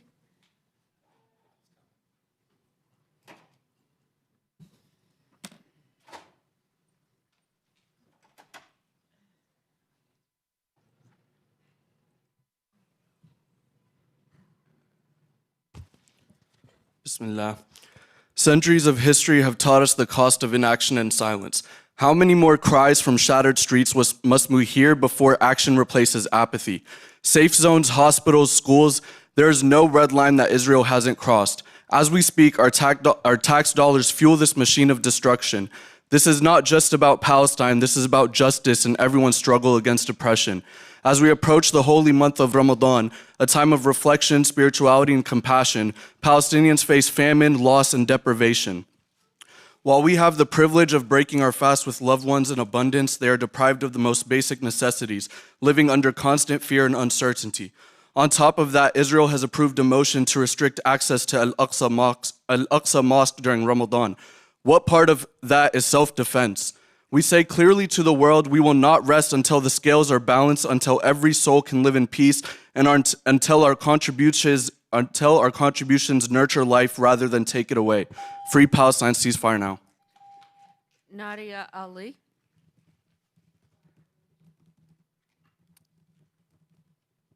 Is Nadia here?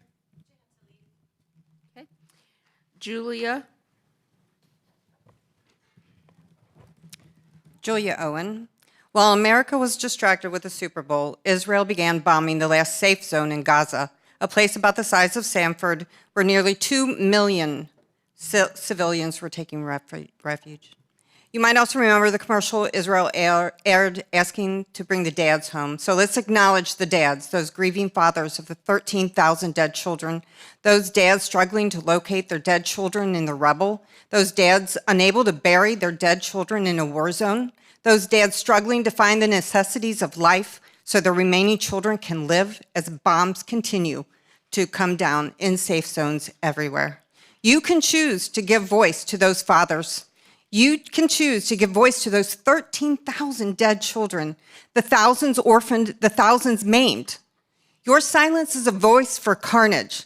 Put us on a path towards peace. That begins with a ceasefire. Call for a ceasefire. Free Palestine. Okay. Mohammed?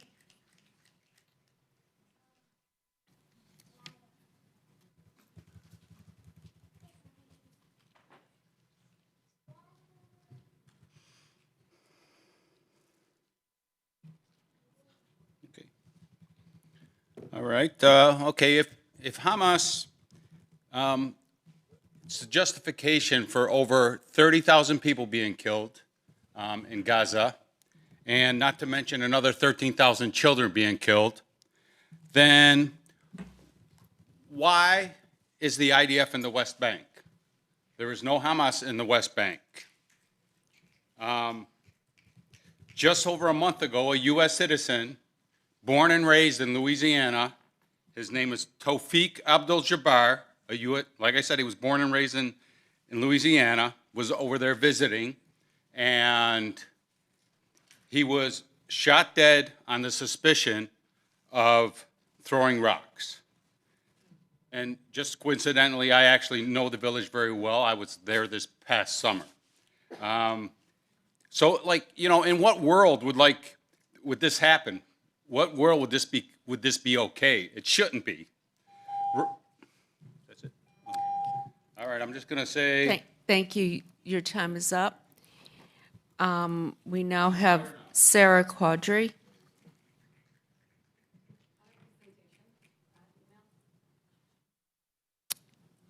Is Sarah here? Yeah, I'm here. Okay, thank you, Sarah.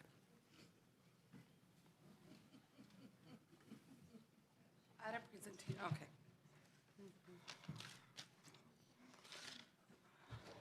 I forget how we're supposed to move it again. You just press the space bar? Yeah, space bar. Okay. Hi, Sarah Quadri, Raleigh resident. Stop funding war, ceasefire now. We've been here for more than 134 days. My presentation's small, but I've been out there with my kids. I do it for my kids, do it for my girls. I have many Palestinian girls, Gazan girls that are affected deeply, that have families still there, that don't know what happened to family, that know the family were killed. They can't even find the remains. This affects your citizens here. And hello, everyone. Hello. Your message. Our message to the world: please stop the war. Please stop. there's so much more, but please follow Lama Jammu. She's 9, like my daughter, and she's a journalist in Gaza. In what world are we living in? She's literally like Anne Franklin with the diary live. And I'm not even gonna bother with the rest of my thing. You can see it later, but Durham passed a resolution yesterday. They do not silence their citizens like you guys are. This is ridiculous. They stay there till 1 a.m. and they talked about and they listened to their community. This affects us deeply. Ceasefire now. Free Palestine, free the kids. Wait. Next we have Zahara Quadri. It's Zara Quadri? Yes. Hi, my name is Zara Quadri. Hi, my name is Zara Quadri, and I was born in Raleigh. Just say what you wanted to say. Talk about the homeless. Okay, she's scared. Go ahead. I wanted to say homeless people are on the floor, hungry, and in Palestine that's almost the same, but they're getting bombed and they're dying from Israel. Free Palestine, ceasefire now. Okay, and then we have another. Yes. We have a couple more. Yes, my little one Quadris. wanted to speak this time, so. there's the- help me? Yeah, you just say your name. Say, I'm Khadija I'm Khadija Quadri. Quadri. Okay, what do you want to say? Just say it. Say free Free Palestine. This is for Dia Yusra Razan. Say, just say it. Dia Dia Yusra Ishad Razan. Lazan. This is for you. This is for you. Food drive Saturday. Food drive Saturday. We'll email you on that. And Hulda. Hey there, where'd you go? Oh, he ran off. Come on. We're done. We're done. So we get to go home. Sorry. He had a little sit-in outside. Wouldn't want to come in.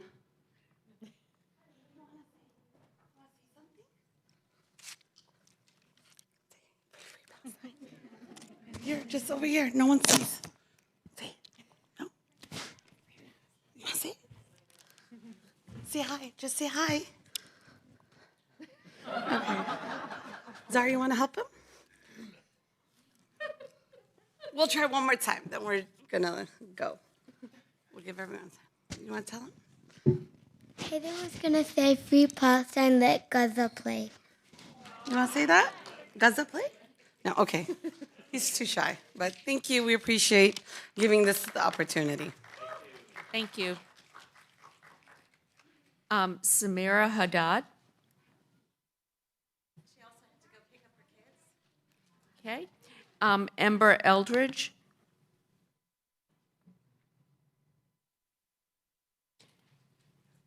Rose L.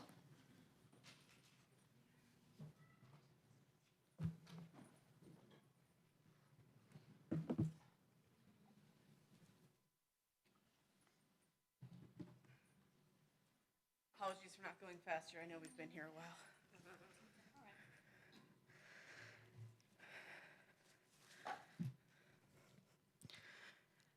My name is Rose and I work in Raleigh. I came here today with a speech. I will be sending you that speech via email, but in light of events today, I had to write a new speech. As constituents, we were told that public comment would be moved to the end of the agenda. That is fine. We were not told how long the agenda and therefore the meeting would be. Some of our speakers have had to leave due to having jobs or taking care of their children. Others took off work and they really didn't need to, now that we're finally speaking after 5 p.m. This is an obfuscation of our free speech. Furthermore, upon arriving here, I discovered a woman with a Palestinian flag print scarf who was told that she could not enter the building due to having a flag. I asked a nearby officer to explain that policy change that led to this, as it's never been an issue before. The officer was belligerent and refused to cite any policy change and stormed off when I continued to push for an answer. Is this a council decision or a rogue officer? Either way, this is the council's responsibility to address this and ensure democracy in this city. I've spoken here multiple times and I've only witnessed more suppression of free Thank speech, you. free Your time Palestine. is up. Amira Clark. Amira Clark. Is Amira here? Okay. Danya Jober.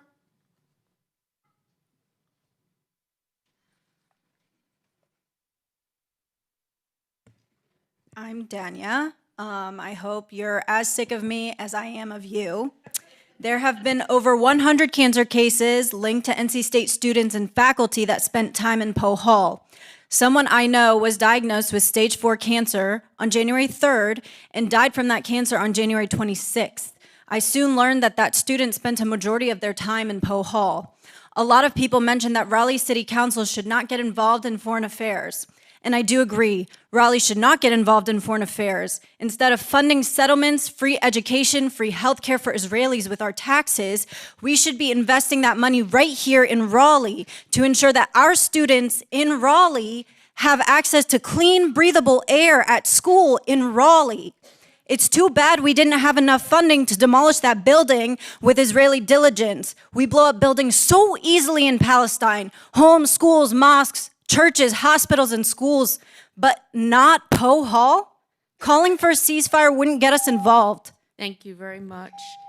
Next is Samia Jayardi. Is Samia here?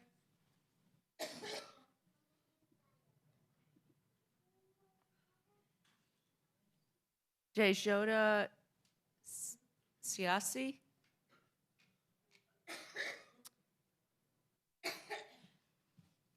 Joseph Belici? Thank you.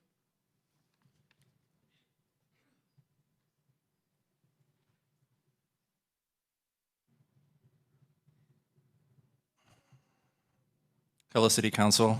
I'm a Raleigh resident, and I'm one more voice calling for you to pass the Palestine ceasefire statement. Over 50 other cities have done it. San Francisco, Chicago, Seattle, Atlanta, Oakland, Detroit. Carborough did it in last November, and Durham did it last night. So why can't Raleigh? Why won't Raleigh? There's a direct connection between the local and the international. Tax dollars that we've earned locally went towards buying American weapons and services to kill over 29,000 Palestinians. 13,000 of those were children. 13,000, that's over half of the capacity of the PNC arena. This war has injured at least 69,000 Palestinians, displaced and deeply traumatized over 2 million Palestinians, destroyed over 70% of homes, destroyed half of all the buildings, destroyed every single university, and 2/3 of the hospitals. 25 out of 36 hospitals can no longer function. And there's a humanitarian crisis because of no food or water. Free Palestine. We need your support. Thank you. No silence. Zainab Baloch. Amanda Gazavi.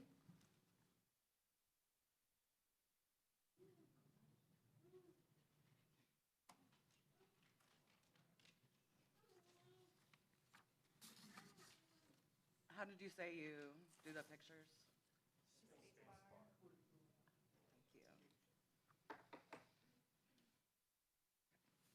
I have zero Palestinian blood. I have zero Palestinian blood, yet I can relate to thousands of Palestinian parents because I too lost one of the souls of my soul, my sweet 1-year-old Landon. That's him in the picture. However, unlike the Palestinian parents, I have sweet pieces and pictures of my children all around my home. These parents not only don't have their child who was likely blown to pieces like this, but they don't even have a home to go back to. Also, unlike them, I was met with my son's story by countless strangers across the globe, sending meals to my family, sending money, raising $15,000 in support for us, sharing his story. Yet today, those same strangers and friends remain silent at the sight of 13,000 dead Palestinian children. I'm sure most of you at some point in your life have experienced reaching out to somebody who has had that loss. So what is the difference between this child and Oh, that's not one of mine. That was not one of mine.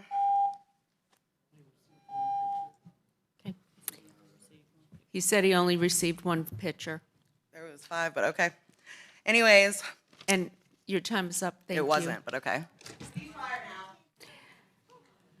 Hadil Kraus.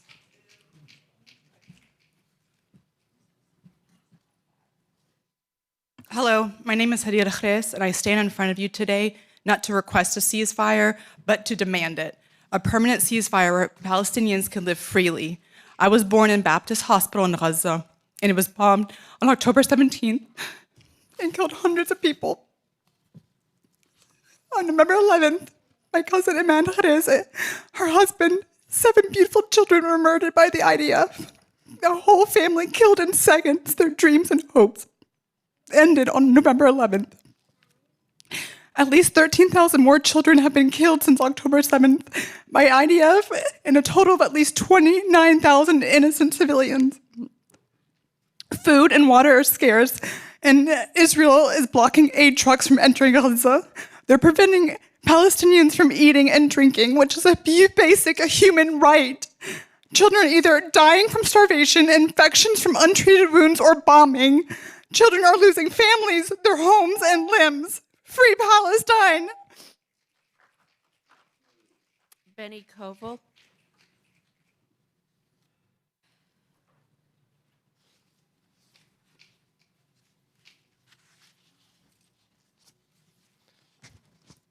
Shalom, it's Benny.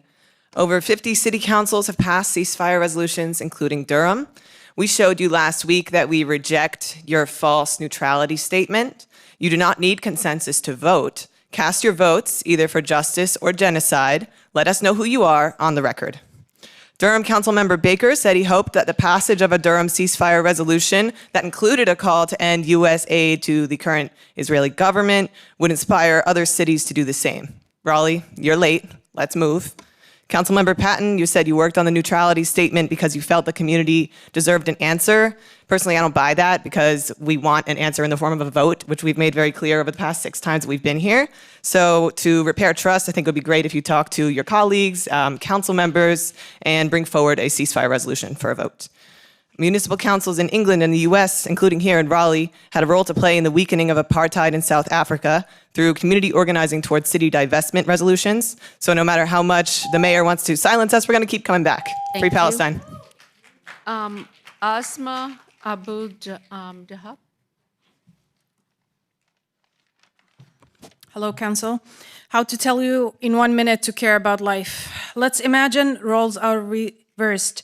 You were born as a Palestinian on your indigenous land. Your family lived there for generations. You live in the concentration camp called Gaza, where Israel, a colonial settler apartheid state, controlled how many calories goes into your open-air prison, what items are allowed. Cilantro was banned, and so was pasta and chips, because they make people happy. They control every aspect of your life and kill some of you every couple of years, and they call it grass mowing. Then, when you break through that prison door, they genocide you. Every one of you in that prison, even the children. Over 13,000 of them killed and hundreds of thousands physically and mentally maimed. Then, a city representative in the country sponsoring that genocide decides we will not take a stance in front of a genocide. Ceasefire resolution now. Do the right thing. Free Palestine. Jim Rice.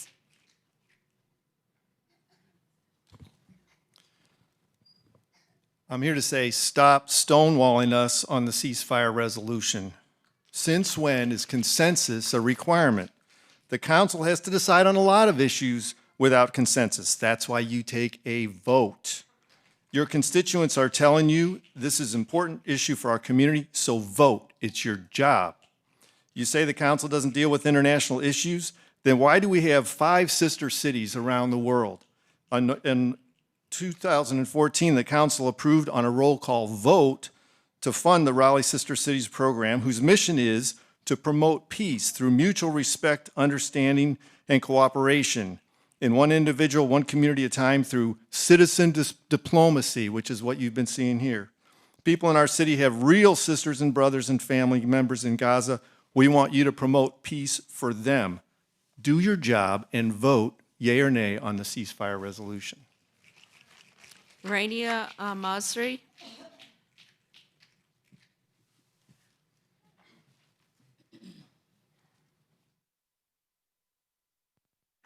Tim Martin had to leave early, so this is.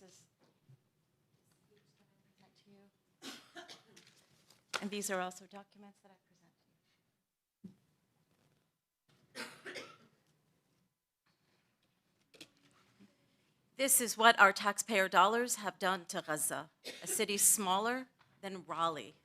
Imagine your hospitals, your universities, your schools.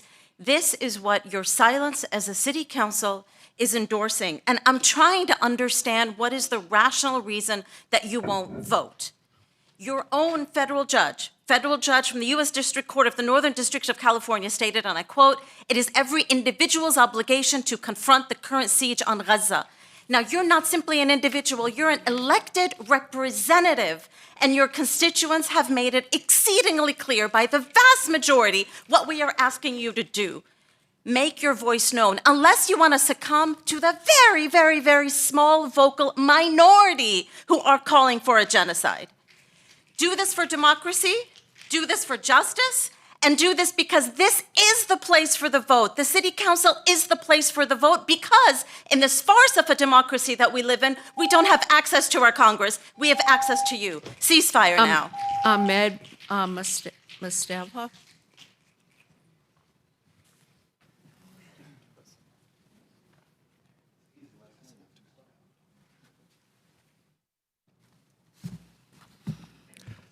My name is Ahmed Mustafa. I'm an American citizen. I was born in New Jersey, but I'm also a Palestinian. My father passed away last year. He had lost his Palestinian Authority passport because in the 70s he had left Palestine and Israel blocked him from coming back to live there for good. And he was only allowed to live there for 3 months each year. That's the same thing for me. Palestinian occupation did not start on October 7th, but it started in 1948. As we speak, Gaza civilians are trying to reach the aid that is coming in from the Gaza border. But Israel is bombing women, children, and the elders. Where is Hamas? Are they standing with the civilians to get aid? This has never been a war about, this war is all about killing many Palestinian civilians as possible and is pushing as many Palestinians from the Gaza and the West Bank as well.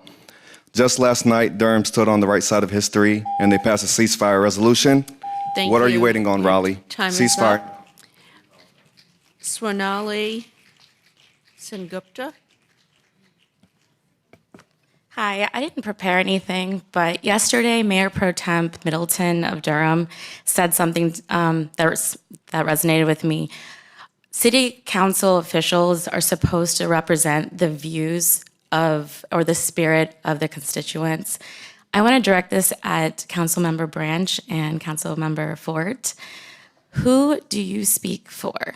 And I want to say this because I am a person of color, and so are you too. I don't want to assume anything, but do we not have a shared history of white colonialization? Do we not have a shared history of oppression, of racial injustice, of occupation? I want to know what seat of privilege that you came from, because I and my family had to fight to where we are today, and I'm sure you had similar struggles. I want to know why you are choosing the stance you are choosing. America was built on the backs of people of color, and like we fight on a daily basis. I just want to know why. Thank you. Next, Jonna Bailey. I have a visual. There it is. Is there any way to make that bigger? Zoom in with the mouse. Oops, sorry. All right, well, I think y'all can get the idea. Donna Bailey, I just wanted to remind council that this is not the vision that we want to see for Raleigh, and I want to thank you all for doing something to to correct the wrong that was done with the Baldwin Council from 4 years ago with reinstating CACs. I would like to charge Mary Ann with her limited time left to try and undo the damage that you created with the 8 CACs in the Black and brown communities that are no longer meeting. I charge you, Mary Ann, to go out into the community or to get your community engagement board or the community engagement office to try and correct the damage that you inflicted on the city of Raleigh 4 years ago. And thank you to all the other counselors that supported this. Mary Ann's... Thank you. Your time is up. Next, we have Reverend Mark Davidson.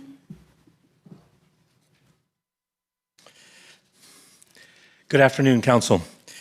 This Council's failure to speak a word of compassion in the midst of genocide is disgraceful and extremely disappointing.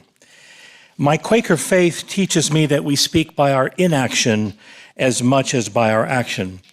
Deciding not to take a stand in situations of catastrophic suffering is not being neutral, it is being obscenely immoral. It puts you on the side of the perpetrators because you are not doing anything to try to stop it. Your silence makes you complicit in the death of every Palestinian child in Gaza. Your inaction speaks. It tells us that you care little about Palestinian lives, that their lives are disposable, that you are willing to sit on your hands while over 13,000 children are slaughtered and hundreds of thousands are starving to death. You absolutely can do better than this. We expect you to do better than this. Be wise and listen to your heart. Cease fire now. Mama Kai.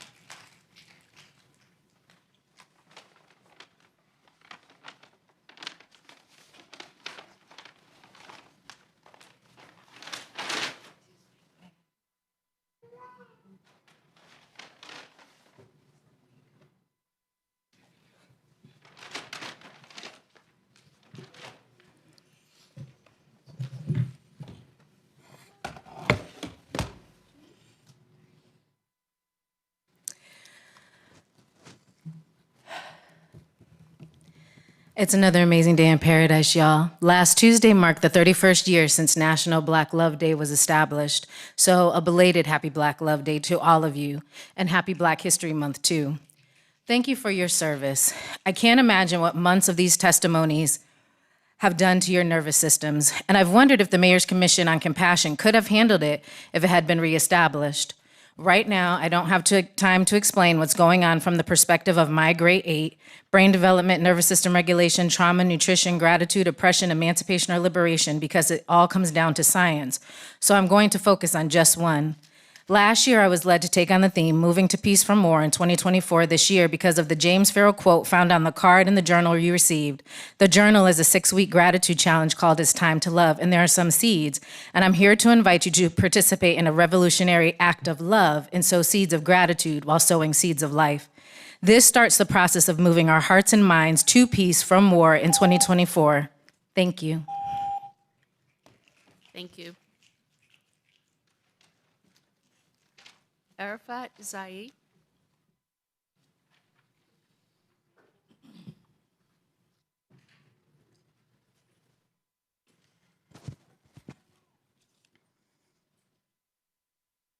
My name is Arafat Zaid. I was born in Jerusalem City, the capital of Palestine, and I am American citizen and cannot visit Jerusalem anymore because Israel occupation, they stole my land and my house.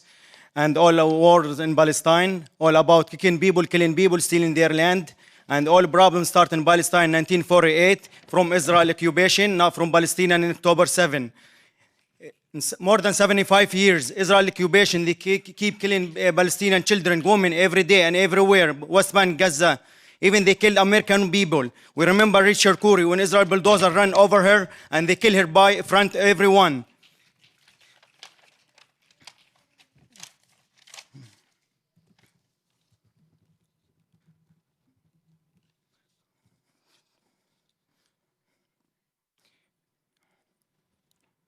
Palestinian people, they have right to fight for their land and they have right to defend themselves. Israel occupation, they have no right to defend themselves, and that's international law, not from me. You.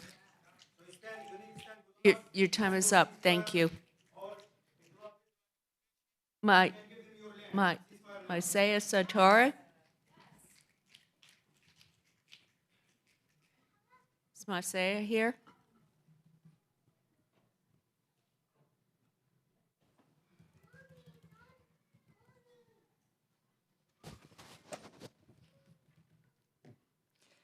I'm curious, under what circumstances would you call for a ceasefire?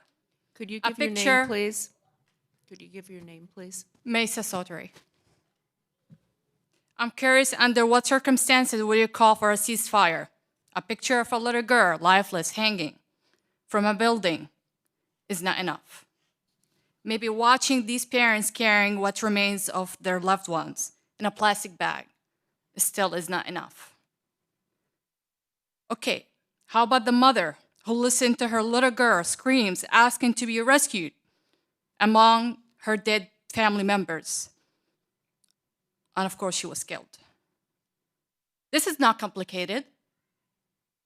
You are, as elected officials, you have the responsibility to listen to your constituents. And our cries have been clear for the past 4 months.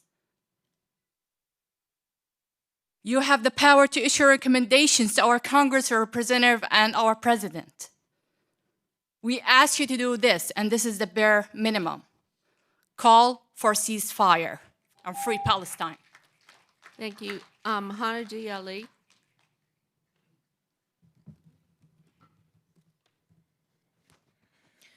Hanadi Ali, whoever you are, how could you not think that you could be the one suffering?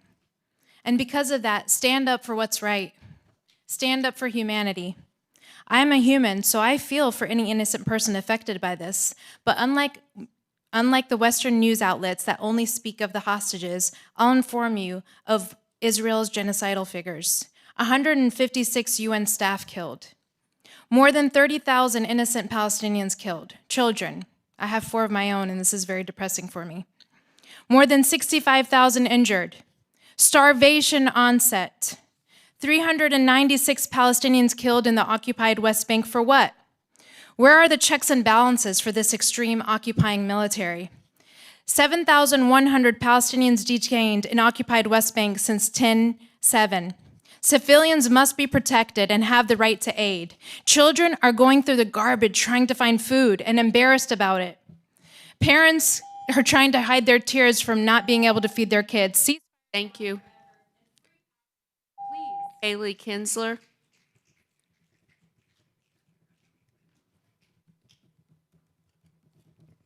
Haley Kinsler. Hey, y'all. I'm glad to have made it here. My train was delayed, but I'm just coming to you now from a city that did pass a ceasefire resolution. And so with that in mind, I want to use the little time that I have today to talk about protest. It seems to me that there are members of this council who misunderstand that there is in fact a difference between raising awareness about an issue and the function of protest as a method of persuasion in instances where elected officials refuse to hold themselves accountable to constituents. Protest is not meant to be comfortable, it's meant to be disruptive. It has the explicit function of interrupting the status quo with the purpose of drawing attention to the simple fact that the status quo is untenable. If our status quo is that our city cannot commit itself to being opposed to genocide, then that status quo is more than worthy of being upended. If you cannot get fellow council members to at the minimum pass a ceasefire, then it's time for you to move differently. Hold the floor during meetings, add agenda items, slow things down, refuse to vote on other items while this is ongoing. Take action, protest, and pass the resolution. Andrea Fennell. Is Andrea here? Okay. Don Lewis.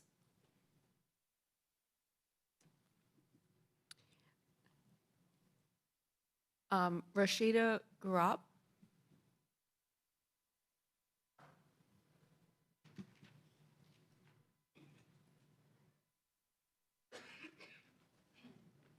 Hello, my name is Rashida. Here we are today, having left our jobs early, demanding a ceasefire resolution of Gaza and stop sending our hard-earned tax money to support Israel in its ongoing genocide against innocent civilians, and drop an USA bomb on hospitals, mosques, churches, schools, universities, and buildings. We are all here trying to convince most of you that supporting one of the world's leading foreign military committing war crimes with our tax money is wrong. What a waste of money. Instead, you can use the tax dollars to provide better health care, especially for patients with chronic conditions who I see every day at my job and are unable to complete their treatments because their health insurance refuses to cover their costs. Shame on you. You have bowed down to Israel, but we are the people we never stop demanding for justice. Next, we have Brew Baker. Gurab.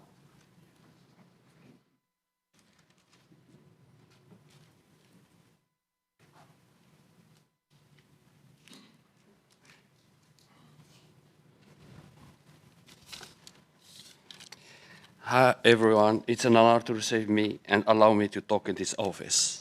But I would never envy your position because it's a heavy burden on the shoulder. I'm a resident in Raleigh since 2006, and my name is Boubaker Garab. You may hear about it. What's going on in the Middle East is very hard and saddening, and the silence of certain countries and people made already my mind sick. That is why I came today to speak up. I'm going to illustrate my thoughts with some quote from author and songwriter. The first one is from François Rabelais, which is a French author. And I want you to ponder on every word of his sentence, because it's very important. Science without conscience is the soul's perdition. Even politics is a kind of science. So I'm asking the member of the city council.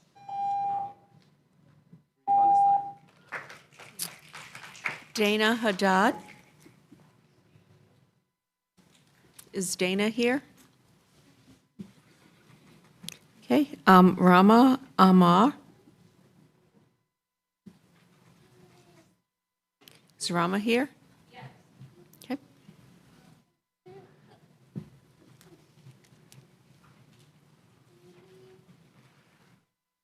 All right. My name is Rama Amar. I'm so mad by your double standards. When it's about Israel defense, right, it's not an international issue for you. So you post Israel flag on your social media and let the schools send letters to kids to condemn Hamas.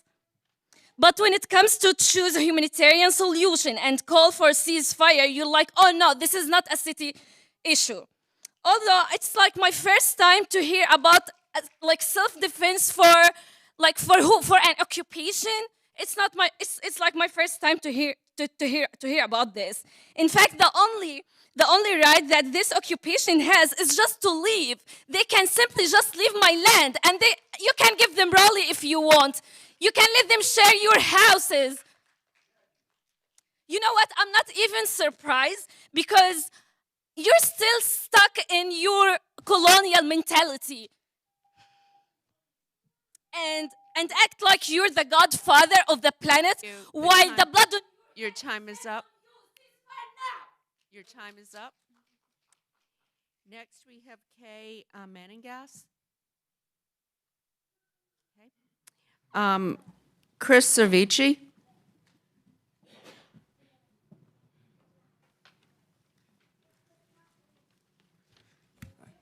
Chris Cervicki. I don't really have, not great with words, but I have some words from Durham. It's their core of the resolution. Now, therefore, be it resolved that the city of Durham, 1, urges the Biden administration to call for and facilitate de-escalation and a sustained bilateral ceasefire. 2, urges the Biden administration to send and facilitate the immediate entry of humanitarian assistance into Gaza at the scale required. 3, calls for the release of all hostages held in Gaza. 4 calls for the release of all people unjustly held in the region. 5 calls for an end to U.S. military aid to the Netanyahu government. 6 urges the Biden administration and international community to work towards long-term solutions that afford safety and dignity to all people in Israel, Palestine, and the region, and which foster just and representative government for both Palestinians and Israelis. This is what we want. Jane, Megan, and especially Christina and Mary, thank you for... Sue Wooding?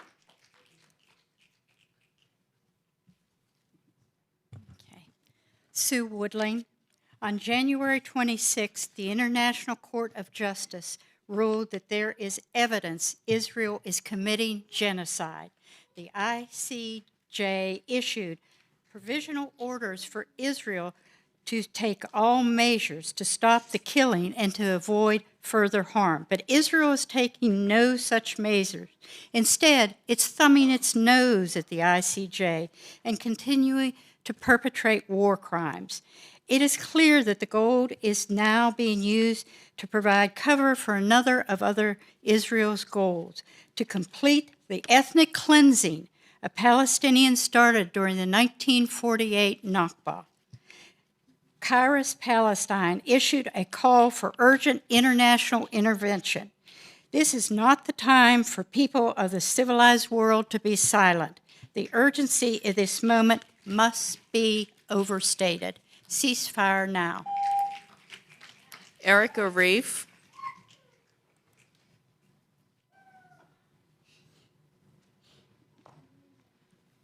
I don't know how you guys do this. I'm exhausted. I was up till 1 o'clock watching Durham. I made notes, but I'm just going to talk because I'm too tired to look at notes.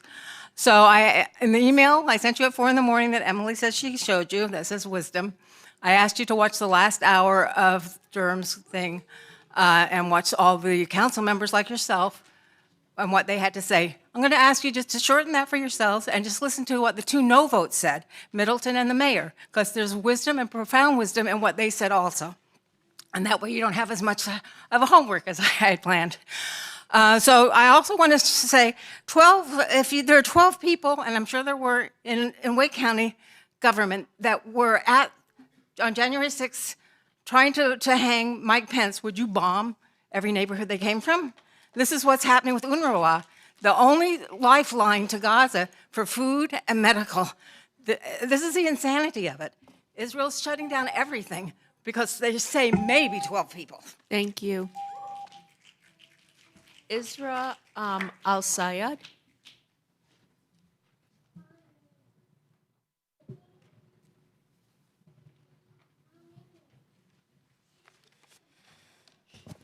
I'm Ezra Al-Sayed. We, as a community, have gathered here for months and months, pleading for a ceasefire. We have shared videos and pictures and first-hand stories of our families being killed in Gaza. It has been 137 days, and yes, we have been counting, where we've witnessed a genocide on the screens of our phone. Images of fathers carrying the remains of their children in plastic bags.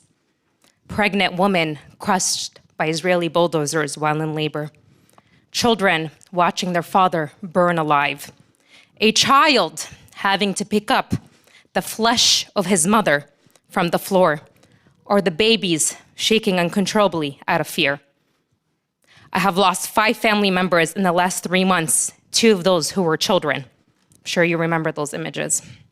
Some families have lost over 100 members and having their entire family name erased out of the registry. A child is killed every time. Thank you. Ceasefire now. Angie El-Houni?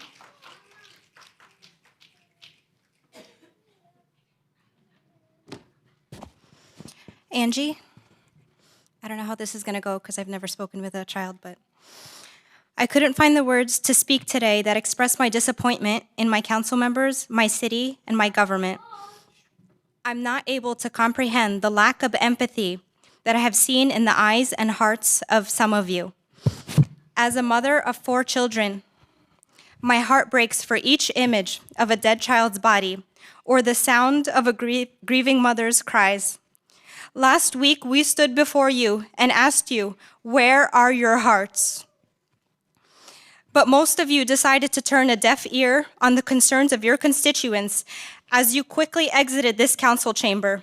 Our own mayor didn't have the courage to face her constituents.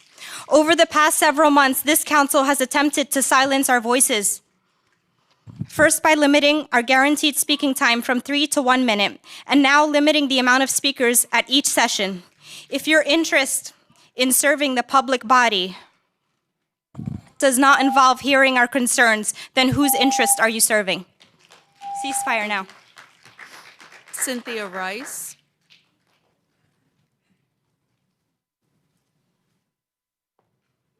Good evening. Thank you for your public service. I am Cynthia Rice. It's me again. I'm mostly a content Raleigh resident, District E. I am here again begging you to vote on a ceasefire statement and vote to affirm it. I know the powers that be are not going to say, oh, the city of Raleigh has spoken, we must do this. It is not saying that we hate Jews. We do not. Zionism is a political system. Judaism is a religion. Jewishness is an ethnicity, a race. I feel we must acknowledge that 30,000 people have been killed and their homes and infrastructure destroyed with our tax money, while we just watch from our comfortable homes. Proportionately, 92 million of that tax money comes from North Carolina alone and given as free gift to Israel annually. Please be human. Thank you. Thank you. Damien Gu.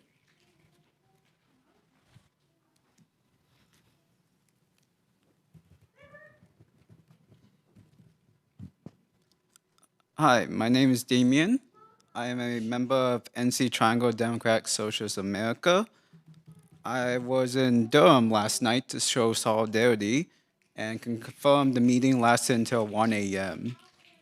That's why I'm really tired right now. Yeah, lots of people keep saying I should move to Durham, and it's getting tempting. I can see why. Durham is willing to take a stand against genocide. Why aren't we? Durham is willing to allow all the speakers to speak. Why aren't we? I would ask the council to pass a ceasefire resolution now, or at least even just call it for a vote and just be on the record to show where we stand on things. I also like to remind people that early voting has started, so remember to vote, and definitely remember to vote come November 5th when you guys are up. Thank you. Tim Martin? He had to leave. I submitted his speech. Okay, thank you. That was the last speaker for this evening. Again, I want to thank everybody for being here and thank you for your patience as we had a very heavy city council agenda. But with that, the meeting is now adjourned. Thank you.